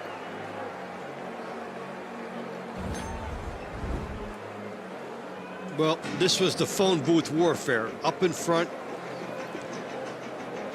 both of them seeing opportunities there. Back and forth, the body shots, and they had the same idea, and they just figured, well, who's going to execute more? Who's going to throw harder punches? We'll soon find out.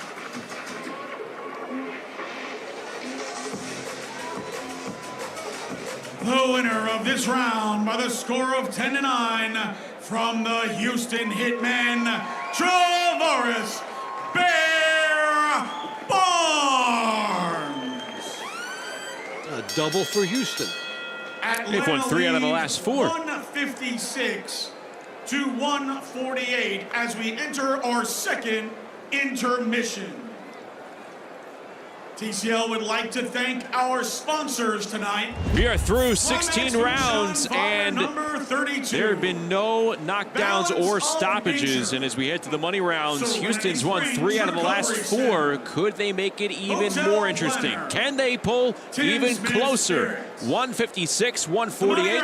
Atlanta in the lead.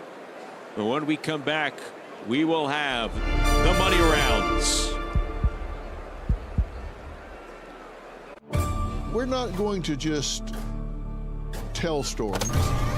We're going to go inside the minds of these killers. He told me his name was Ted and he was a law student. Let's break this down for a minute. This was a man who'd make the devil blush with his sins.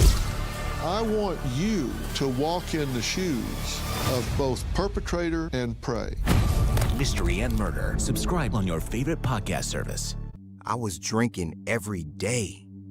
I was hooked on oxys. My husband turned into someone I didn't recognize. The addiction crisis. Worse than a pandemic, we have a growing epidemic. There are approximately 20 alcohol and drug-related deaths per hour every single day. Addiction is a disease. Like any other disease, it may have serious harmful effects and may lead to death if left untreated. Introducing Serenity Springs Recovery Center, a place of recovery and rediscovery. We understand the unique challenges men face in their journey to recovery. Set on 38 private acres, our state-of-the-art facility offers a safe, supportive environment for healing and growth. Our team of dedicated professionals specializes in evidence-based treatment, providing our patients with the tools to overcome addiction and achieve long-term sobriety. If you or a loved one needs to make a change, call us today at 386-423-4540 or visit us online at serenityspringsrecovery.com and reclaim your life. Friday night here in Dallas, Texas, and it is Atlanta, the non-Lone Star State team, coming into the Lone Star State and so far making a statement here against the Houston Hitmen. Back in our MeritTV studios, Justin Shackle, Dave Bontempo with you, and Atlanta at one point won 8 straight rounds. They won all but 2 of, well, the first, let's take a look here. Out of the first 14 rounds, Atlanta took home 12 of them. They asserted their dominance. They, again, did it technically. They're precise. Their punches have come crisply with some great timing mixed in as well. But here we are. Houston's won 3 of the last 4 rounds. They are not completely done just yet. 8 is not impossible for how dominant Atlanta has been. That's a small margin based on the fact that Houston has done very little right throughout much of this. And then after Earl the Pearl got the second straight victory for himself for Houston, that launched a little bit of a run for them, so it makes the money rounds a little bit more interesting. Atlanta still very happy sitting in the catbird seat in this after these 2 sets of rounds up by 8. They don't have to do much in the last set. They just have to avoid catastrophe. Good timing by you with the New York Knicks advancing to the Eastern Conference Finals. I see what you did there. Your best Walt Clyde Frazier impression. How about this? We take a look at the middle round recaps brought to you by Balance of Nature. And we highlight some of these women fights. Alyssa Boltz doing a terrific job extending her reach. And for a moment there, Raquel Galvin was coming right at her, and she played right into her trap. Yeah, and Galvin did a better job the second time, made the adjustments, but just not enough, as we saw that Boltz was able to put a double in the win column for her team. Then fast forward to round number 12, a spirited round between Ariel Davis and Samantha Ginnethan, but it was Davis showing off that movement that she claims is one of the best in TCL Team Boxing League play. She did enough to get the 10-9 decision over Ginnethan, who cannot wait to go up against her again. So I'm really looking for Ginnethan to employ some of the changes she talked about. And I think that will be reflected by her confidence. Taking a look at the money round fight card coming up. Again, the last 8 rounds.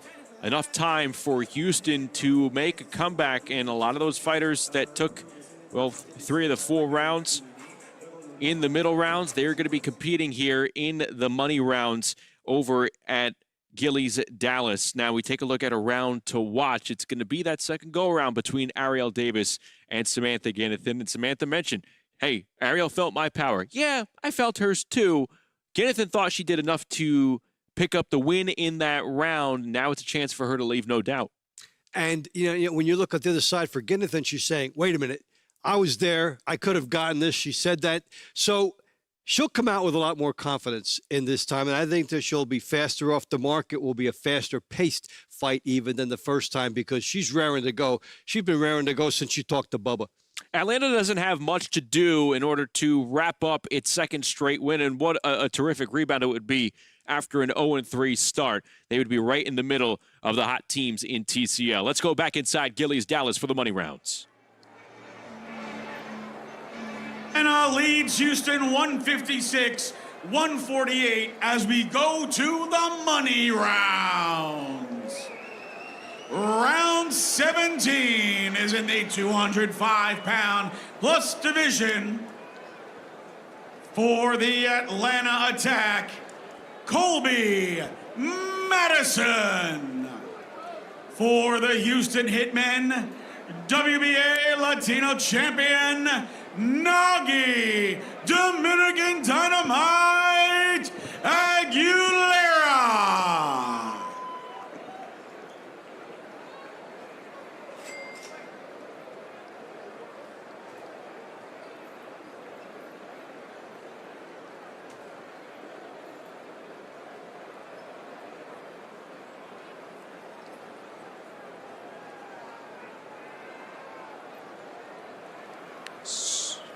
So Nagi Aguilera's injury, this round will be scrapped as Colby Madison is unable to compete. It will be a 10-9 round for Houston.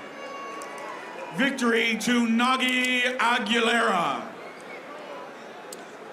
So Nagi Aguilera gets in the ring and he picks up the 10-9 decision because Atlanta that's as late as it gets. Colby Madison not able to compete, and Houston right now has now won 4 in the last 5 rounds. All of a sudden it's 7. It would be interesting if somebody gave them a whiff of contention with a 10-7. Then we would really have this match turn on its head. And I tell you what, we were highlighting Davis and Ginnethan right here. Spotlights on Samantha Ginnethan to make some movement for her team. For the Houston Hitmen, Samantha Ginnethan. Well, this is like momentum and emotion. Not only the technique of boxing, but based on what's happening in this fight and the fact they have fought before. Ginnethan is all emotion. And then for Davis, she'll try to take care of business. Houston perhaps seeing an opening here to start the money rounds. And can Ginnethan even the score against Ariel Davis? The value of all these 10-9 wins for Atlanta, because they're stackpiled so high, is mathematically, if you're Atlanta, you win 1 of these money rounds without a 10-8 against you, you will win. So you're in a dominant position. But yeah, you still have to go through these and avoid something bad. Davis and Ginnethan punching with one another at a rapid pace. About a minute gone by here in round number 18. Can that pace be kept up over the final 2 minutes?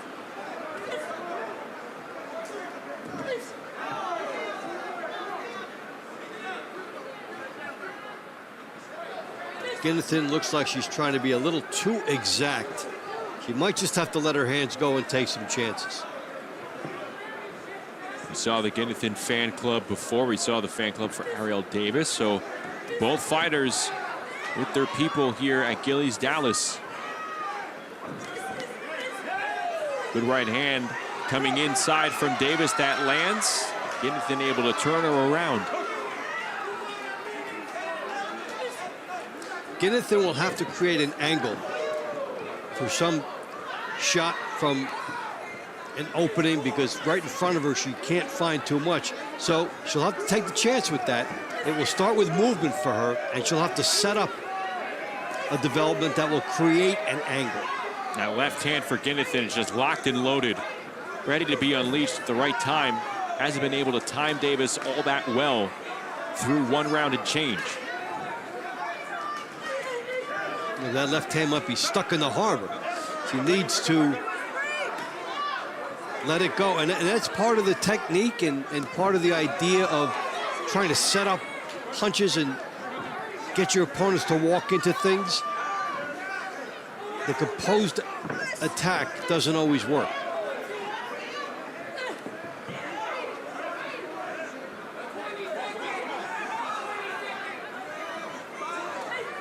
Well, Ginnethan's looking like she feels she's done enough here. And I don't see it. Yeah, neither do I. I think Davis has been the composed fighter. And there they go. Lefts and rights flying from each direction as the seconds wind down. Both fighters leaving it all out there. And we'll see how the judges rule round number 18 between Davis and Ginnathan. Well, this is what we thought we would see for 3 minutes. And we just got a little snippet of it, the final few seconds of that round. It was really good. I think Davis had the more meaningful shots, and that's one of them. Even though Ginnathan had to adjust, Davis did probably a better job. The winner of this round by the score of 10-9 for the Atlanta Attack, Ariel Davis. Atlanta leads 175-167. Round 19 is in the 168-pound division for the Atlanta Attack. Former national champion and IBA America's champion, Keandre Lightning Leatherwood. For the Houston Hitmen, Jaden Britton. Just going back to that last round, I thought the right fighter won. Ariel Davis, yes, 2 for 2. No question. Even more decisive than their first matchup. And part of that was just Ginnathan could not get anything started. So here we go with round number 19. Leatherwood and Britton at 168 pounds. Leatherwood coming away with a 10-9 decision against the 20-year-old Jaden Britton. Atlanta has completely dressed down Houston here tonight.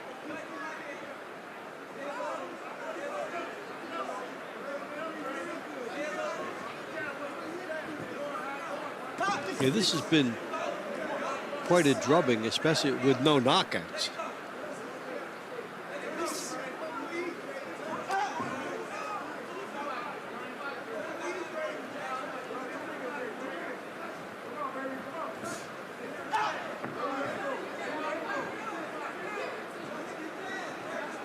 I think when you don't have the knockdowns, the stoppages, and you're on a route like this, it does showcase the talent level.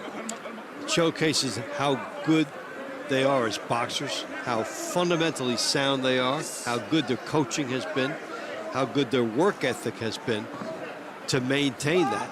And you know, it's interesting, I was just thinking before that, you really can't turn boxers into knockout machines. The first thing you might say is, oh, if they had some power, look at them. But if that's not who they are as boxers, it's not a realistic thing to expect. This is a team that they almost box like a team. Like this is a philosophy that comes down. We jab, we move, we are good defensively, we cut off the ring.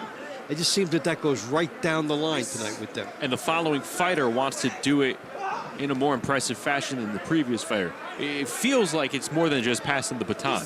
Yeah. But not only the encouragement, but there's a philosophy. This is how we do things, and I'm going to go in there and I want to be fired up because of what I just saw you do, and I want the person behind me to have a tough act to follow. And winning is contagious like that.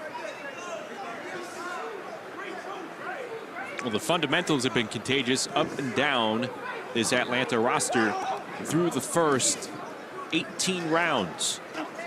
Keandre Leatherwood trying to continue it here in round number 19.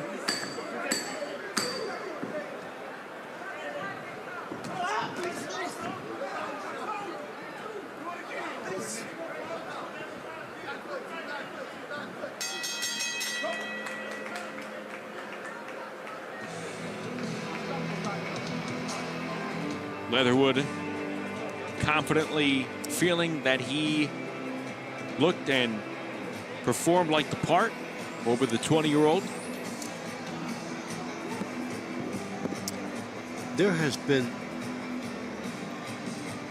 no deviation stylistically throughout this entire team. Every boxer has been content for that 10-9. The winner of this round by the score of 10-9 from the Atlanta Attack, Keandre Lightning Leatherwood.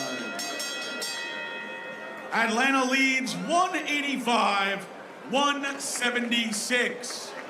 This round brought to you by Balance of Nature, proud health supplement partner of the TCL. Round 20 is in the 154-pound division. For the Atlanta Attack, U.S. Army veteran Amin Mitchell.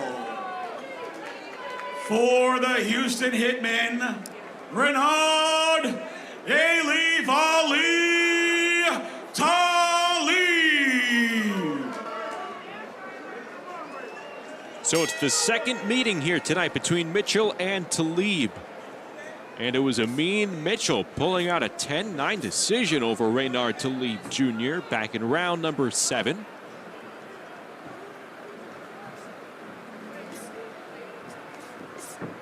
That might be the point where you thought, ooh, this might not be Houston's night. Started to pull out right around that time. But we have seen some fights in which a team gets off to a strong start. We saw that in the first Dallas-San Antonio meeting a couple weeks ago, and then San Antonio came roaring back in the middle rounds. But tonight, when we got that feeling a team was starting to pull out, they did, and there was no middle rounds retaliation against them.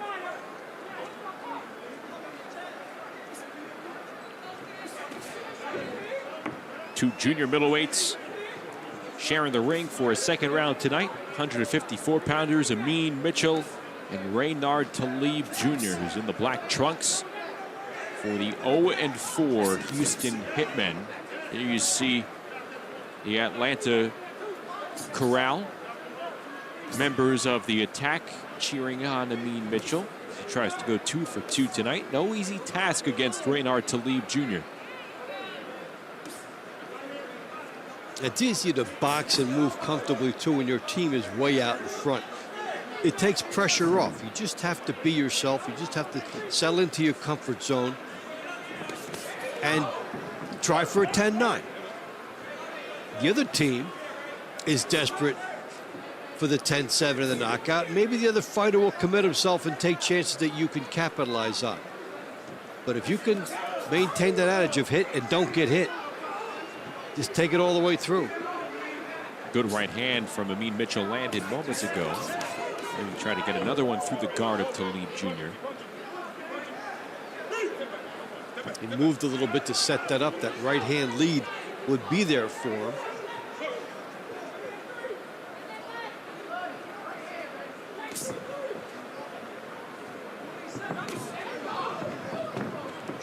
Mitchell looking sharp tonight against one of the tougher fighters to beat in this league.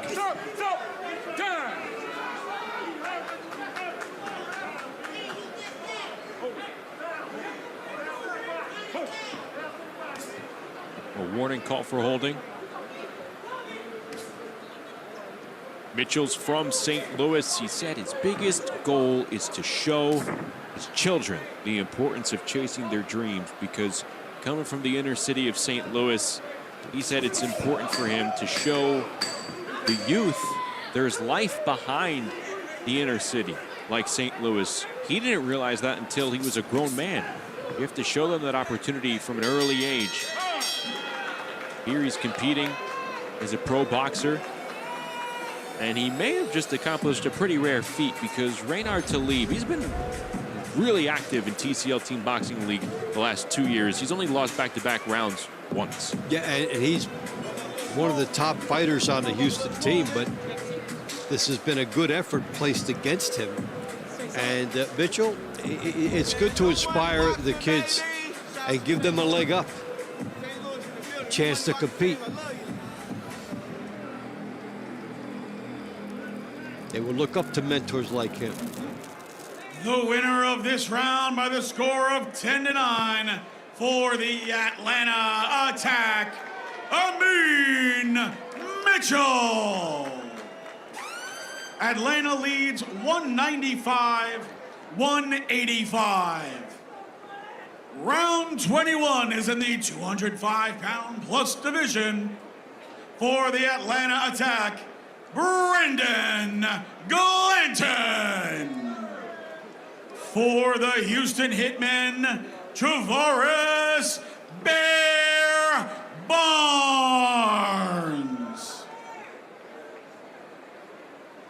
Here we go with round number 21. Travaris Barnes for Houston and Brandon Glanton. A repeat of round 16. Barnes came away with a 10-9 decision. Again, just going back to Amin Mitchell, I mean, he might have cemented himself as star of the night.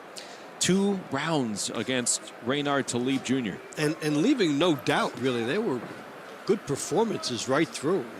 You couldn't say, oh, this could go either way. You expected him to get there.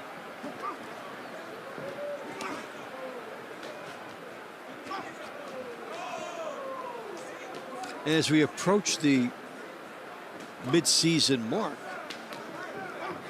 we're seeing fighters build momentum. We're seeing fighters come into their own, find their best stride. And he could be one example of that. I mean, and his team is one example of that.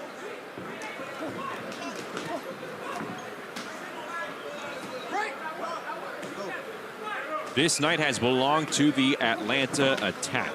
They won 12 of the first 14 rounds, including 8 straight at one point between the launch and the middle round phases. Too late for Houston, despite winning 4 of 5 at one point, carrying over here into the money rounds. But it hasn't been with any explosiveness, any stoppages. More technique, more precision, more timing, more breaking down opponent after opponent for the Atlanta Attack. And what has really struck me about their effort tonight, other teams that have routed opponents, we see a lot of individualism. We see some charisma, we see some stars, we see some style. Everybody has a different personality. But this is tonight a team that got cut out of a particular stylistic mold, and they've all done their part. They've all stayed level with that, which is very hard, but it's an example of excellent coaching to get everybody in line like that, to do all these fundamentals and simply compile victories.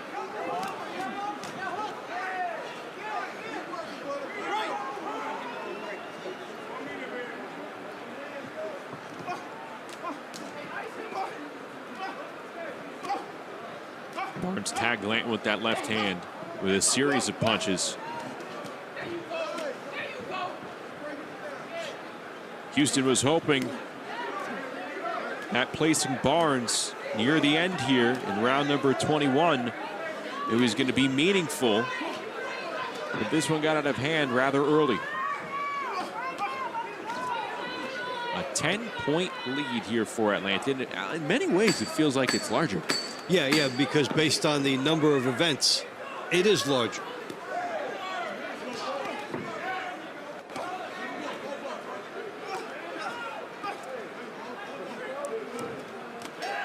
And when we talked about the consecutive rounds won, I think somewhere around 9 or 10 would be the standard bearer for some of the teams in this league for consecutive victories. As you look at Atlanta trying to close in on another one here. As Blanton, methodical, consistent, keep your opponent on the ropes, don't get hit, land what you can.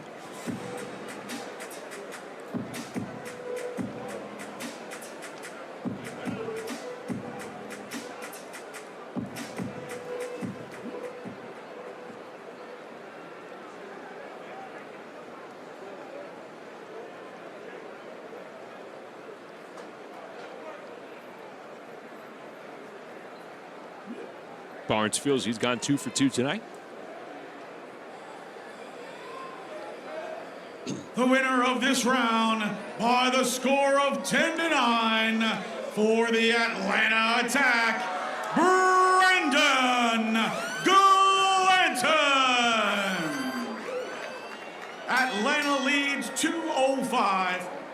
194. This round brought to you by Serenity Springs Recovery Center. They're loving it. A place of recovery The attack. and self-discovery. Round 22 is on the 127-pound division for the Atlanta Attack. Javon Big Wolf Davis. For the Houston Hitmen, current ABO welterweight champion, Todd Louisiana Lion Manuel. Javon Davis, Todd Manuel, welterweight action here in round 22. Being told that round 24 has been scratched due to an injury to Houston's Michael Hilton, so Jonathan Rice will pick up a 10-9 victory. And Atlanta gets the breaks there as well. Sometimes that will matter in the scoring a lot. Tonight it will not. But you come up with these at the end, now and then. And yeah, they give the fighters every chance. And sometimes that's why you'll see a late scratch, as the fighter's been given a lot of time to consider it, and then the decision has to be made close to fight time.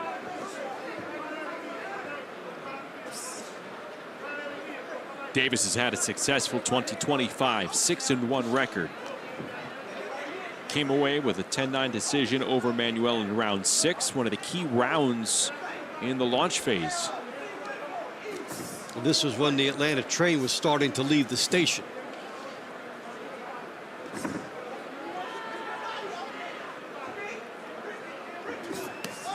Oh, big overhand right.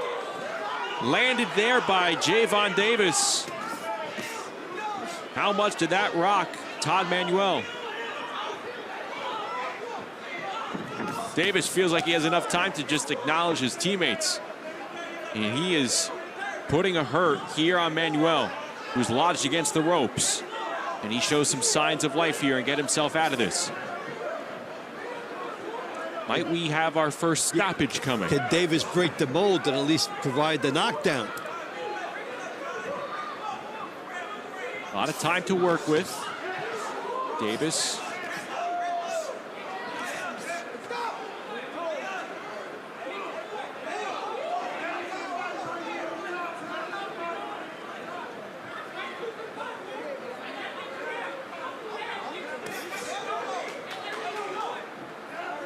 It's really a question of how much does Davis want to step on the gas pedal.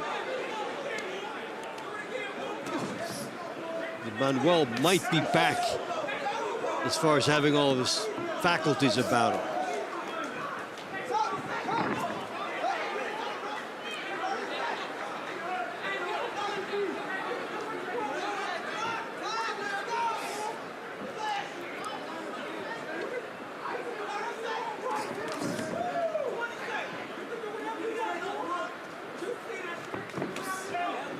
What a good way to finish. Yeah, getting that right hand right through the guard.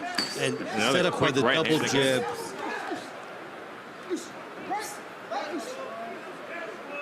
A good attack for Atlanta's welterweight.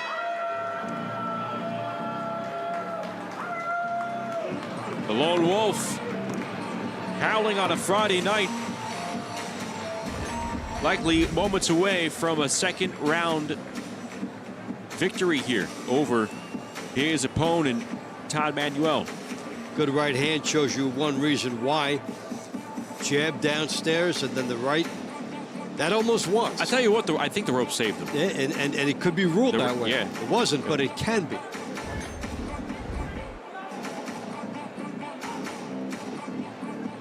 The winner of this round by the score of 10-9 for the Atlanta Attack, Javon Big Wolf Davis.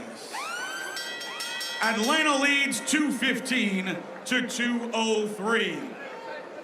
Round 23 is scheduled for the 126-pound division. For the Atlanta Attack, Dante Randall. For the Houston Hitmen, Martel the Menace Washburn. So this will be the last round. Round number 23, Randall and Washburn. Well, they fought way at the top of the show a long time ago. Way before this was decided. Yes, yes. It was the second fight. It was still a fight. About an hour and a half ago. And they've had a lot of time to think. Be interesting to find out from the fighters, and we'll get a glimpse as we go along, what they consider the ideal time for recovery before you go back in. Everybody's different, but hour and a half is interesting. Atlanta getting ready to wrap up a victory here, a comfortable win, and a second straight win after an 0-3 start. Atlanta right back in the thick of it here. And this is an impressive turnaround from the standpoint that when you watch them, you didn't necessarily think they should have won those other two. Like, say, when you look at Phoenix, you say there's a team that could have won their first one, that could have won their last one. Atlanta they were really sliding downhill, and that team righted itself. So this is a team that has found something. We will soon see another team that did that, the New York City Attitude. It's coming up tomorrow. Part of our Saturday doubleheader of action from Foxwoods in Mashantucket, Connecticut.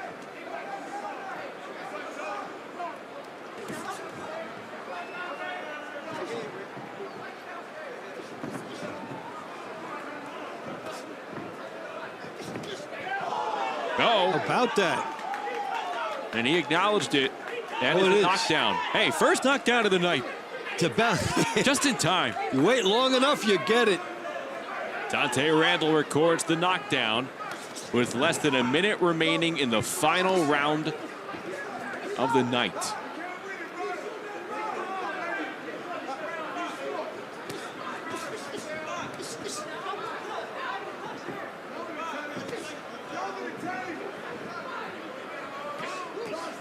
And it has emboldened him to try to go for even more.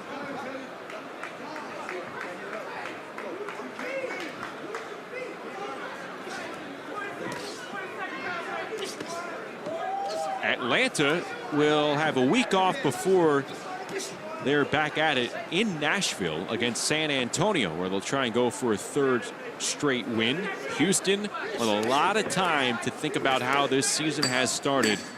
They'll be back in action against San Antonio on June 6th at Techport Center.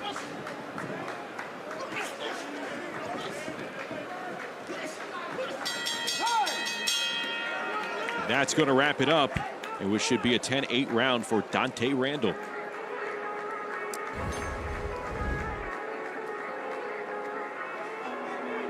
A beautiful right hand. He chopped down on it, and when he did, he brought the chin with him. Yeah, he really, you saw the power come through the hips, and he maintained enough balance to get the most on that.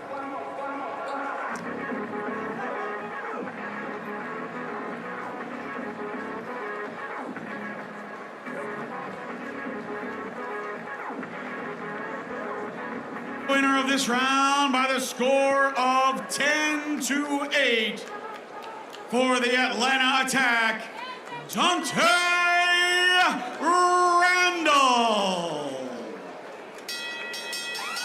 Fight fans, due to an injury, Michael Hilton is unable to compete.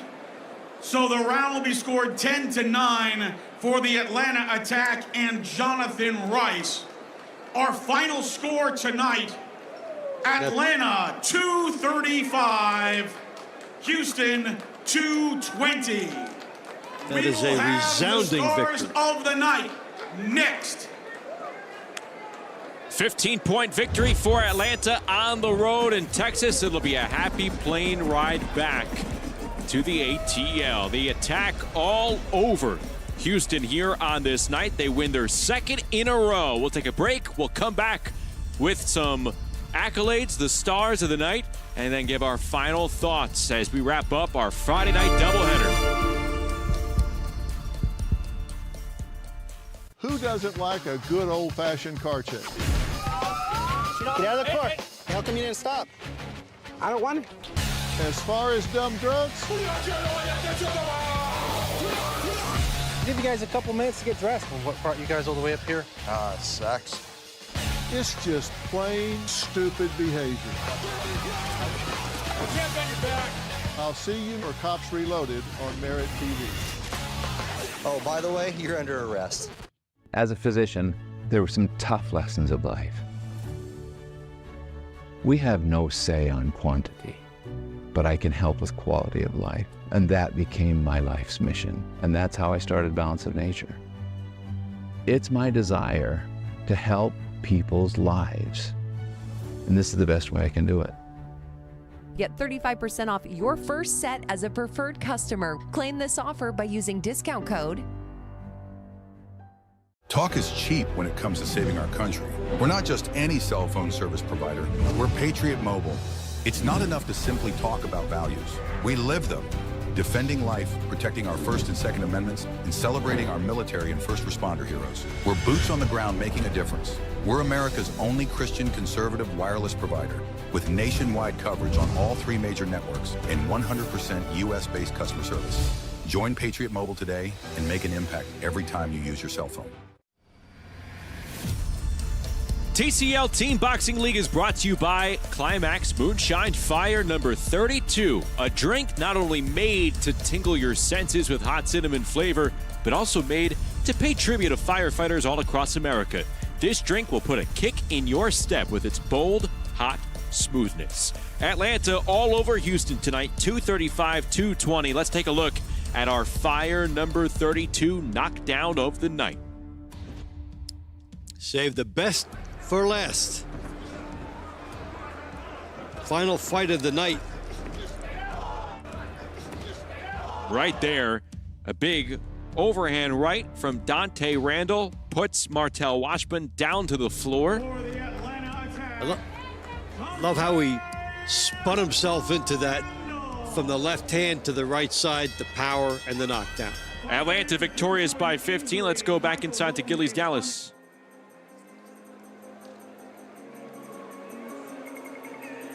Our final score tonight, Atlanta 235, Houston 220. It's time for our stars of the night. Our third star from the Houston Hitmen, James the Fresh Prince Earl. Our second star of the evening from the Atlanta Attack, Alyssa Bowles. And our number 1 star of the evening for the Atlanta Attack, Dante Randall.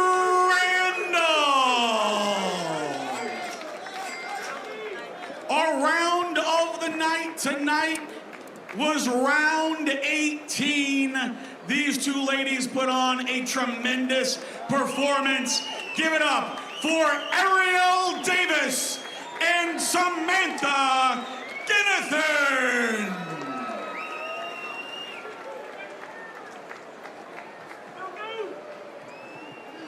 I'm here with Alyssa Bowles. You were the fighter of the night tonight, the second fighter of the night tonight. How do you feel about your performance? How do you feel about you guys going forward? Great, I feel great. We're coming back for the wins. Love it. Super grateful for my team, for my coach, Sam Arnold, and we're just getting started.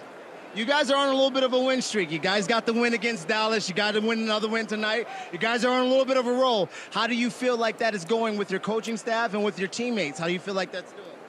I think we're really starting to mesh now, and that's really helped. You know, we're getting in the gym, we're working, and we are coming back. Well, congratulations again on the victory tonight and being a fighter of the night. We'll see you guys. I got to bring the next person in, but congratulations. Good job. Fighter of the night, come on up here, big dog. My man got the fighter of the night tonight. What's your name and how you gonna do it? My name, Dante Randall, man. Yeah, Dante Randall right now. You got the fighter of the night. You got it done. Your team won tonight. How do you feel about your victory and how do you feel about going forward this year? Man, I feel good, man. I feel good. I feel good able to support my team, and my team able to support me. Atlanta, we started off slow, but it's the comeback, baby. Yeah. So is this the first time you've got Fighter of the Night, and is it something you're looking forward to for the rest of the season? Yeah, this is my first time. I'm trying to end the season with one every night, for sure. Absolutely. Well, my man Dante Randall right here, Fighter of the Night, got the victory. Back to you guys. Thanks so much, Bubba. Dante Randall picks up his first Fighter of the Night accolade, gets that 10-8 decision over Martel Washburn. Let's go back inside the ring. My man, listen, he's on a roll right now. Sam Arnold's getting it done. You guys coming off of 2 straight victories after having a hard start. How do you feel the rest of the season is going to go for you guys? We ain't losing no more. You might as well hang it up, man. We got a bad start, kinda, because we have to put some pieces in place. But watch us keep rolling. We got excellent boxers, and we work hard behind the scenes, and we got a lot of people that listen. And I do a lot of one-on-one work with the fighters to improve our team. So just keep watching. You'll see us keep improving. Well, you got it right here from Atlanta. My man Sam Arnold said he's got some improvement coming. You guys keep watching, keep checking him out. But I want to interview Sam Arnold II. Sam, come on out here, my man. You saw the dad, now you see the son getting bigger and bigger. I remember I sparred with this guy when he was like 12. Now my man is the man these days. Sam Arnold II, how you feel about your team, your dad's team? How you feel about what the TCL's doing? I feel like the TCL is doing great. They're improving every year and all around the board.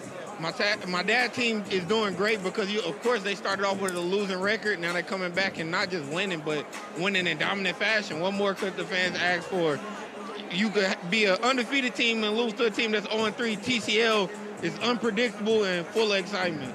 Unpredictable, full of excitement. You said it. When's your next fight, Sam? We want to see you. We're used to seeing you here in the TCL. Now you're doing bigger and better things. I wouldn't say bigger because TCL is what it is. Right. But when you coming up again, my man? So I'll be announcing my next fight day probably in about next week or two.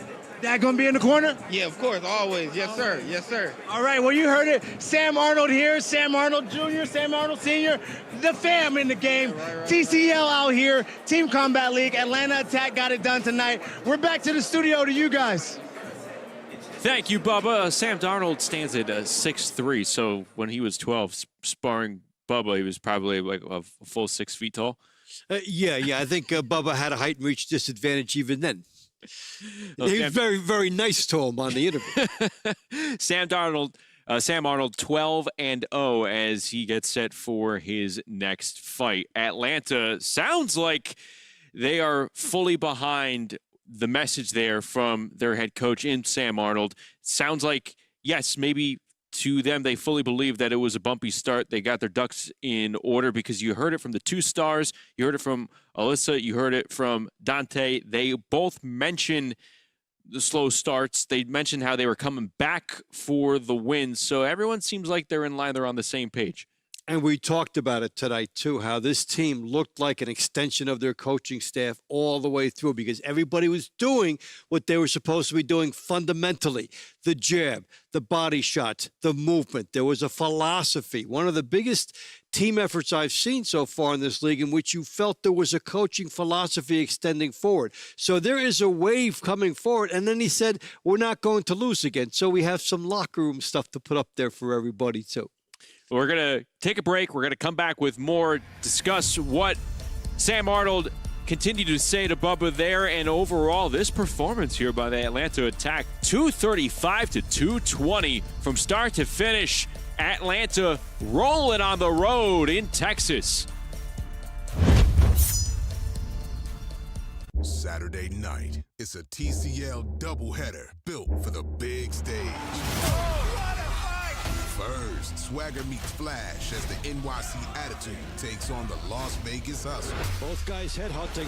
Then, defending champs Philadelphia Smoke fight a hungry Boston Butchers team. Oh my! 2 fights, 1 night, all business. NYC, Vegas, then Boston, Philly, tomorrow night on MeritTV. Sleep Cream is the revolutionary all-natural cream made of organic oils and plant extracts. Simply apply Sleep Cream at bedtime and start enjoying. Sleep like a baby and bright-eyed, bushy-tail mornings. I mean, you do want to start sleeping better, right? Try Sleep Cream today. To order, visit sleepcream.com to start sleeping better guaranteed. And for a limited time, get free shipping on your first order by using code PHIL at checkout at sleepcream.com. What's gold is new again. Pardon the pun. But considering gold has been used as currency since around 550 BCE, it has been on fire the past year. I'm here with Daniel Boston, the founder of Preserve Gold. Why is gold so stable and such a good investment for many people? Take the central bank, for example, the Federal Reserve. They print money out of thin air, and then they take that printed money to go buy hard assets like gold to protect themselves against the very risks that they're creating. So I always tell people, don't do what the big players are telling you to do. Do what they're doing themselves. Yeah, watch what they're doing. That's correct. Okay. If people are interested in investing with Preserve Gold, how do they get started? You can give us a call at our toll-free number, 844-407-6375. You can text Phil to 50505, or you can check out our website, www.drphilgold.com. All right. No way you can miss it.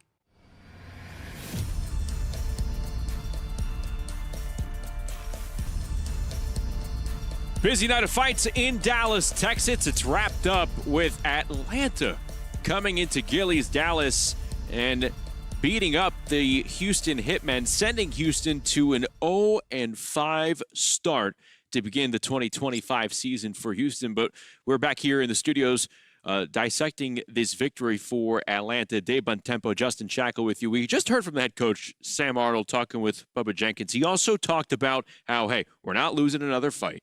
Okay, that's semi-coaches talk. All coaches say that. But he also talked about the one-on-one dynamic that he's had with his fighters. It's interesting to hear from the team setting, TCL, Team Boxing League, the work that a coach has to put in with a fighter one-on-one, take the time, how that kind of gets woven and maybe baked into the cake in overall team success. I wonder how a coach goes about that because, you know, for the most part, like, yes, this is a team, but majority of these rosters, they're not under this one coach in a professional setting all the time outside of TCL in traditional boxing senses. So how does that? I wonder. There's no right answer that we can give, but it's a fascinating. Yeah, I really think what happens is the individual relationship that the coach gets with the fighters, and you think of maybe a mentor. So you have to know everybody. You know what really is a hot spot for them. What is going to ignite them? Do you know their personal life? You know their family life? You know the things that matter to them. And when you can put all those things together, okay, that's one fighter. Now you multiply that by 24, by 25, all the people there. So whereas you have a team philosophy for boxing, as we saw tonight, they did an excellent job as a team. As a coach, you have to know each person individually, and you have to make that effort. So that's not something that's going to happen. It must be a time investment. You know, credit to these coaches in TCL Team Boxing League. We don't spend enough time talking about that. The commitment to the team aspect for the players, for the fighters. The coaches are operating on a totally different level as well compared to conventional boxing. Now, when we had A.C. Bryant with his first week that I was here, we were back at the hotel wrapping, and he gets a phone call. And if it's one of its fighters, and it's just like at this point, 1 o'clock in the morning, he picks it up. The fighter has a medical issue, needs to get something done for the commission by a certain time. And this is now very late, and he knew exactly what he needed to tell her. Right, make this move, call the commission, this is the number. And these are the type of things you have to be on top of because of that one-on-one relationship that you need with all the fighters. And it's really good to see. Good guidance there, good coaching from Sam Arnold here tonight. Atlanta in a terrific sprint in Texas, beating up Houston. And let's take a look at some of the highlights now, brought to you by Balance of Nature. It started in those launch rounds where, well, after a couple of rounds in the bank, this is where it took off. A string of 8 consecutive rounds won. It was started by Traquan Pettis over Nelson Hampton. Staying on the outside, ignoring. He's watching to try to time himself off the jab, and he did, and then did his damage. And then Javon Davis in round 6, coming out of the bullpen to take on Todd Manuel, and Davis, well, he had his way. He outpointed Manuel in both of the rounds that they fought in, but here is the one that set the tone. Look how smooth he is with the left hand and the right hand right behind it, and the symmetry of those two shots. He was smooth.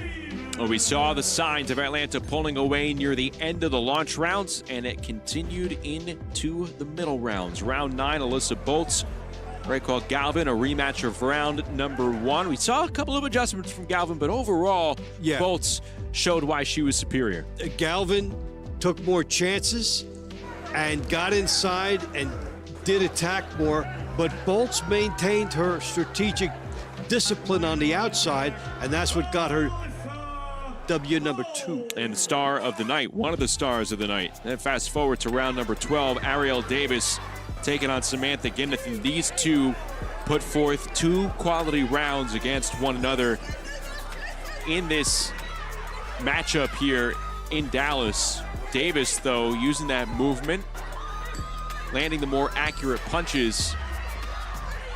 It seemed pretty close, but I think Davis did a great job in both rounds, proving to be the decisive winner. Yeah, and I think that she did a better job adjusting than her opponent, ironically, in that second matchup there. Fast forward to the money rounds. Again, Javon Davis, round number 2 for him. A chance to showcase those skills. I think the ropes saved Todd Manuel here. This could have been the knockdown of the night had the referee ruled it, and it would have been in his right to do so. Yeah, ropes did look like they were holding him up. And that would have been the first knockdown of the night. But we were saved one fight later. Yep, round number 23, Dante Randall against Martel Washman. I love how he put both parts of this together. The left hand coming over, and then he steps to the left, and then quickly crossover step to the right. You have to do that with speed, and the speed helped him generate the power there, and that is why he was able to score the big knockdown and our first knockdown of the night. It made him the fighter of the night that moment. Outside of those highlights, want to give a quick credit to Amin Mitchell, who outpointed Reynard Talib twice. Reynard Talib, a veteran of this league, and he's participated in over 20 matchups here in TCL Team Boxing League. Tonight was just the second time in which he's lost back-to-back rounds. It would have been a good night if he beat Talib once. It's an exceptional night that he was able to do it twice, and he earned it against the top fighter who brought his top game too. So he was just that much more significant tonight, and they couldn't even find a star for him. That's how good that team was tonight.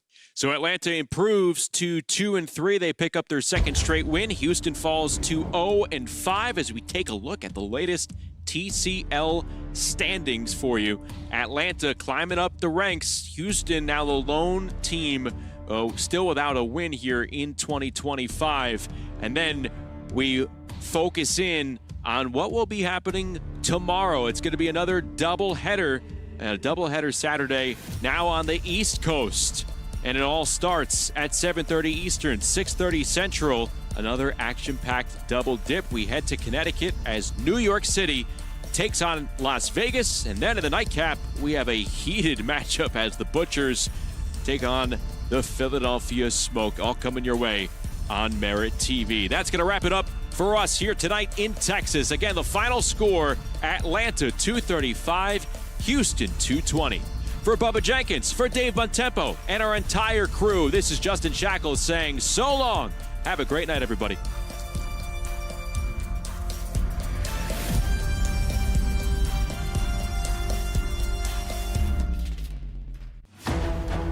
You were tortured as a child. My mother taught me how to be a